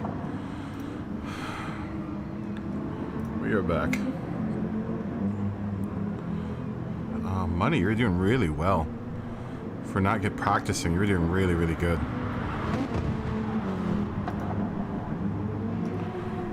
It's a good-looking car too. That wins Viper is really, really nice looking. The car behind you is also a good-looking car. What is that? Oh, it's a DHL BMW. It's very nice. Nice liveries, man. Yeah, that wins livery is real clean, man. It's a nice looking livery. I like those really thin lines on the hood. Those are really nice. Congratulations, Money. Good race for having very little practice. Turbo Tuner will come in third. VRT Dizzy will come in fourth with GTMC Rose very close in fifth here. Oh, it looks like it's gonna be a close one for fifth and sixth between Nuke and Rose, but it looks like Rose will come out ahead. Sakura Imichio will come in seventh. Eighth will be Abs. With Benelo Ben very close in ninth there. 10th will be Fritz Whitmer with a fake ragtop look on top of that bug. It's a cool look. Very nice. And Infidel, you're not too far behind there. Mr. Scaldi, not too far behind. I think you're going to do well tomorrow, Scaldi. If you keep driving like you are, you're going to do well tomorrow. And that nice, very simple Marlboro livery. Very nice. I like it. It's very clean.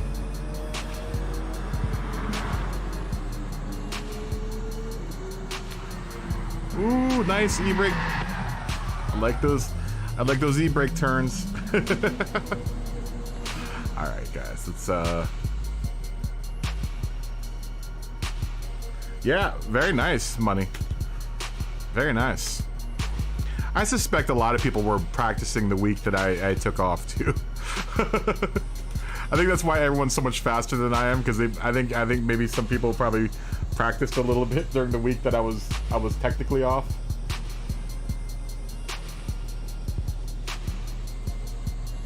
Yeah.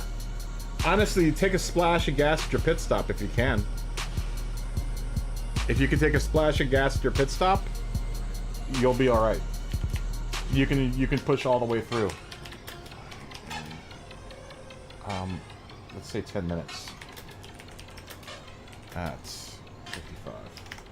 I just want to try to push as many races through as I can tonight, because I know a lot of people are trying to. Still a work day for tomorrow. For people tomorrow and stuff. I think a 10-minute break should be good enough for anyone to do whatever you need to do. Go to the bathroom, take a drink, hug a loved one, pet the dog, walk the dog maybe for a quick walk. You fuel saved all race, wow. So you didn't take any gas at your pit stop, huh?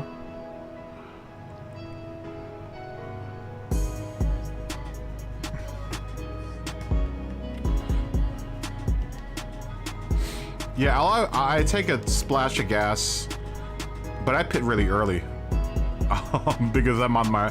I try to get rid of my hard tires as fast as possible. So, nice car. Nice to meet you. Qualifying 9 minutes. No gas. I don't use as much gas as your car does, though, so I probably am. For me to take gas isn't much of a deal, because I literally only take it like an eighth. It's literally a 1 second splash of gas, and that's it. And that's enough to get my car through the race. I finish with barely almost like with 0.1 gallons of gas in my tank.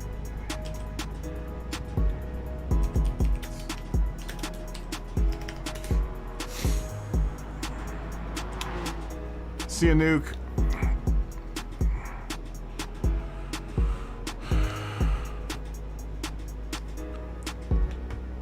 Smoggy. I know you're out there. This might be the... no, I don't know. I don't know. We'll see how many people stick around for this race, and we might have another race after this. It's only 9:47, so... it wouldn't be unheard of if this stream went until 11 o'clock. I did come on an hour late, so... I'll pay it back on the back end. This now that we're kind of settled in here for the next 8 minutes or so. A little break time. Yeah, I'm just not particularly good around here. You finished with 0.2 left in the fuel. I know, it's 1 a.m. If you're in New York, it's 1 a.m. there. You're a soldier. Ah, oh, come on, man. It's 1 o'clock in New York City. Are you in New York City? That's like 9 o'clock at night in New York.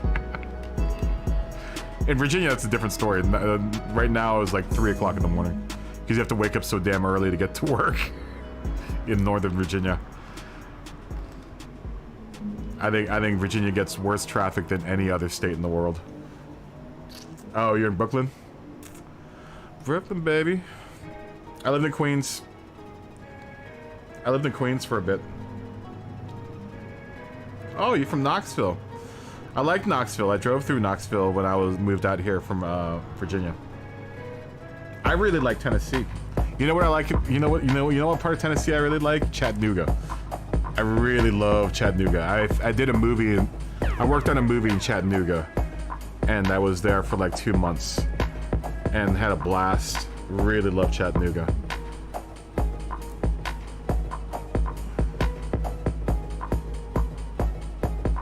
Oh, no way, dude. LA traffic's a breeze.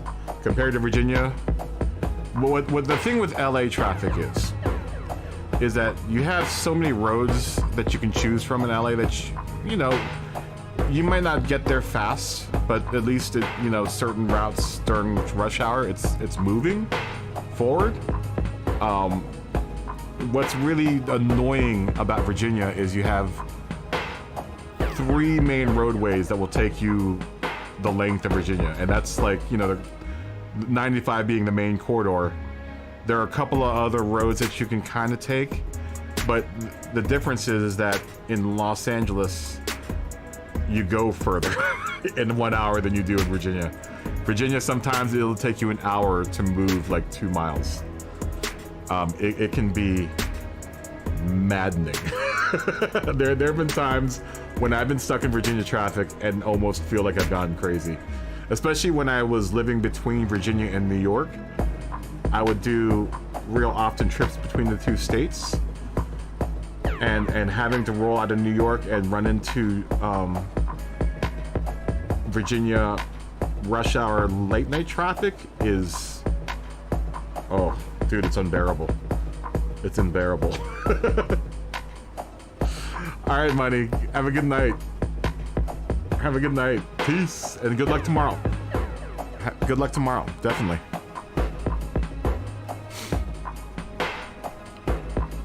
Hopefully we see you tomorrow. Drop on in. I think I'm gonna run the 2nd or 3rd race. Probably the 3rd race, maybe. I don't know. Maybe the 2nd and 3rd race I'll do. I'll do the 2nd race as like a warm-up race, and then I'll do the 3rd race. I just want to know how everyone did. Just out of curiosity.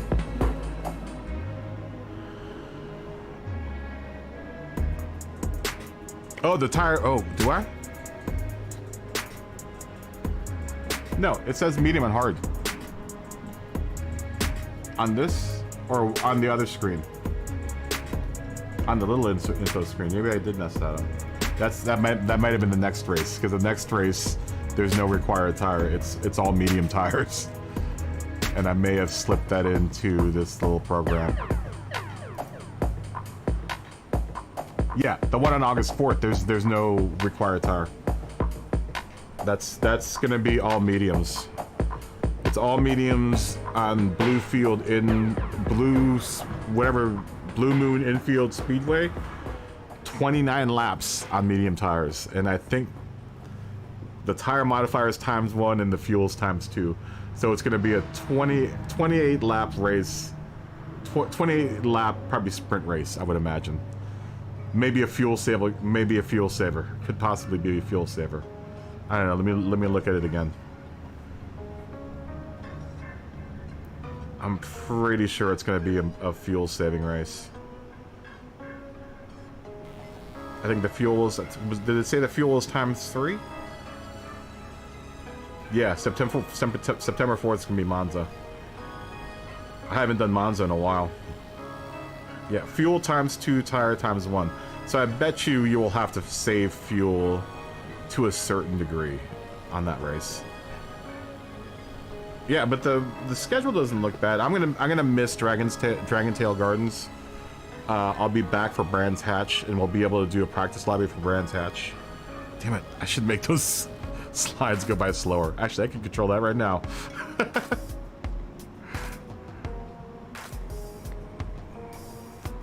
There's no wishing. I can actually make that happen.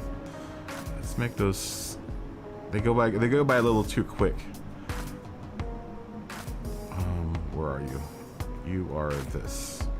So I can change you so that you. Let's just play at 100%. Just slow it down a bit. 120%. Ah. It goes by so fast. Yeah, there's some cool races lined up for the next couple of races. I'm waiting for that screen to come by around again.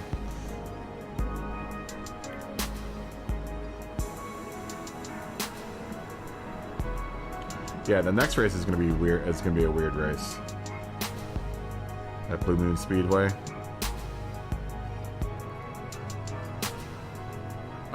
Tsukuba Circuit, I haven't really run on. The Maggior GP and Fuji will be fun too. Fuji in the Group 4 is going to be crazy, I think. That last race is going to be crazy. Yeah. That's what we have to look forward to in the next couple weeks. Next several weeks. And then after that, I think I might have 2 more weeks that I could probably hang out and do streams, and then after that I think we'll probably have to reduce the stream frequency to like every other day. Maybe 3 days a week. 3 or 4 days a week. Probably 3. But hopefully at some point in time I can just make this my day. Trust me, if I could make a living off of just holding lobbies all day, I would. But I gotta make money. I gotta start participating in life again.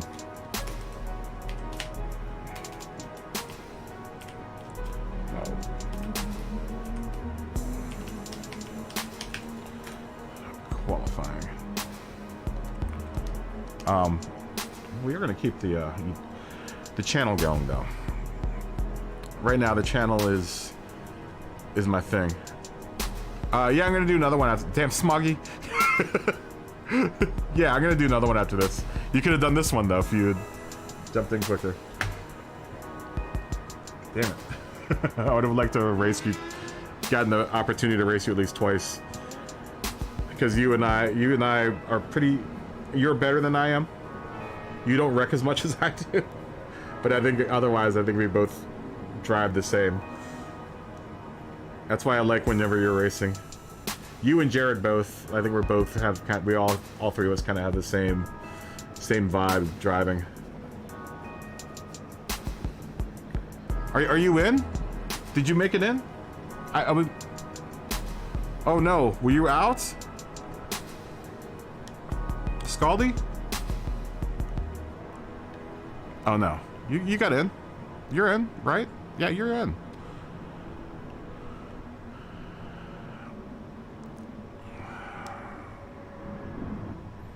Equally slow. No, I think you're faster than you're definitely way faster than me here. I think I'm sloppy. I'm a sloppier driver than you, Smoggy. I'm a much sloppier driver than you. You're very. You drive a really clean line. Mine is really crazy. as we've seen in the past. We have video, internet evidence that I'm a sloppier driver than you are. Because there have been many a time when I've been riding behind you and then I've wrecked for no apparent reason whatsoever. That's happened. That's a usual. You can usually bank on that happening at least once during the stream where I'm following behind you and then I just wreck. It happens plenty of times. So I think I could safely say that you are definitely a much cleaner driver than I am.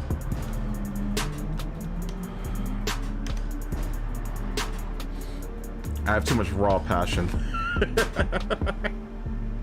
Not that you don't have raw passion. I just have more of it because it ends up throwing me off the sides of the track.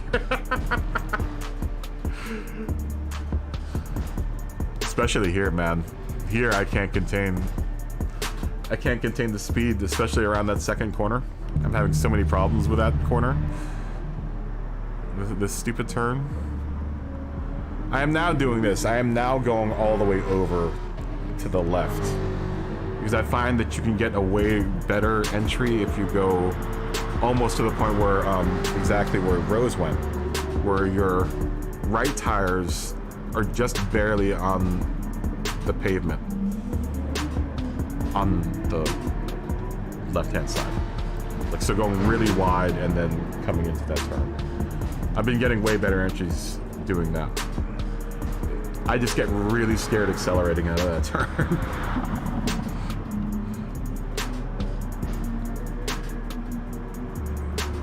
Yeah, I get way scared. Way scared.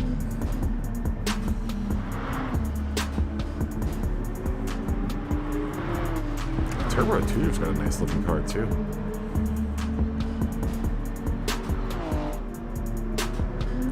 Almost all the turns you have to go really wide in, you know, to get a good entry, I think.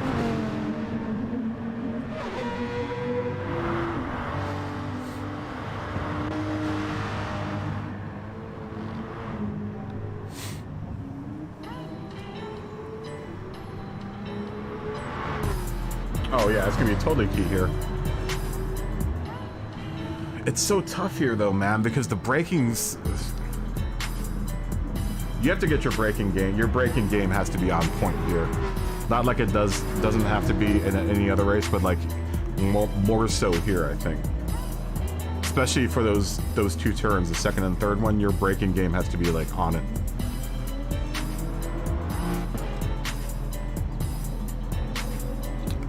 You can roll through it, but you have to bleed off enough speed from the entry, right, to be able to roll through it right.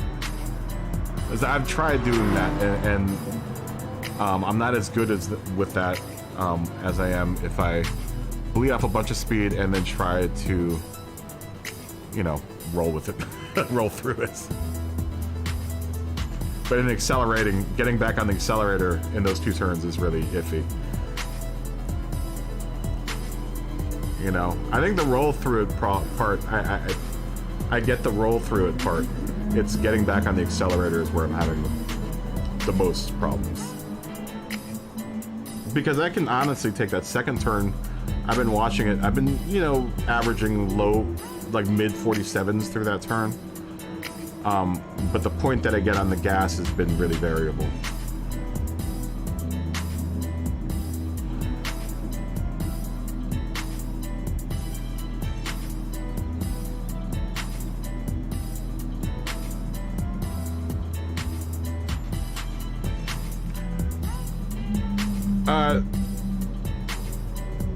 Which straight? The, oh yeah, well yeah, that too. I guess it's, yeah, you're technically right, it's technically 3. It's technically turn 3. But I think it's the real turn 2. You're right on that. Technically it's turn 3. So turns 3 and 4. But turn 2 really isn't that much of a turn, it's more of like a dog leg. Yeah, it's more of like a really quick dog leg, a real like slight dog leg. So I wouldn't qualify it as quite a turn, but I mean technically it would be a turn. That's why I always try to make the delineation between turn and corner, because corner would imply that it's a square, right? Whereas turn signifies something where you're actually, you know, turning. Flat cut. Yeah, that would be the other way you would put that, as a flat cut.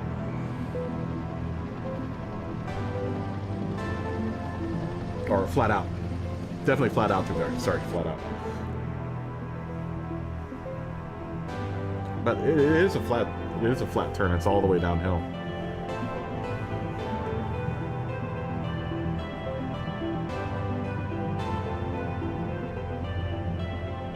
Yeah, there's no turn there.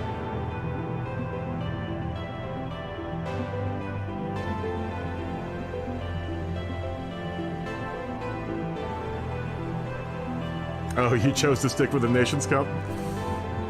Yeah, you have to really only... that's why I only do one, you know, because I think it's too much stress doing both of them. So pick the one that you like doing better and then stick with it. I agree with you on that. That's why I only do manufacturers.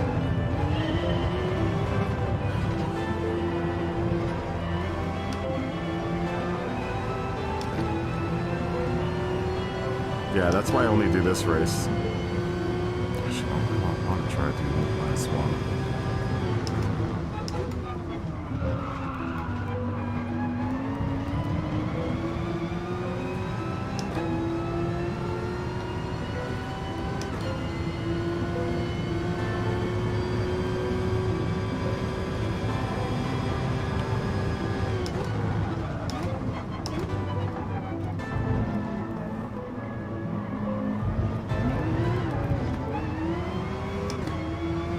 Thanks, Abs.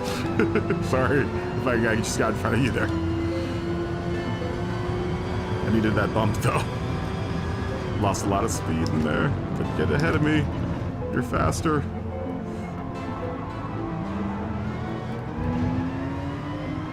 That's me conceding. So hopefully I can follow Abs and get a little faster here, just following them. I'm much better following people than I am leading. Way better at it.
Whatever it was.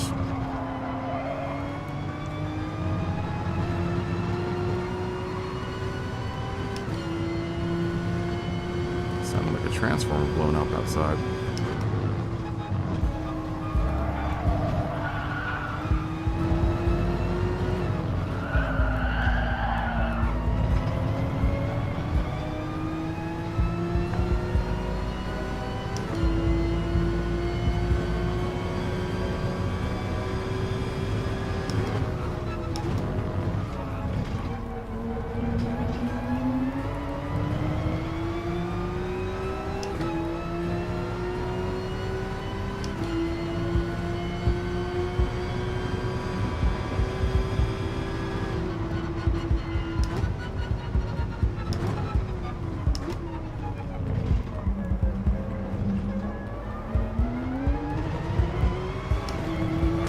hard tires.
Changed my mediums.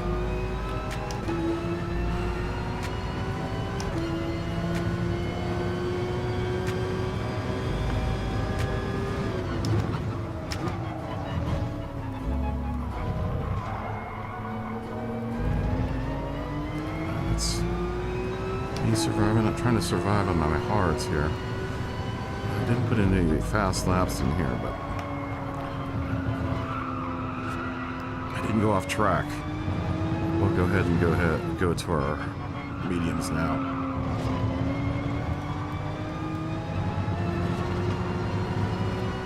Just hoping I'm not going too early in the race here.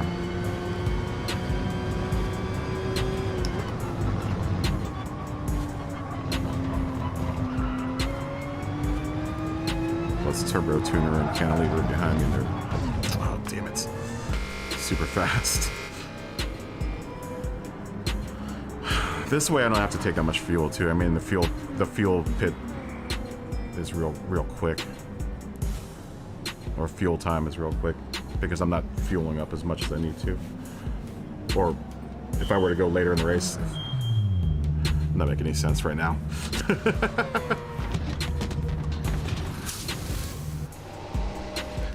Either way I don't have to take that much fuel. And I can run balls out for the rest of the race. And I think I may have gone in quick or sooner than I may have been the first pit there, so hopefully I can gain some time here over my next couple laps. Just have to be consistent.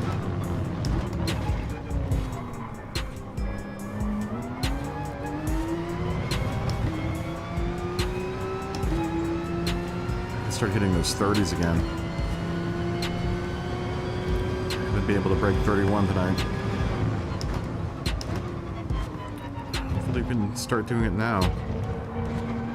It'll give me hope for tomorrow.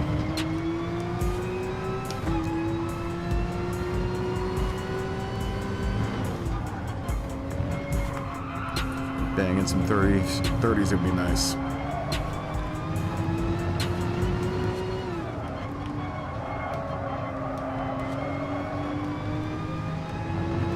Tuner just went in. That means I may be able to catch back up.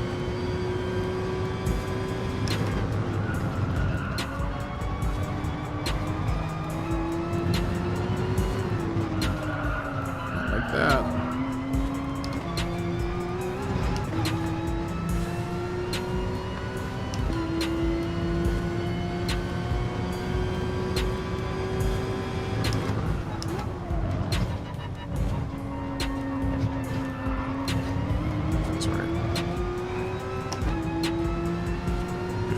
Turbo tuner if we can keep up with them. Let's try to catch up with everyone else.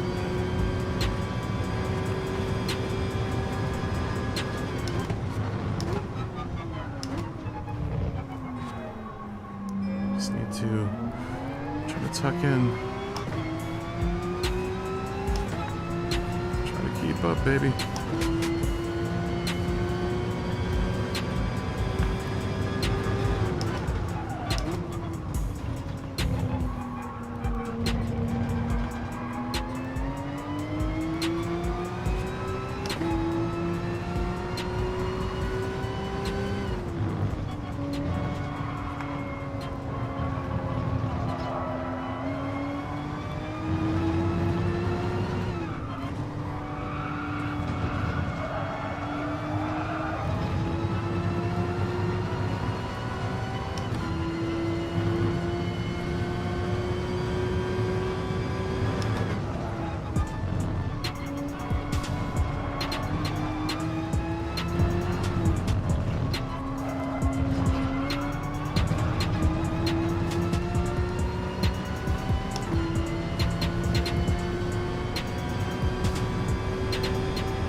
Rushing.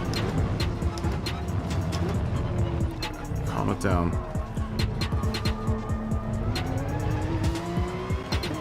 These tires are still relatively fresh, so.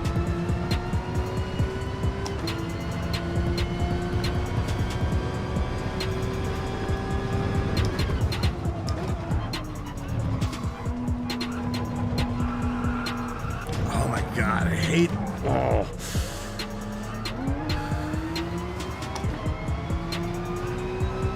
Turn. Oh.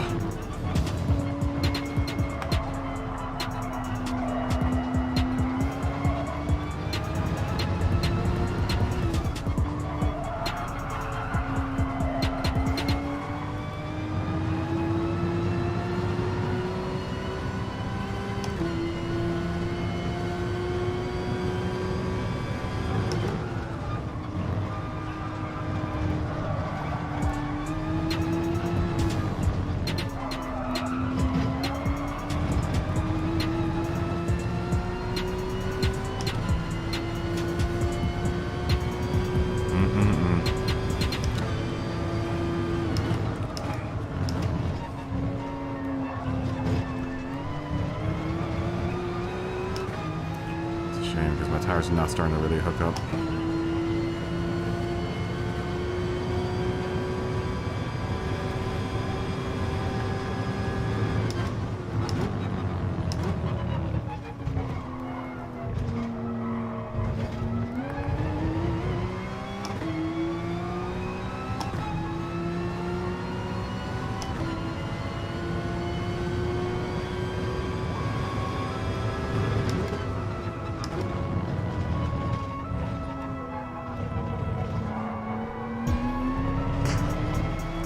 Better. Not by much, but it's a little cleaner.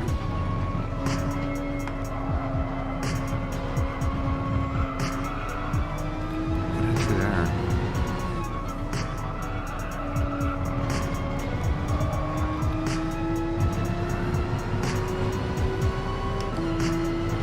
Bollocks up these next two turns will be on a good lap here.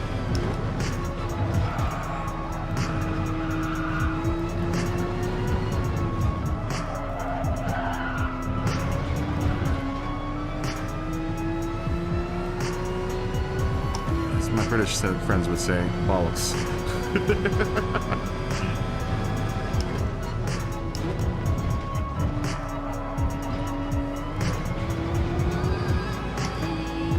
I use the word mate.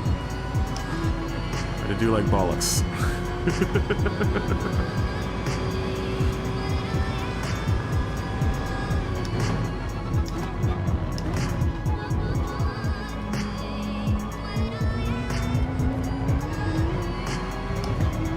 It's a word that transcends all languages. Bollocks. So you know what's happening. It can also describe a great myriad of things. The word bollocks. greatly describes what I'm doing right now.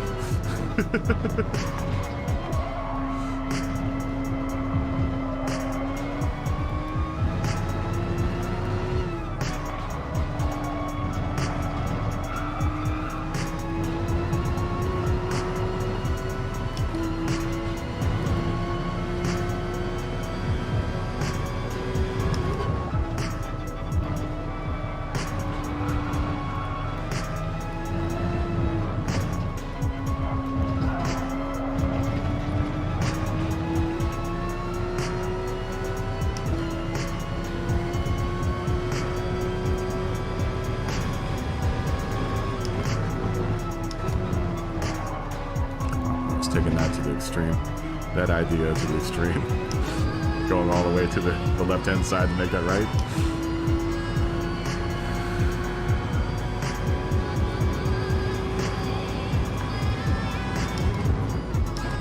We won't go as far left this time.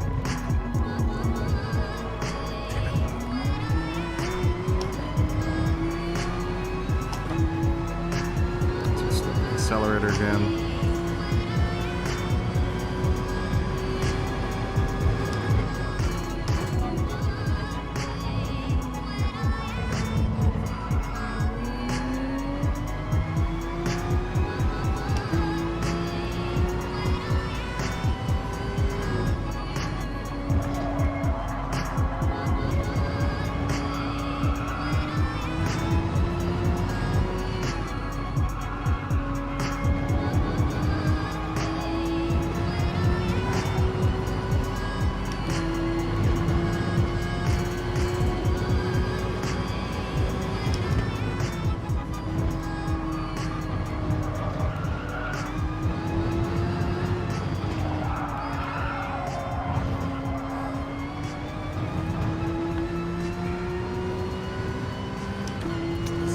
Now, really kind of verging on the level of insanity.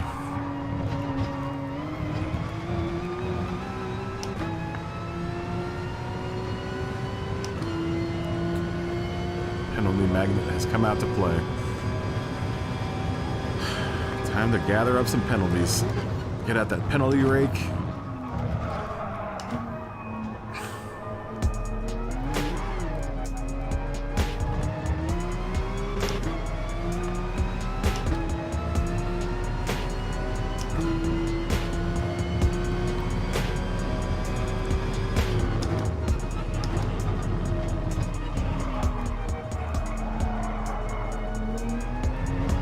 Have more than a half a second of penalty. I've got almost one lap. It's crazy.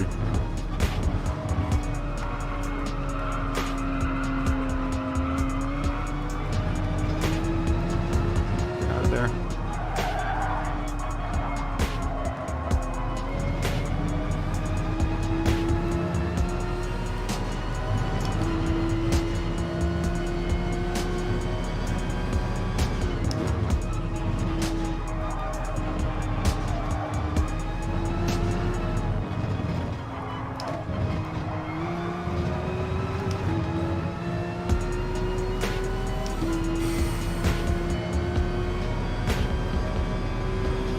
Bollocks.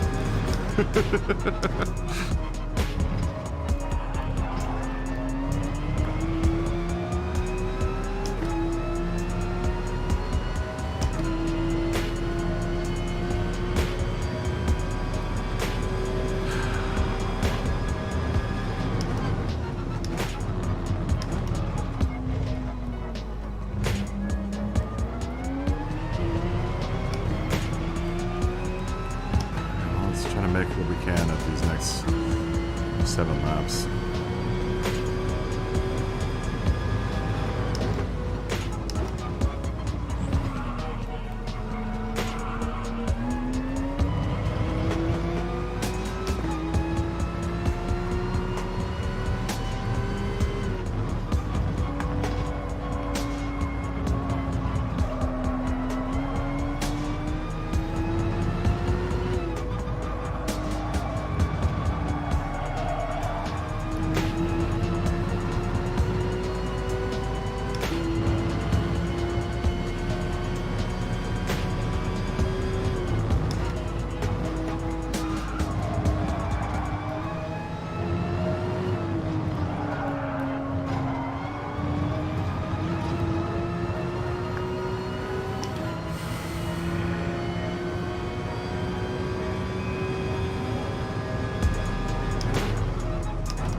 don't think I've done one race in this lobby in the last couple days where I haven't gotten lapped.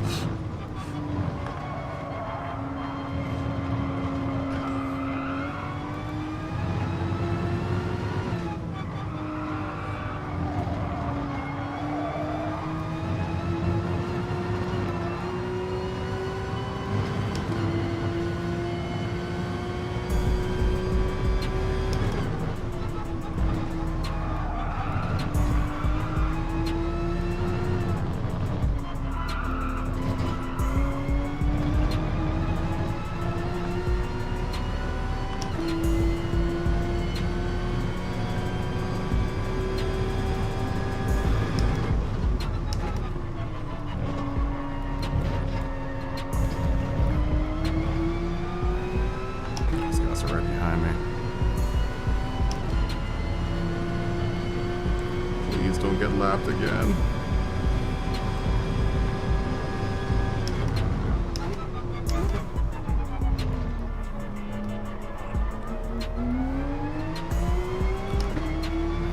It's not gonna happen. They're coming in fast. They're closing real fast.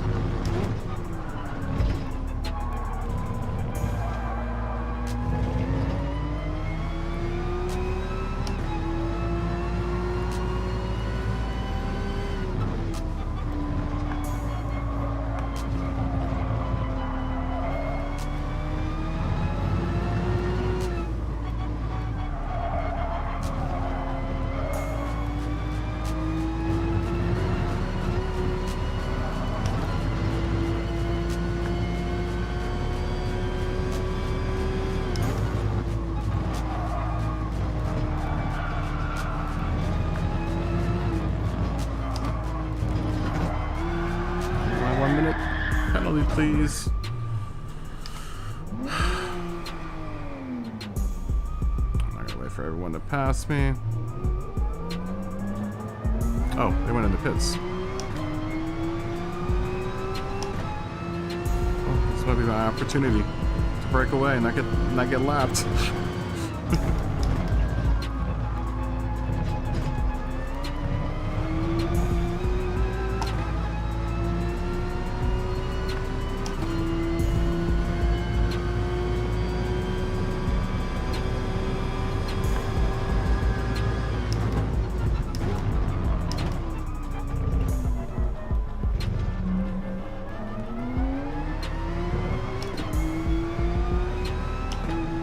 I wish we ran a race that was long enough that you could do 2 stops.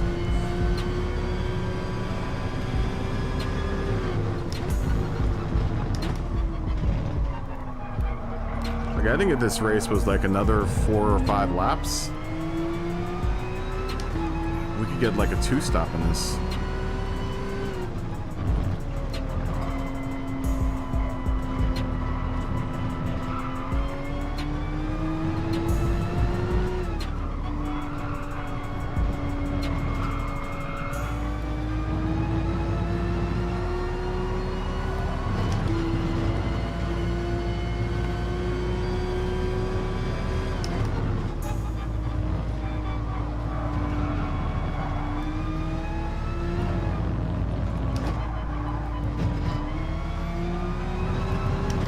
I could shift a second there.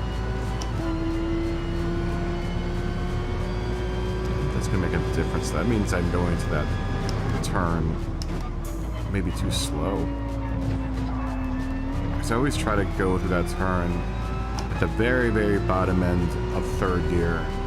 And it's probably a little bit too high to shift into 2nd gear at that point.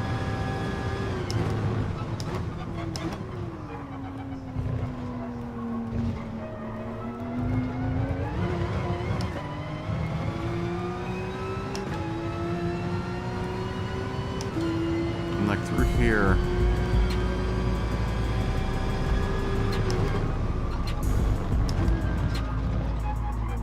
Yeah, this is a big break game right there. And then through here. See, I don't know if I should shift down to second there. Because, I mean, honestly, I'm kind of just holding my speed. So I can come out through there and then do this. Still got probably a blip worth of rev. And yeah, I'm like right at the bottom end of third gear there. So maybe I should just stay in third.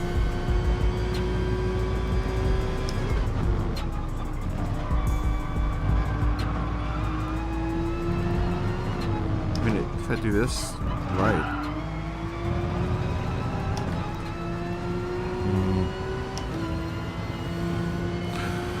I think it's 6 of one and a half a dozen of the other there.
late on the gas there.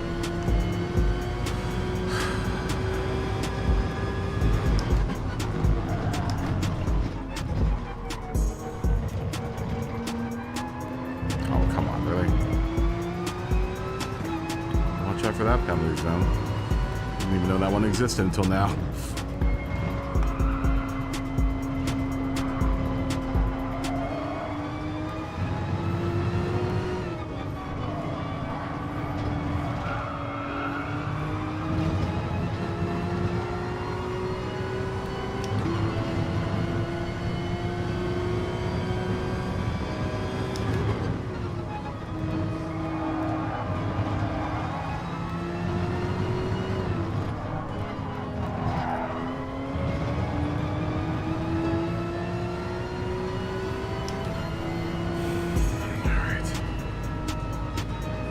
He did a 3-stop race, Scaldy.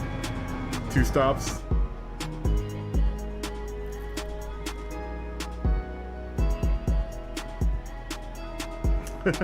Wow. You didn't do too bad though. You didn't finish last. So the 3-stop actually worked for you. See? I don't think it would last. It wouldn't work in the A lobby, but it probably would work in the D lobby. Honestly. If you were really fast in A+, then you could probably pull off a 3-stop. Maybe.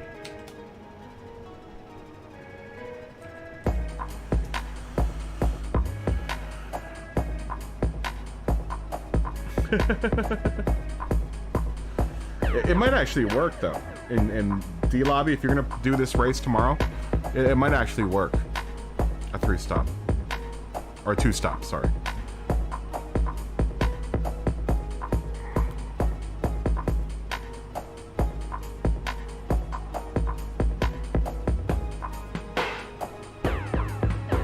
Impatient Meteor. Good to meet you, Impatient Meteor. Let's go to this screen. Where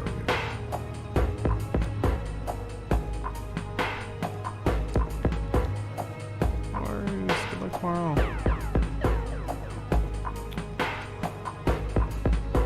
Where are you, Ken Lever? Good luck tomorrow. Good luck tomorrow.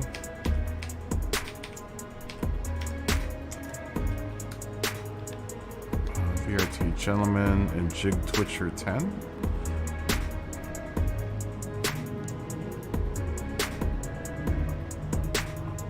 Jig Twitcher and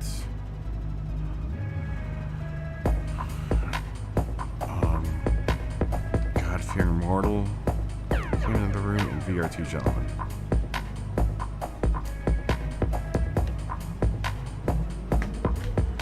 9 minutes.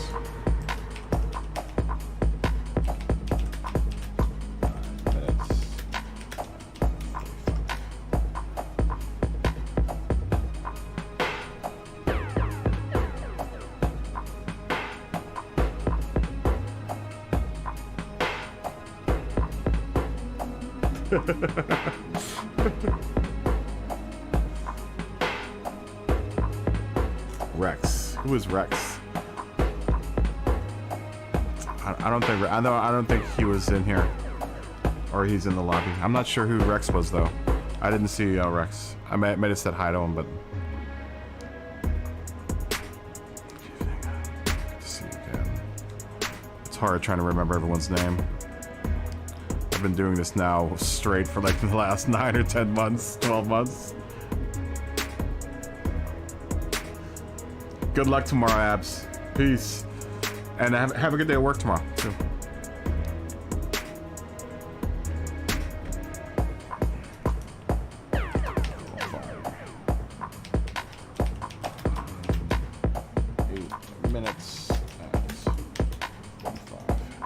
Depending on how long this one goes, this might be the last race. It seems like we have a lot of people coming back in or staying in. I mean, this is gonna be a full race, it looks like. Yeah, man, Abs, good night. Good night. And good luck tomorrow. And like I said, have a good day at work tomorrow.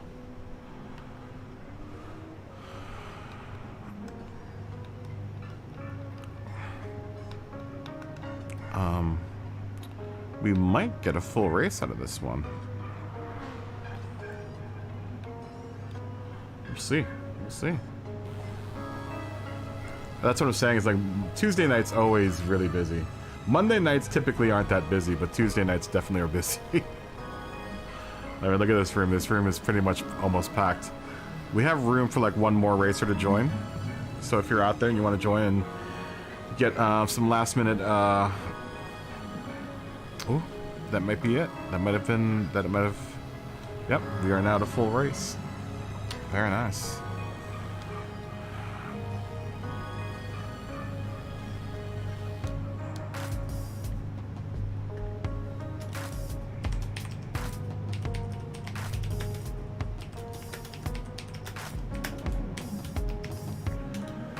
I didn't get to see. I want to see what my race time was for that. Still in 30:23, man.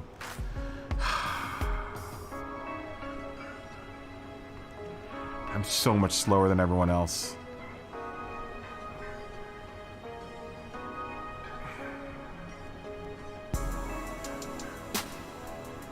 I almost, good God. It's like 20 seconds I'm slower than everyone else. More than that. It's like almost a full minute, man. Actually, it is a full minute. Damn, dude, I'm so slow around here.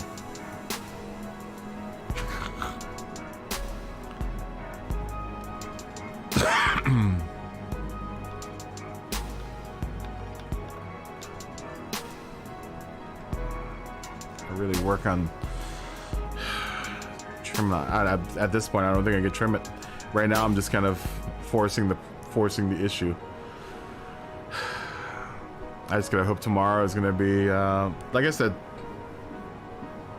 I'll be surprised if I get out of the top 20 or the top 10, into the top 10 tomorrow. I'll be very, very surprised.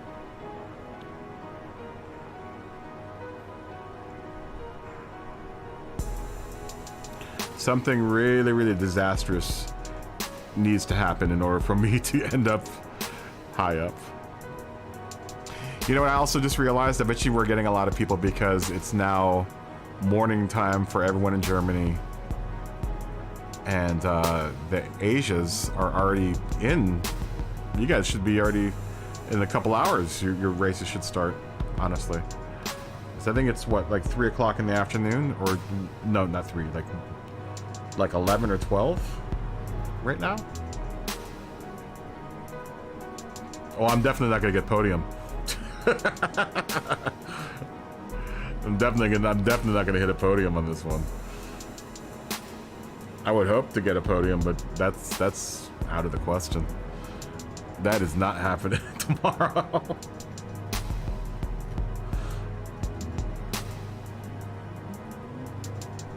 This is why that's not happening tomorrow. Look how slow I am compared. Everyone else is in like the 20s. I'm literally the only driver in a 30. And it's by a large margin that I'm in 30.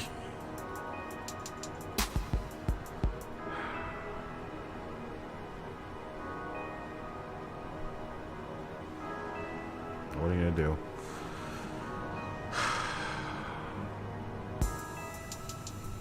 What are you gonna do? Yeah. I think at best, I'm gonna say 11th or 12th for me. I won't be dead last. Because there's bound to be at least a third of the drivers will be sloppier than I will be. That's usually the case. There's usually a third that are really sloppy. There's a third that are very competitive. And then the I wouldn't even say a third are really, really fast. They're just very, very good at the very top where I am at in B. At least they feel like it to me. I'm sure, you know, scales. You know, it's scaled on varying degrees of skill, but in my lobby, I feel like, you know, I'm probably like an 8th place driver. I just get lucky. Like I said, it might say B next to my name, but it's only B next to my name because I don't do daily races.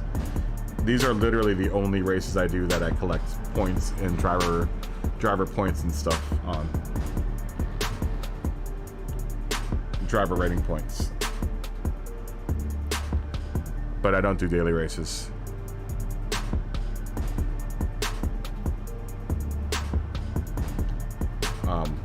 If I did daily races, I'd probably be still a D driver. I bet you anything. I would probably still be, you know, down in D's, probably low C.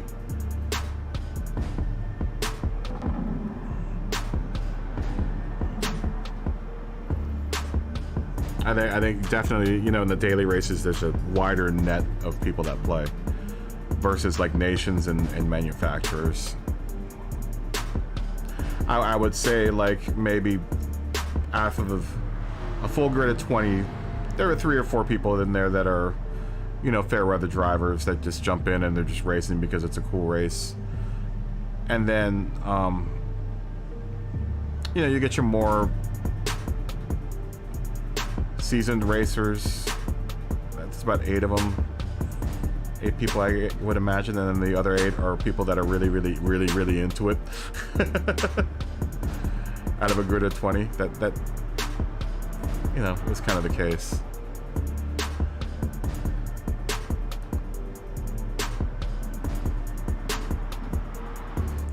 The gap on skill level gets smaller though the further up you go. Dirtiness is a whole different story. I've seen some really dirty racing in A lobbies, like the A+ lobbies. Just watching other people's streams and stuff, I'm like, wow, man, you would expect A+ drivers to be better. Even in here, sometimes you'll see A+ drivers that are really bad, and it's like, wow, and then we boot them.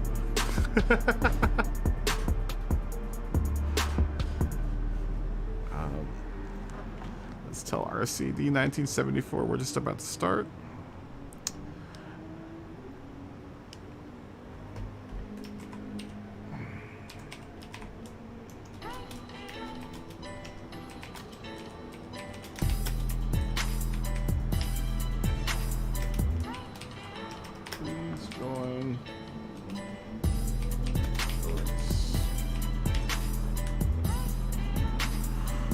Okay, here we go. Looks like we're all in. Yep, we're all in. Qualifying.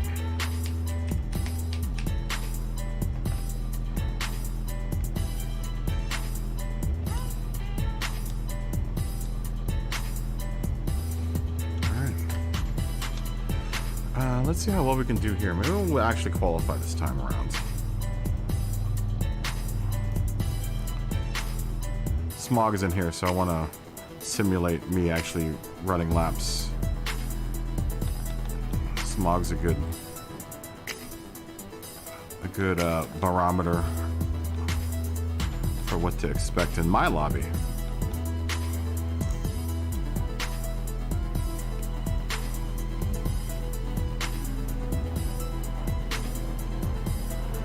So I like to race against old Smog Baxter. Smoggy.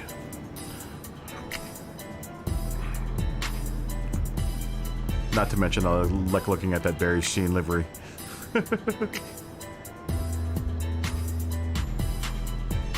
Makes me happy seeing that car go by.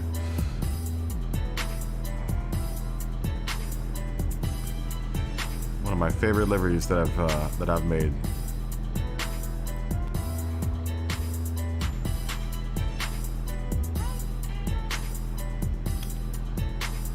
Yeah, it's been like that, Smoggy. It'll glitch for a split second, and then we haven't had too many real bad glitches tonight.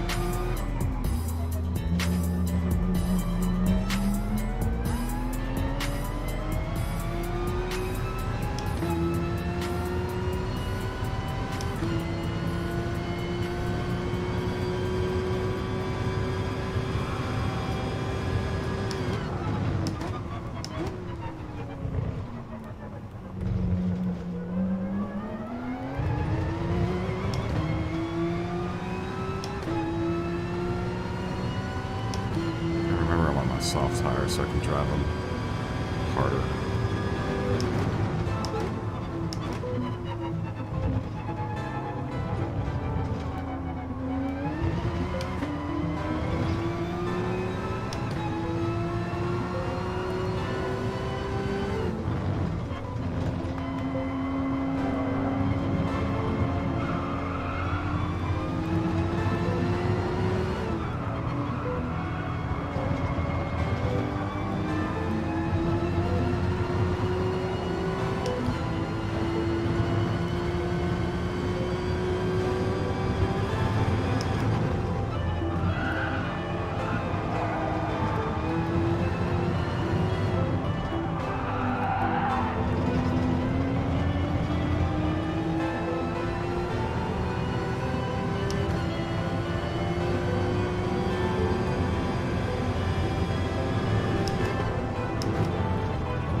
qualify in the back.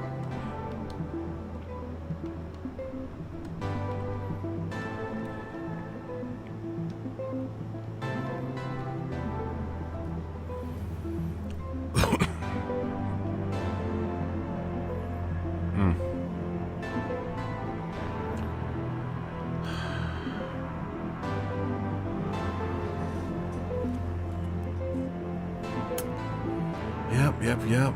That's gonna be a problem tomorrow.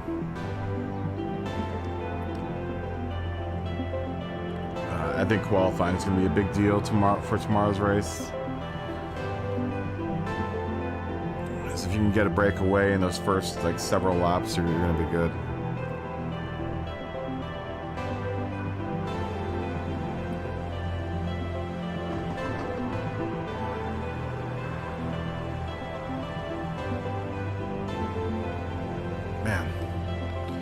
Make so many careless errors here. Just not being careful enough around some of these turns.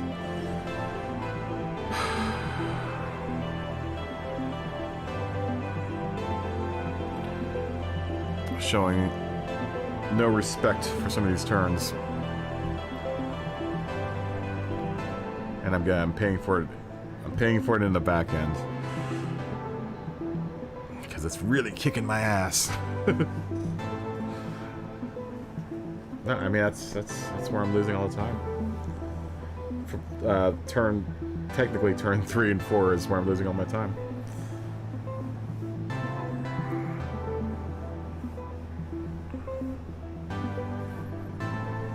I really have to focus on taking care of these tires here in the very early race here. I'm going to try to get as consistent, quick-ish laps as I can out of those hards and see if I can't not mess up. I really need to work on that because that's, if I'm going to mess up really bad, it's going to be when I have my hard tires on. Particularly when I'm getting back on the gas after technically turn 3, the first big right-hand turn. If I get on the gas too early, which has been my case a lot, I'll end up in that wall on the right-hand side. Be doing a face plant into that concrete wall on the opposite end of the track there.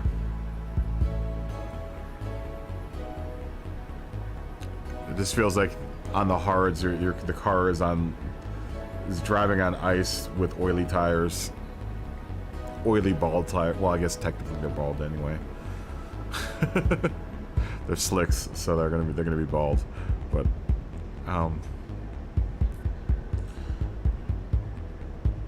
actually, no, it's probably more apt. It feels like them running on like 4 snowballs is what it's more apt to how it feels.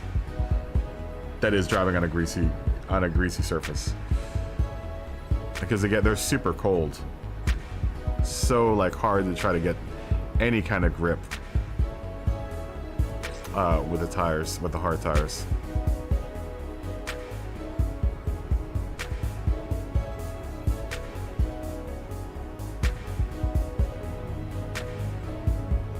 All right, let's hope for better pastures here.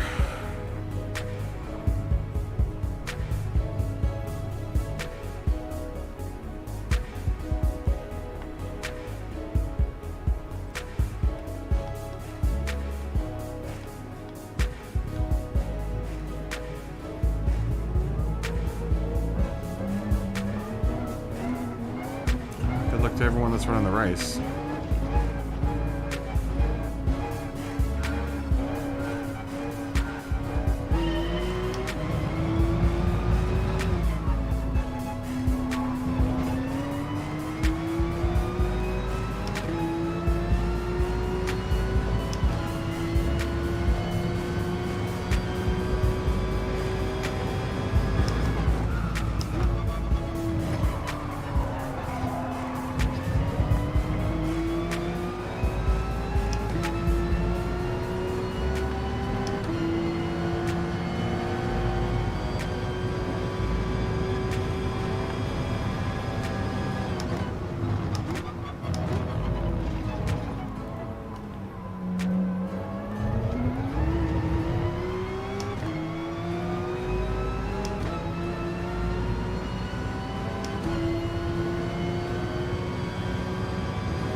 gosh. Really? That's what I'm talking about. These tires.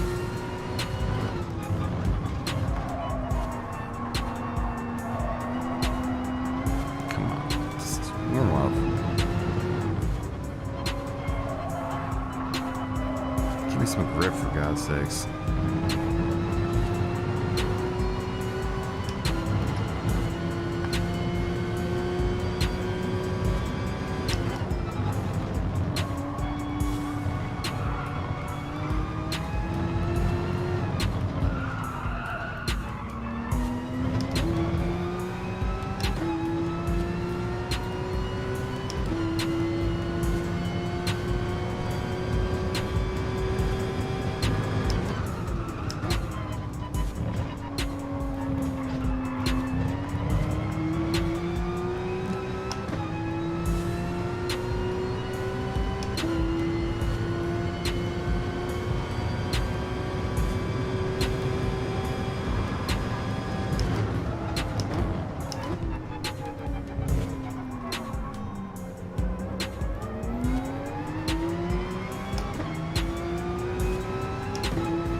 I'm going to take the tires, get some gas.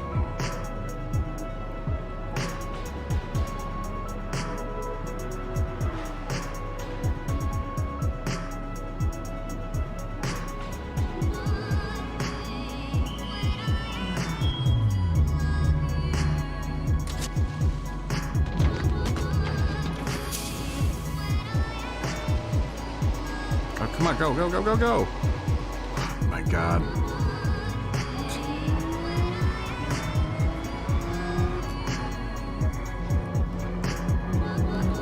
Great. At least I have plenty of gas. I ate up 2 seconds I didn't have.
Pooped. Whew.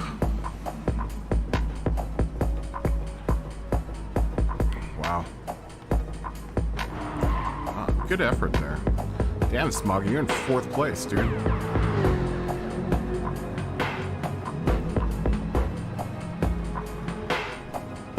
Very nice, Smog.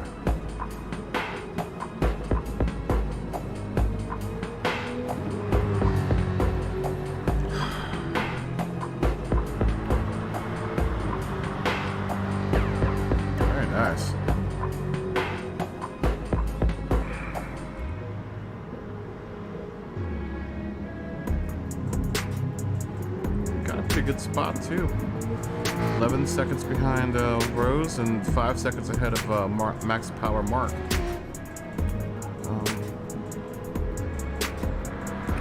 Good race, man.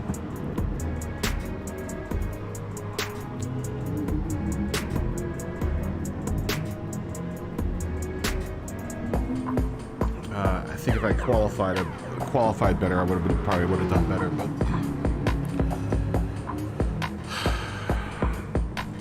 Gotta really work on that qualifying for tomorrow if I want to do good in this race.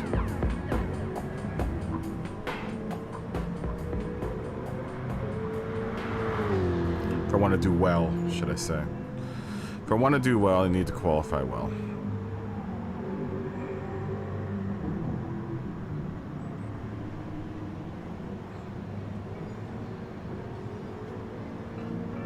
Yeah, good race. Good race. Nice, Smoggy. Smoggy would be 4th. Max Power Mark will be 5th. Cracker 83 will be 6th. 7th will be VRT Gentleman, with SK 1719 very close behind. Very nice, SK 1719. Fast Bus will come in 9th. 10th will be Ian Singh, and Infidel Killer will be 11th. Scaldy.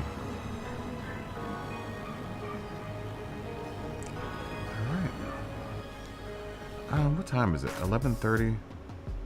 I think that was the last race. I'm beat. It must be late for you, Scaldy. I know I'm tired. I know I'm tired. I've been doing this for the last 7-8 hours now. 7 hours now. Yeah, I think it's about time to call it quits on this one.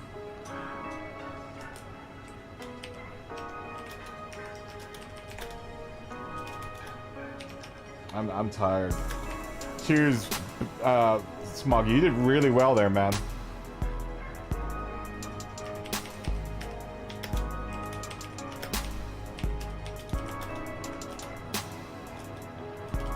Everyone. Tomorrow, hold on, give me a second. Good night. Yeah, I need to make some dinner. I'm starving. And I'm tired too. Excuse me. So you're gonna do well, I think, Scaldy. You're gonna do well in the D lobby.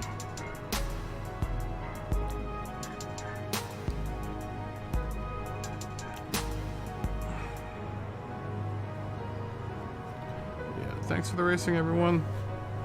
Good night, everyone. Good luck tomorrow in the lobby. Good luck, everyone.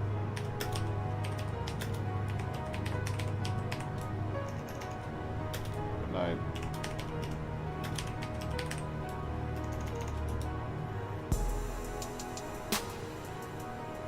Yeah, I am tired. Yeah, that was a good race, Smoggy. We had a good race. Or you had a really good race, man. You finished 4th. I don't think anyone realizes that I'm gonna close the lobby. Good night, everyone.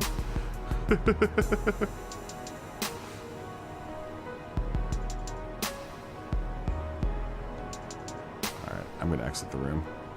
Bye-bye. Yeah, I'm tired. I need to get some rest and eat some food. And do some work tomorrow morning. I'll probably do... Let's look at the schedule for the races tomorrow. What am I going to get? What are you going to give me? What are you going to give me? What is that? It's a Megane? Great. Great, thanks.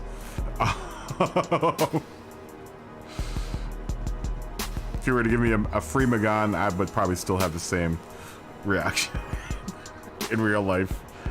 Tomorrow I will probably do... I'm thinking the second race. What time is it? Like 5:20. Yeah, I'll probably do these 2 races. So I'm curious to see how you guys do tomorrow. Expect me to be on around 5:20, 6 or 6:40, 4:40. No, is that 4:40? No, 2. So 6:40. Probably more like 5:20 here. Probably like around this time here. I probably have the best chance with the 4 o'clock race, but I think the 5:20 race is... You're gonna do the first one? Yeah, that was a really good race on your part, Smoggy. And Scaldy, if you run your race tomorrow, I think you're gonna do well as well. I think both of you guys have very good... You should do really, really well in B Lobby Smog. Yeah, I'm gonna do the second. I'm gonna do this race, and if I need to, this race. I honestly probably, if I get like anything higher than 12th place, I will probably keep whatever I end up with on this race. I really do want to know how you guys did. Ooh, what happened? Oh, dude, thanks, Mr. Scaldy. Dude, thank you so much. Thanks for your donation. Thanks for your 10 bucks. That's awesome. Thank you so much. You are awesome. All I want is top 10, honestly, too. And thanks for everyone that donates and is Patreon members and stuff like you, Smoggy. You're a Patreon member, and anyone who likes and subscribes and watches and just even races, man. All of the interaction is great, man. I love knowing that that's not me yelling at you guys. It's you guys being part of the community, you know, and that's the kind of the thing that I have going on here. I want to have a community of racers rather than a channel just about me as a racer. I know I talk the most because I'm the one with the microphone and the camera, but you know, I want to know how you guys do in these races too. So hopefully everyone will have run at least 1 or 2 races by one of these times. If I do this races, because I'm just curious about other people's races, or I just ended up lower than 15th place on this one. I won't take anything lower than 15th place. So if I end up in like 15th place on this race, then I'm doing it again. I'm most definitely doing it again. And if I do well enough on this race and think I can do better, then I will do this race again. But I'm gonna do probably 1 race, 2 races tops tomorrow. Damn, I got 20 likes too, man. You guys are killing it. Killing it. Anyhow, good luck to everyone tomorrow. Everyone have a good day at work tomorrow. But like I said, you expect to see me around 5:20. Hopefully someone's run a race by that point so we can have a chit chat to see how well it did. You did 7 on hards this time.